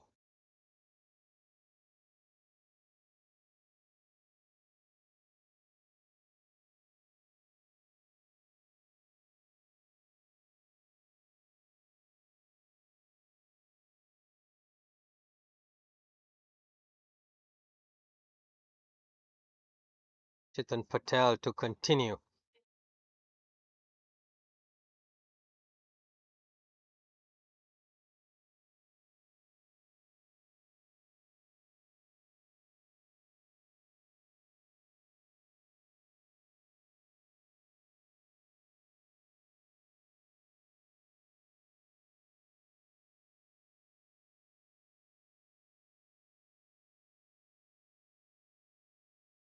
And that's short and hit hard.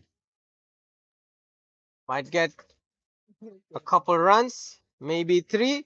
If they run hard, and they decide against the 3rd run. And we're fielded on the boundary line and returned.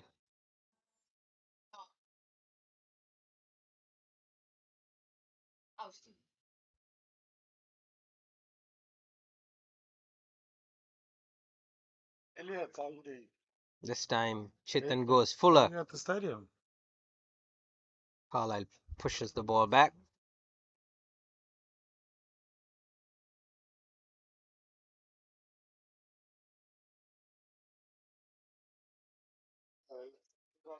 Try to squeeze a short, quick single, but decides against it.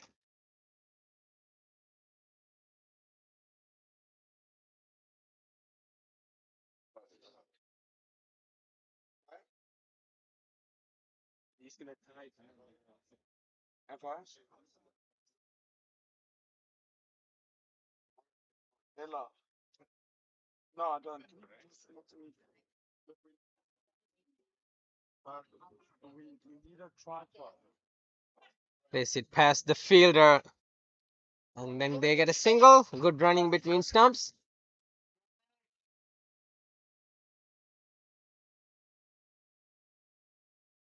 And that's the end of the 23rd over. 70 for 4. So 71. 71 for 4. And 70 more runs to go.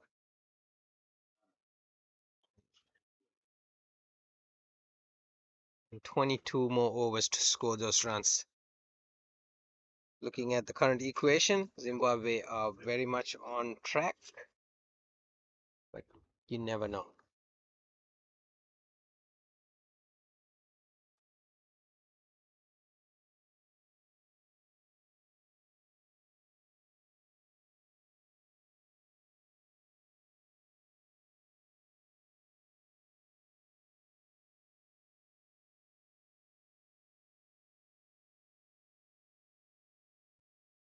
Is Zubair Hassan. Beg your pardon, he's not the bowler, is continuing from the far end.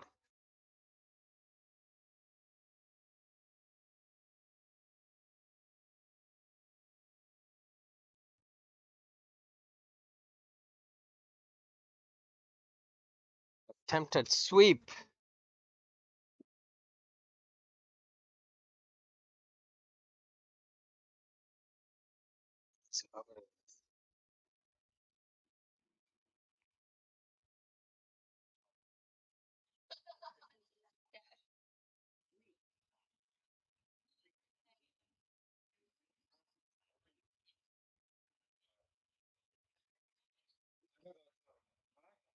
A good line on the offside.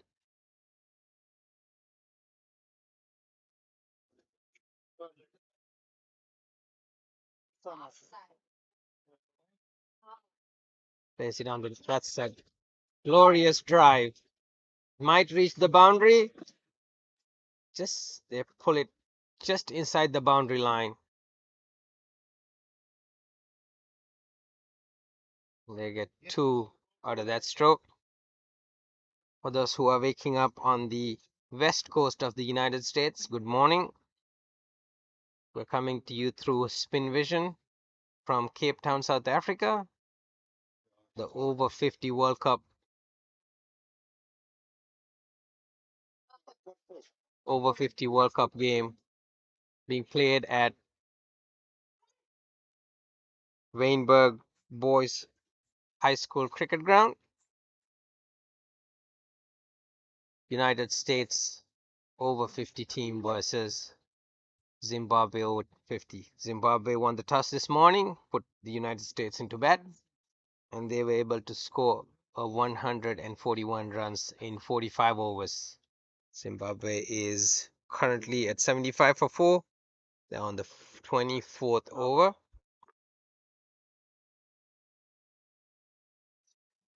Stuart Carlisle, 29, and Tim Bartlett, 3 not out.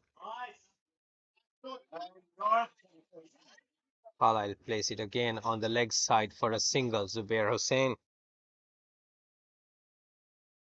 throwing one down towards the leg side. So that ends the 24th over, 76 for 4.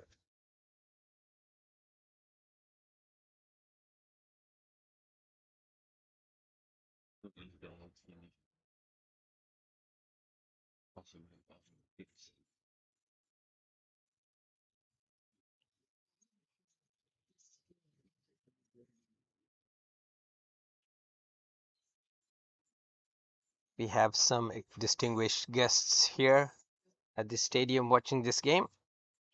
Mr. Barry Richards, the former chairman of selectors South Africa.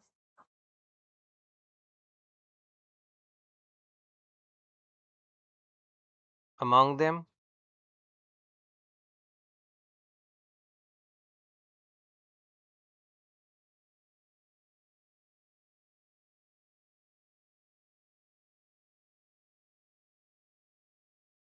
Chetan Patel with his left arm spins.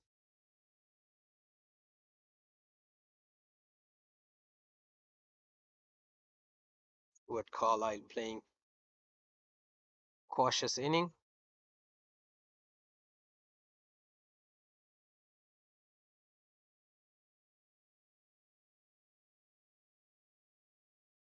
Switch. As soon as the ball gets hit, like right after, you switch.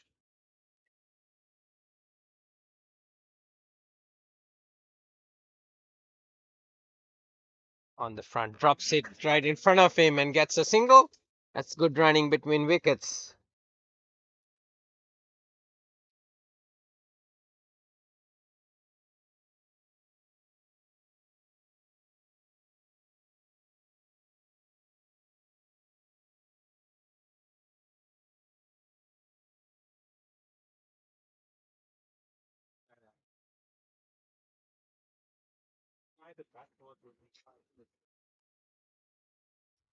It's good fielding right there in the covers. Hit hard.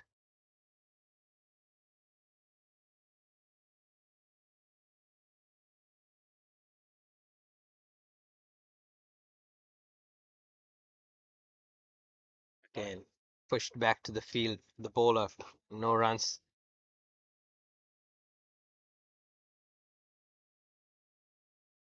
We see a few spectators gathered around here watching this game. This beautiful field at Waynesburg Boys High School on a bright, sunny, yet chilly afternoon.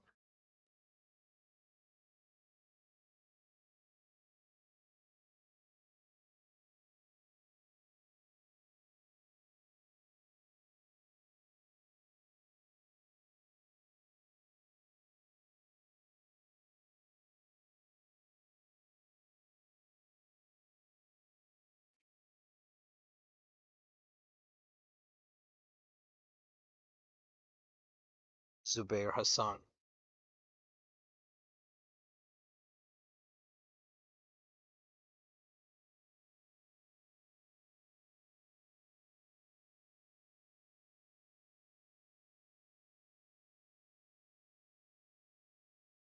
74.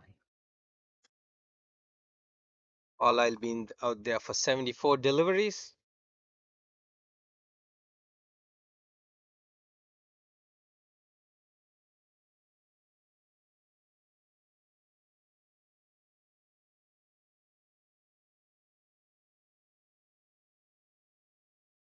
He's on 31. Pushes it in the gap.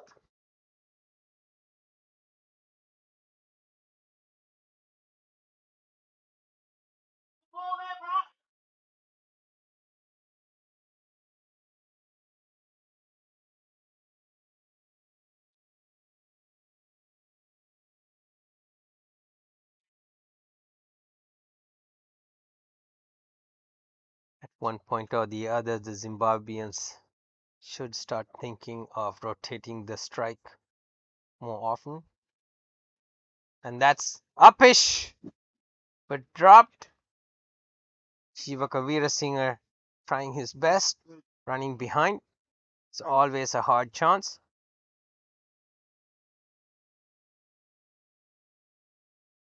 Nah, just go.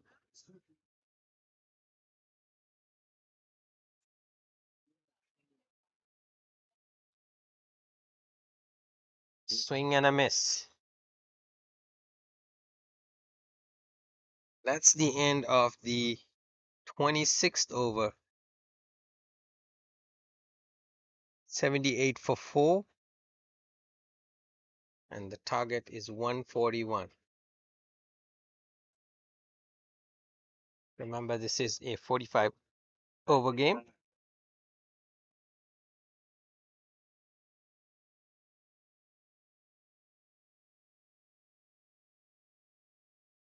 We got 19 more overs to go.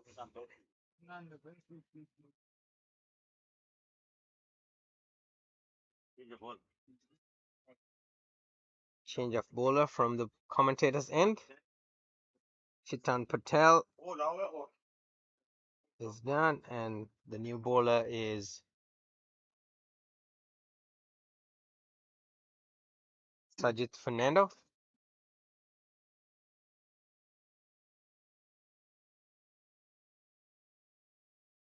Sajid Fernando is much more slower than the other spinners.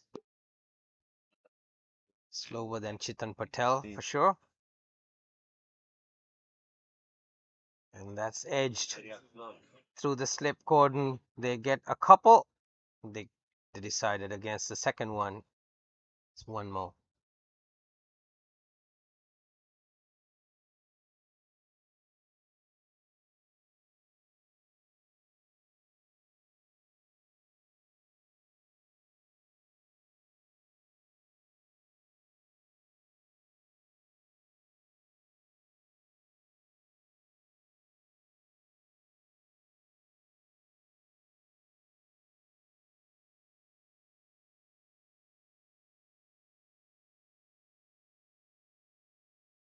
Pulling right arm over.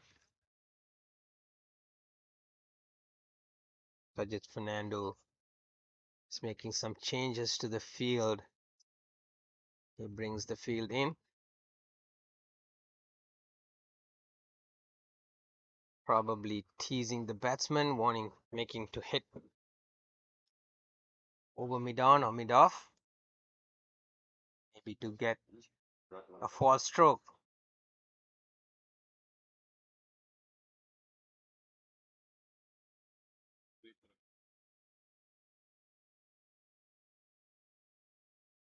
Cuts on the off. Tim Bartlett.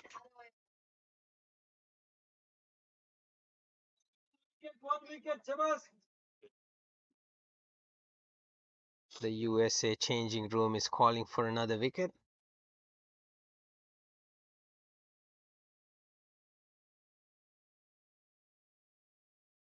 That's hit hard.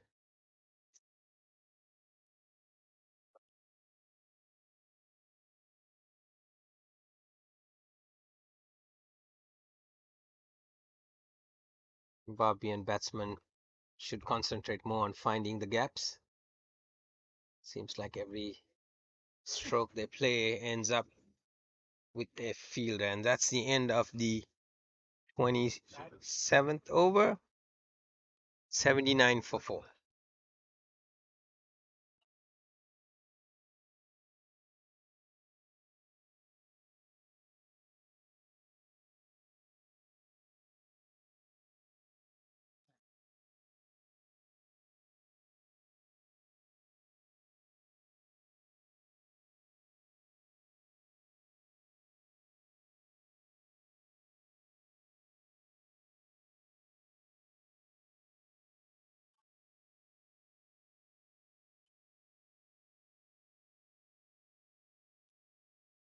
The new bowler is Zubair Hussain.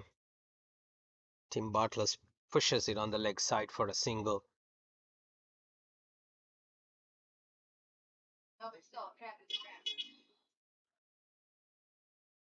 USA strengthening the leg side offside field, pushing Jiva Veerasimha to a short mid-off position. He balls it outside the off stump and calls a wide. Umpire calls a wide. Very strict call. The ball was going under the bat.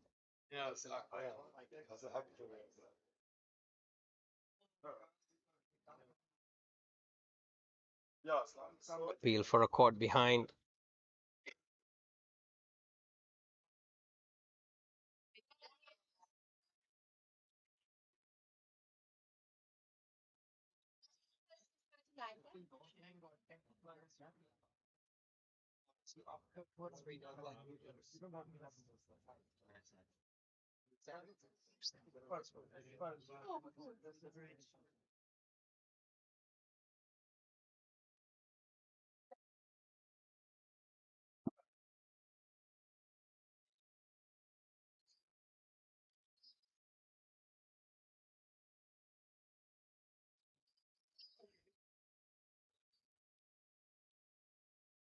The wicket is creating a little more bounce than this morning.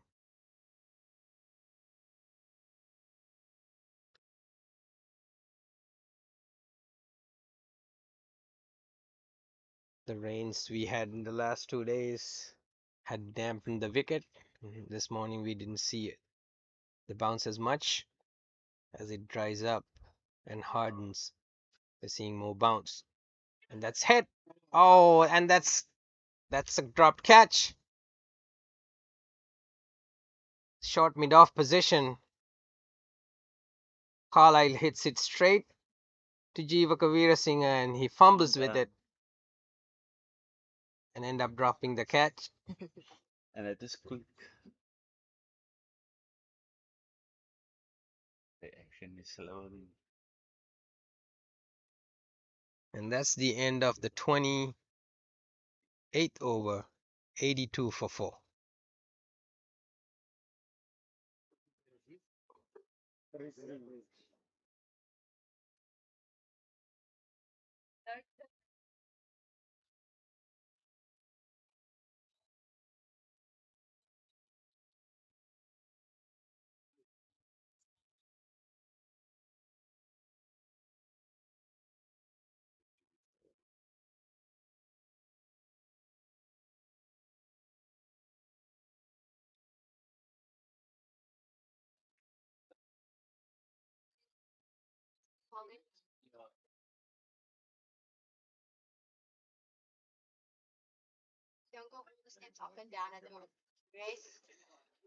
So Sujit Fernando operating from the commentator's box end.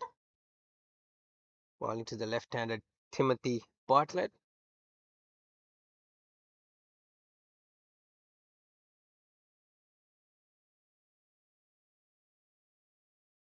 Bartlett on the front foot. Oh, an appeal, but turned down by the umpire. Today the umpires are Daryl O'Sullivan from Australia and John Holland from England. Two veteran campaigners.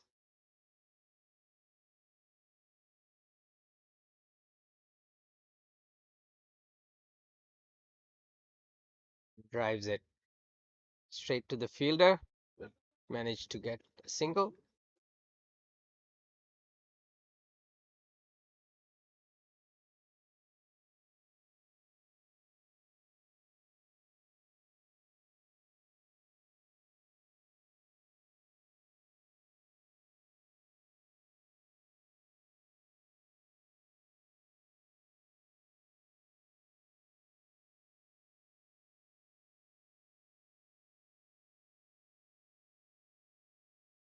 Hits it hard. Sajid Fernando misfields and a single. Good thinking.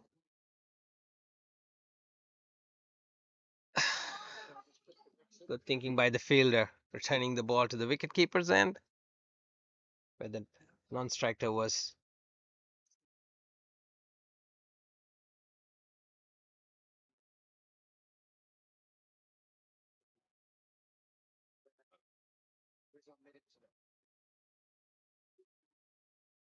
That's the end of the 29th over, 84 for 4.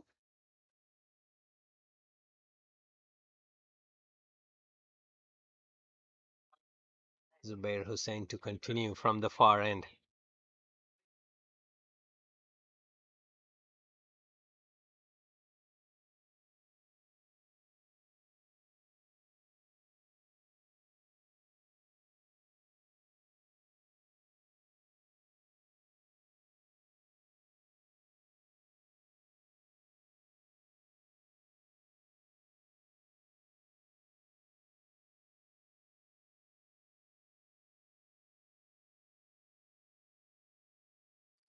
That's a good single.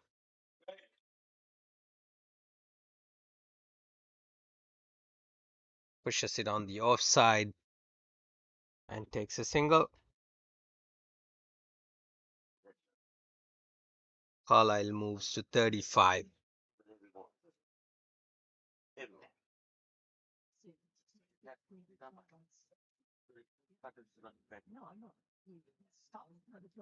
Zubair Hussain has a slip. That's a nice shot from Timothy Bartlett. A short delivery. They run for 2. The outfield is slow.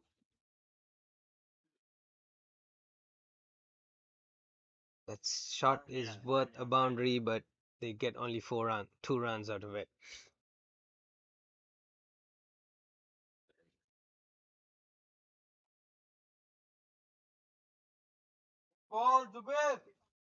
Timothy Bartlett on the front foot pushes it to the offside.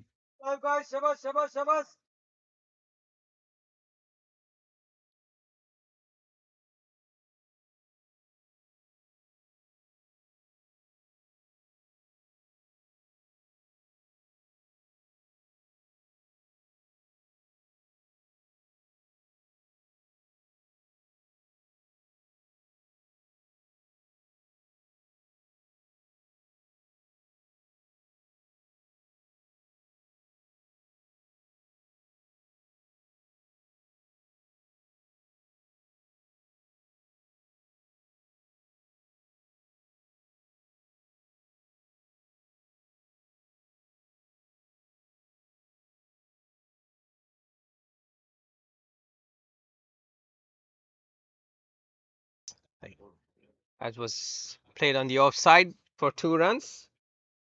So the requirement is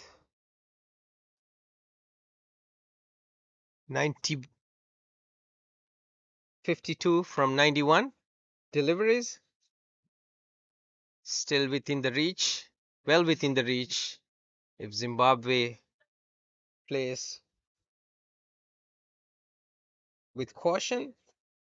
The current run rate is 2.93 and the asking run rate is 3.52. That is the end of the 30th over, and we are going for a drink break.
Back to the game. Sajid Fernando operating from the commentary box end. 89 for 4, 30 in 30 overs. Zimbabwe are chasing a target of 141.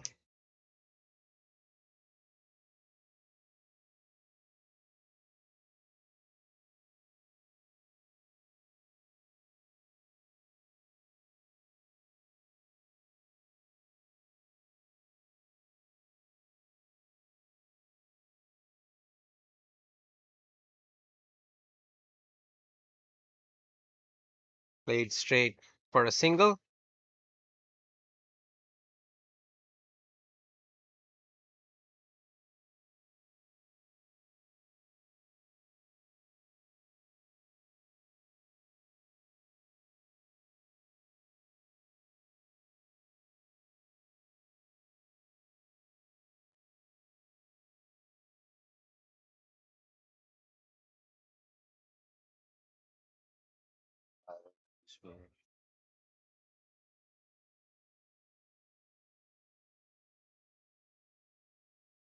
Sajid Fernando coming around the wicket to the left-hander. Picks it neatly to the leg side. Long on. Gets a single.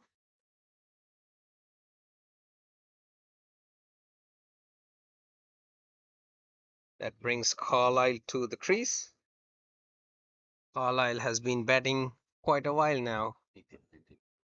89 deliveries faced so far. He's on 36 not out. Sajid Fernando coming over the wicket for the right-hander. Carlisle quite happy to push it back to the bowler. Carlisle got a deep mid-wicket on the boundary line. Backward of point, mid-wicket, a short mid-on on the leg side.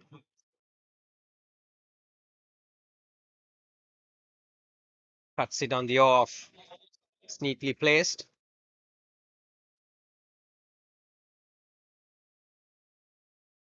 We are on the third power play. 5 fielders are allowed outside the 30-yard boundary, 30-yard circle.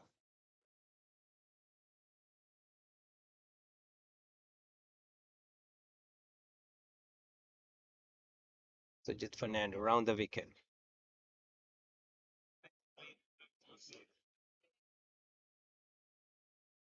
Zimbabwe has got a pretty decent equation to make it to the 141 runs. That's the end of the 31st over, 93 for 4. They got 52 to win.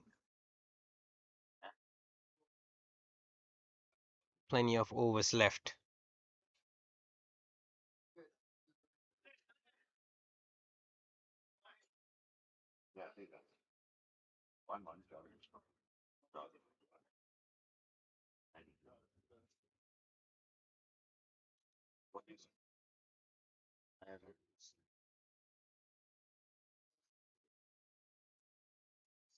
Stuart Carlisle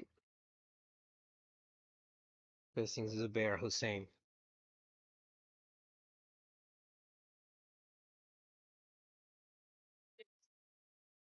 Cuts it on the off. Straight to the fielder, but still managed to get a single. Good running between the stumps.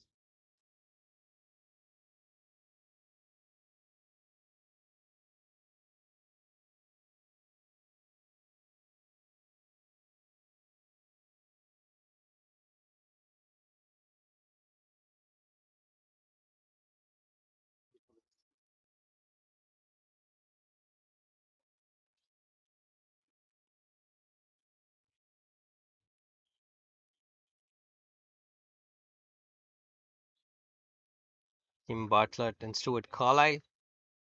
They've been in the wicket for quite some time now.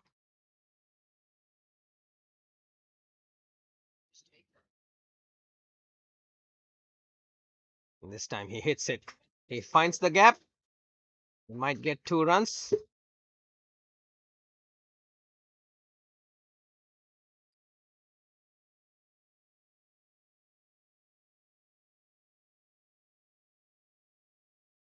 That was picked up well and placed between the fielders into the gap for 2 runs by Tim Bartlett. This time he pushes it back to the long on fielder and gets a single. Wayne, we need slot backs. Must straight. Can't keep the big pitches still in.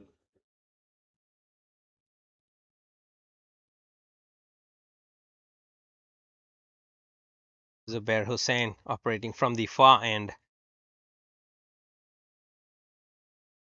Places it on the leg side for an easy single. Stuart Carlisle been there quite for a while now. Seeing the ball better.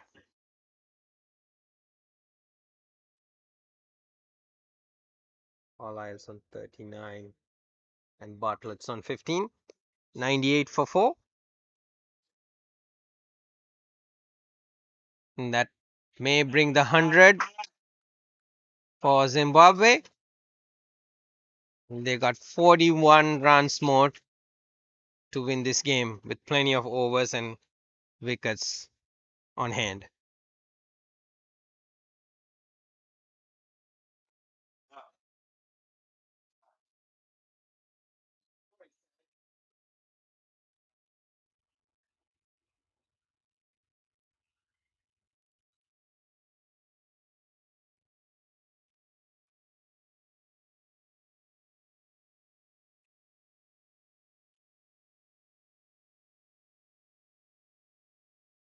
That brings an end to that over.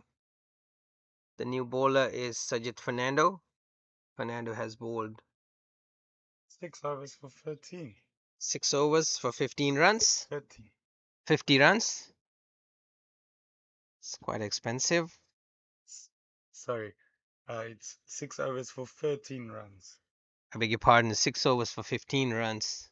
So Nice. just going slightly over 2 to the over. That's Isn't pretty bad at all. That's pretty decent bowling by Sajid Fernando. But he doesn't have nothing on his wickets column. This time throwing down the leg and the batsman cleverly pushing it down the leg side. Slight tickle and gets a single. And their equation is 40 from 77 balls. So if they can keep these wickets in hand and just go at this rate, they'll comfortably make it.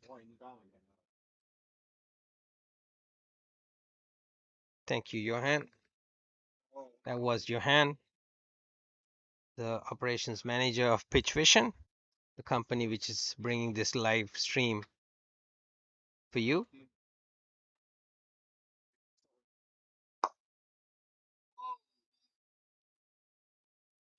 Updating me on the equation.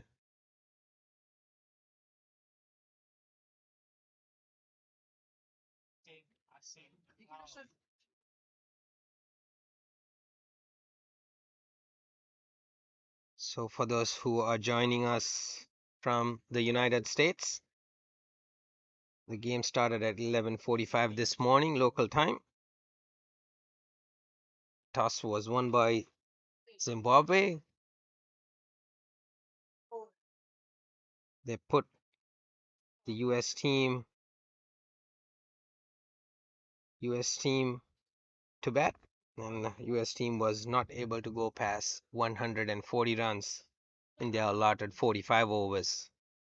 In reply, Zimbabwe are 102 for 4 at the 13th over. It's the last ball of the 13th over. This is the Over-50 World Cup cricket tournament, which is currently taking place in Cape Town, South Africa. We are coming to you with this game from Weiberg Boys High School cricket ground. And I also want to say hi to my wife and kids who are in Richmond, Virginia, probably watching this game.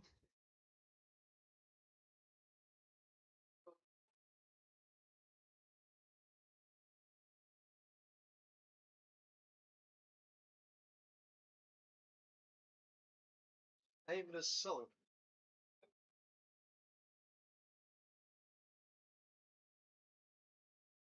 Change of bowling from the far end.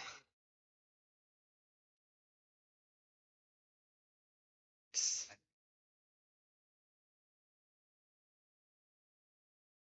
going to be Chitan Patel replacing Zubair Hussain.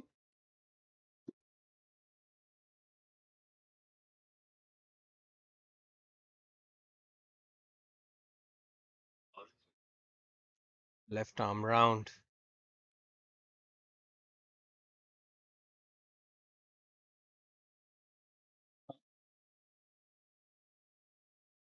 Good hit. It was a good fielding. Picks up and throws the stumps down on the non-striker's end. But the batsman is in. The umpire has nothing to do with it. Turns down the appeal for a run out.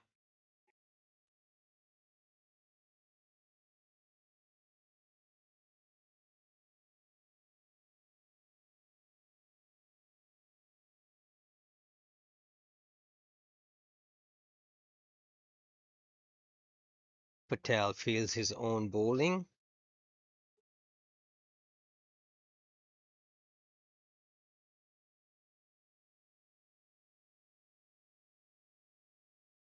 And that's an aggressive hit.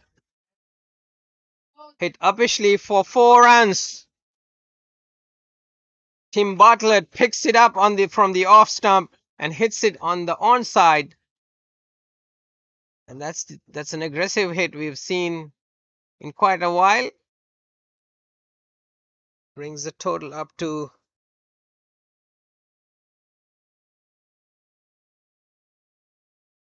108 for 4.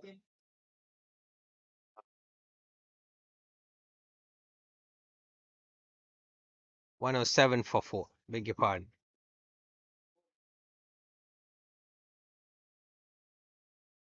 Good comeback from Chitan Patel. Was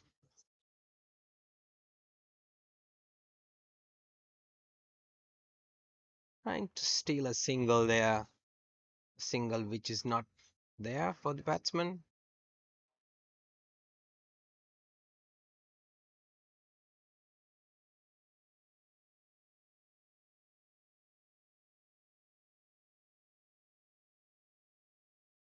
That's the end of another over. The end of the 34th over. 108 for 4. The target is 141. And the required rate is exactly 3 to the over at the moment. So 3 singles over and risk-free cricket would take them home. Exactly. There's no risk need to be taken by the Zimbabweans. They have the upper hand right now, as long as they don't lose wickets successively. 2 set batsmen. Stuart Carlyle has been there for over 100 deliveries. Timothy Bartlett, equally a high number of deliveries faced so far.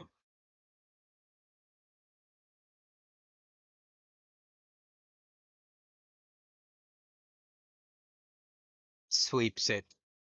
Sweeps it on the leg side. And that's smart cricket right there by Carlyle. Kind of pedals it to the leg side. And seeing there's no fielder on the long on area, and gets 2 runs.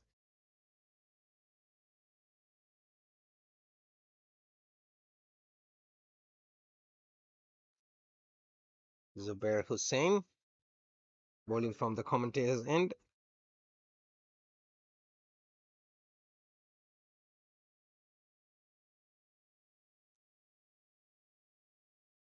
The floated delivery hit hard at the fielder. There's a misfield. There was a single.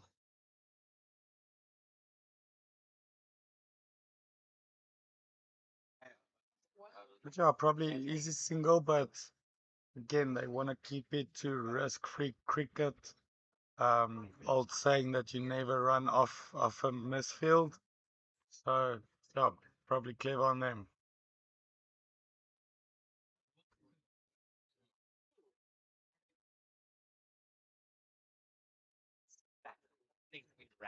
Attempted steal of a single, which was not there.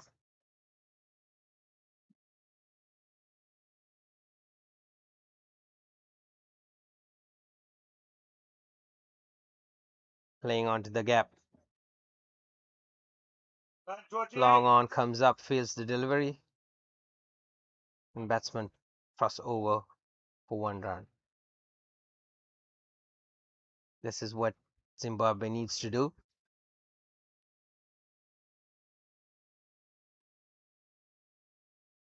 There's no risk needed, necessary. The equation is around 3 runs and over.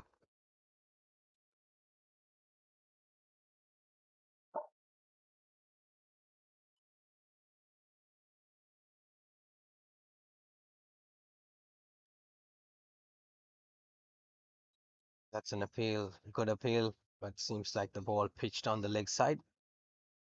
The umpire is unmoved. Darryl Sullivan.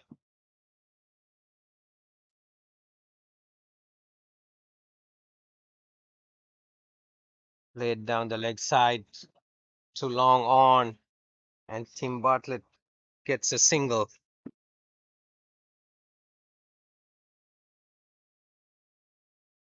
And Tim Bartlett moves on to 22. That's Nelson on the board at the end of 35 overs. 111 for 4, Zimbabwe.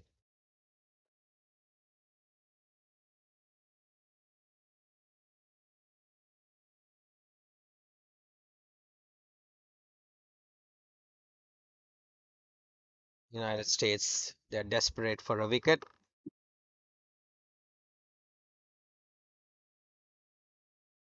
Will Chetan Patel be able to deliver that wicket today at this situation? Even though Zimbabwe is rolling, coasting smoothly, a wicket or two may change the equation.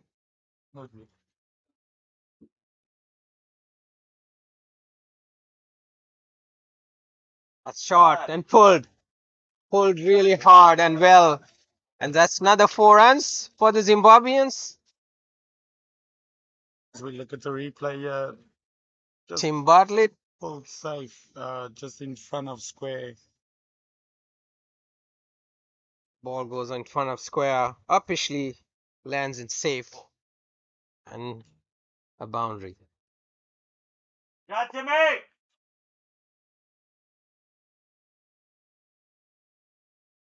Chetan Patel.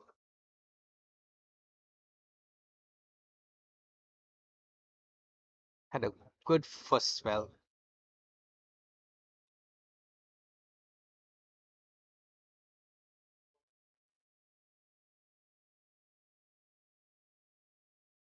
Feels his own bowling.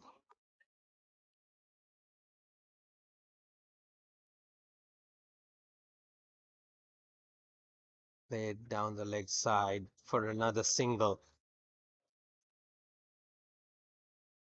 Smart cricket by these two batsmen.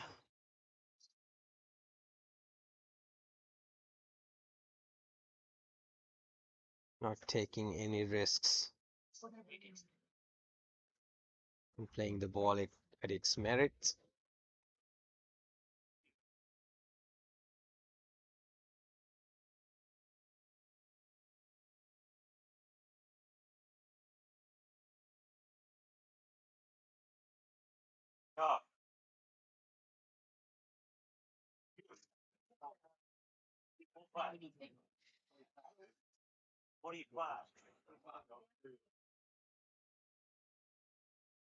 Hits it back hard past the bowler onto a long on position.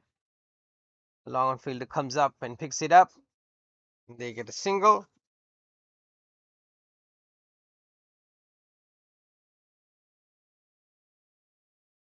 .117 for 4, and Tim Bartlett moves to 20.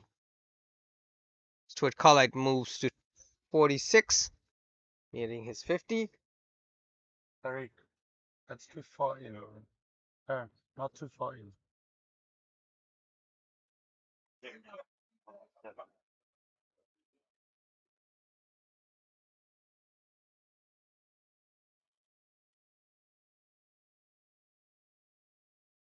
Carlisle on 46 and Bartlett on 27, and at the end of the 36th over, it's 117 for 4.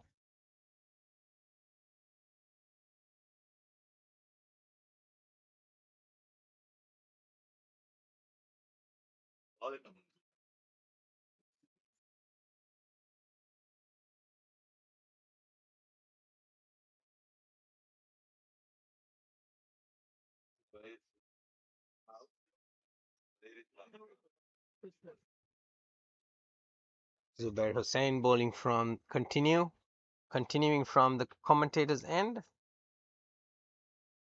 Carlisle comes out and hits it over the closing fielder for 1. Good use of the feet.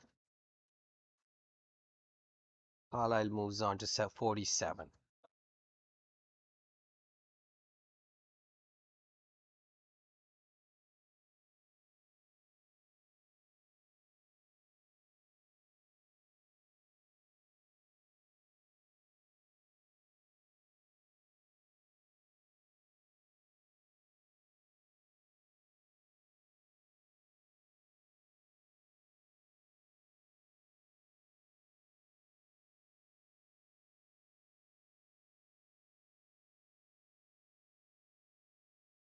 Cuts it on the off, straight to the fielder, Tim Bartlett.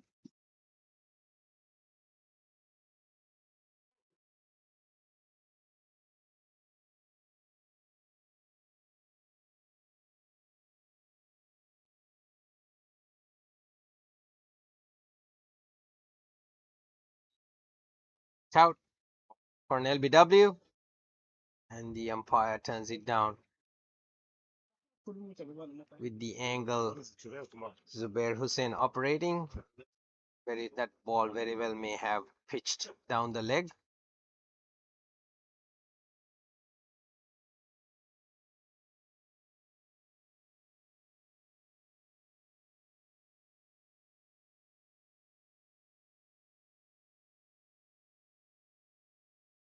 And that's hit hard. It's coming right at us. Could be. They get 2. The ball is not traveling in the boundary lines. Was a good hit. Straight behind the bowler's head. Yeah, and look, definitely hit against the wind. I think if it was hit towards the other end, it was traveling comfortably over the boundary.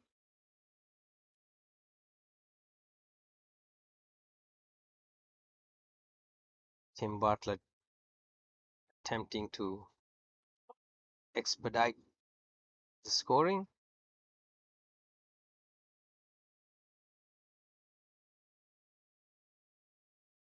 Ball kept low. It's one of the things that happened early this morning. The ball was keeping low. We're seeing that happen again now.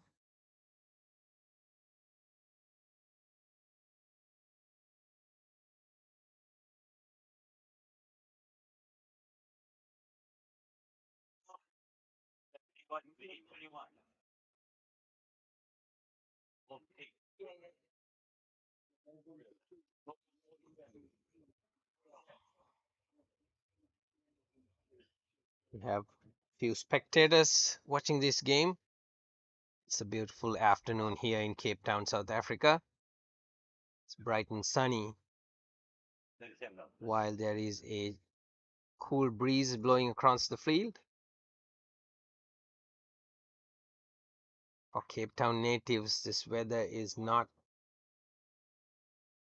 that belongs to this month, this time of the year.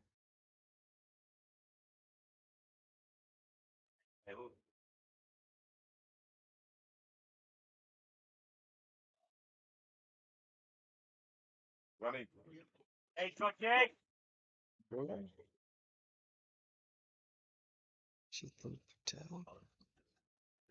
Chitan Patel operating from the far end. Carlisle gets a single off of the first delivery.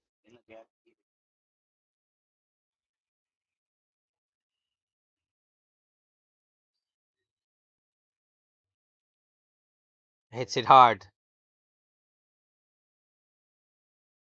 Tim Bartlett hits it over the bowler's head for a single.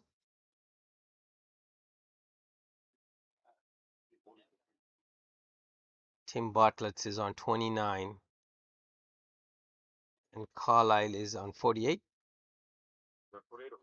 Tim Bartlett is 30. Carlisle hits it through the gap. They might get 2 runs, which might bring his 50. They run 3 runs off of that stroke. And Stuart Carlisle, a splendid inning, a very patient one, holding the team together when wickets were falling around him. Scores a 50 off of 106 balls. Oh, 1-4, 1-6 in that innings. Definitely a patient innings and exactly what they needed.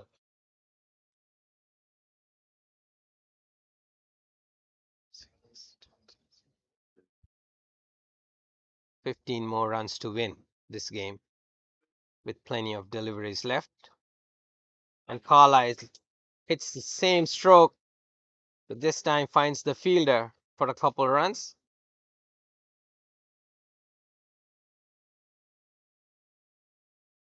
Chetan Patel getting the beating this time around. It's been pretty decent this morning, during his first spell.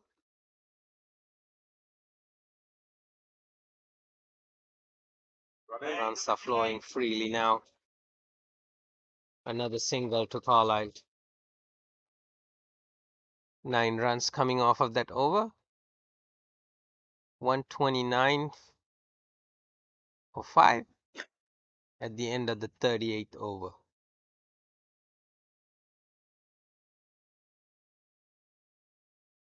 Timothy Bartlett on 31 and Stuart Carlisle on 54. Yeah, and just 12 runs to go. With 42 balls left, so they're doing it quite comfortably at the moment.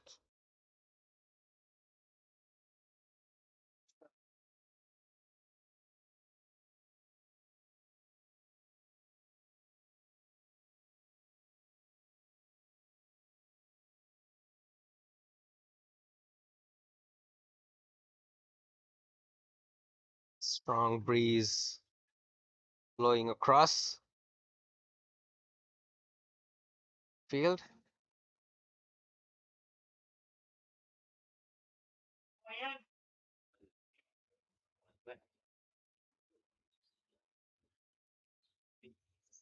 Come on, Ian! Let's do this, baby! Shanwar, change of bowling. Shanwar bowling from our end, replacing Zubair Hussain.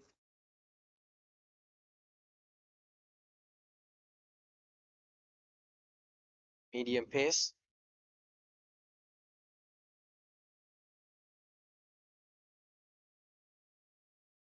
Hits it through the gap. Might be 2 more runs for the Zimbabweans. They're inching closer towards their victory.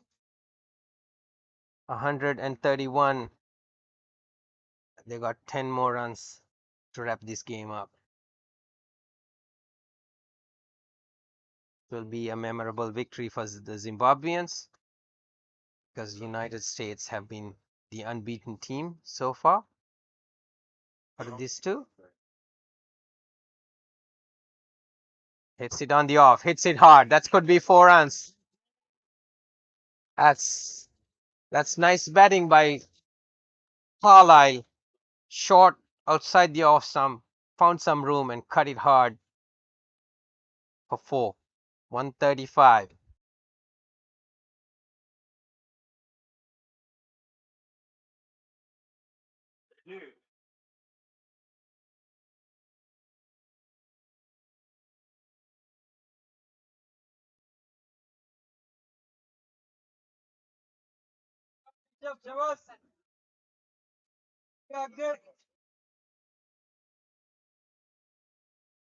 Short of a length. Not finding the right length at this point. And that's over pitched and hit hard. Get another single.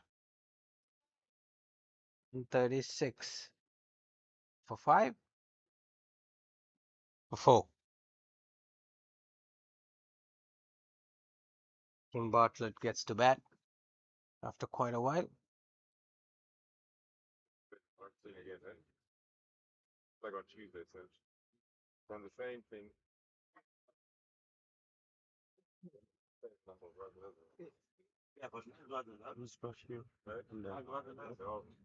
On Sunday and wait.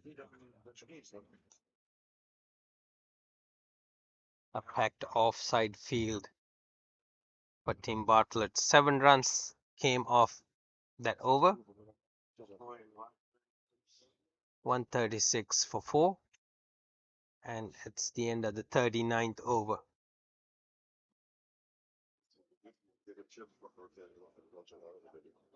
Stuart Carlisle is on 56 and Tim Bartlett is on 31.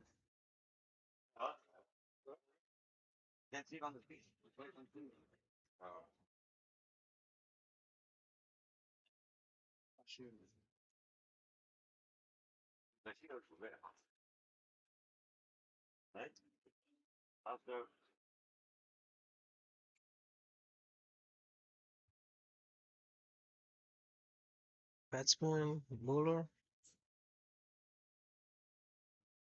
Zubair Hussain bowling from the far end.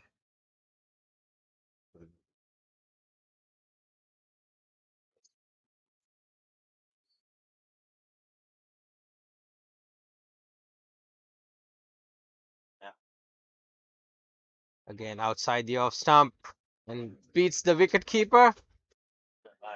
And they run for 2 runs. Farak, the wicket keeper, runs and fields the ball. And that comes off of the bat. 138. Zimbabwe have 3 runs to win this game. Stuart Carlisle moves on to 63. He's been the backbone of this Zimbabwean batting.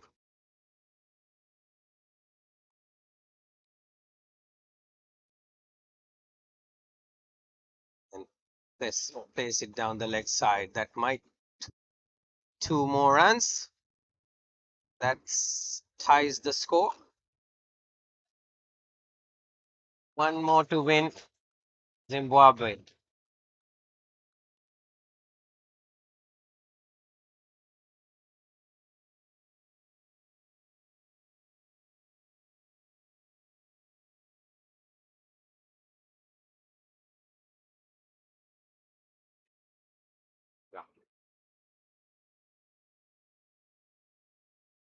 And that's it. Zimbabwe makes it home with a 6-wicket victory. And Stuart Carlisle scores 66 and Tim Bartlett on 31.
So that brings an end to this game.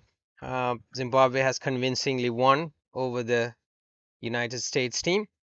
This morning, the toss was at 11:45, and Zimbabwe won the toss and put the United States team into bat. And the United States team was able to score 140 runs in the allotted 45 overs. Sajid Fernando scored 30 runs not out. Hyman Bashir, a quick fire 23, and Chitan Patel chipped in with 18 runs. Zimbabwe bowlers, Michael Staden took 2 wickets, and Andrew Walden got 3 wickets, and the rest of the bowlers, they shared 1 wicket each. Zimbabwe opened with Gavin Lindsay and Darrell Goodwin. And Darrell Goodwin, the skipper, went on to score 23 runs. And the star of today's game, Stuart Carlisle, scored 67. And Timothy Bartlett played a very vital supporting role with scoring 31 runs. Unfortunately, USA bowlers didn't shine today. Himanshu Kataria was able to get 2 wickets, and Hyman Bashir got 1 wicket, and that's where it ended. And again, ladies and gentlemen, this is your Pitch Vision live cast on YouTube, brought to you by Pitch Vision from Cape Town, South Africa. And we say goodbye to you for now until we meet you again on another game in the near future.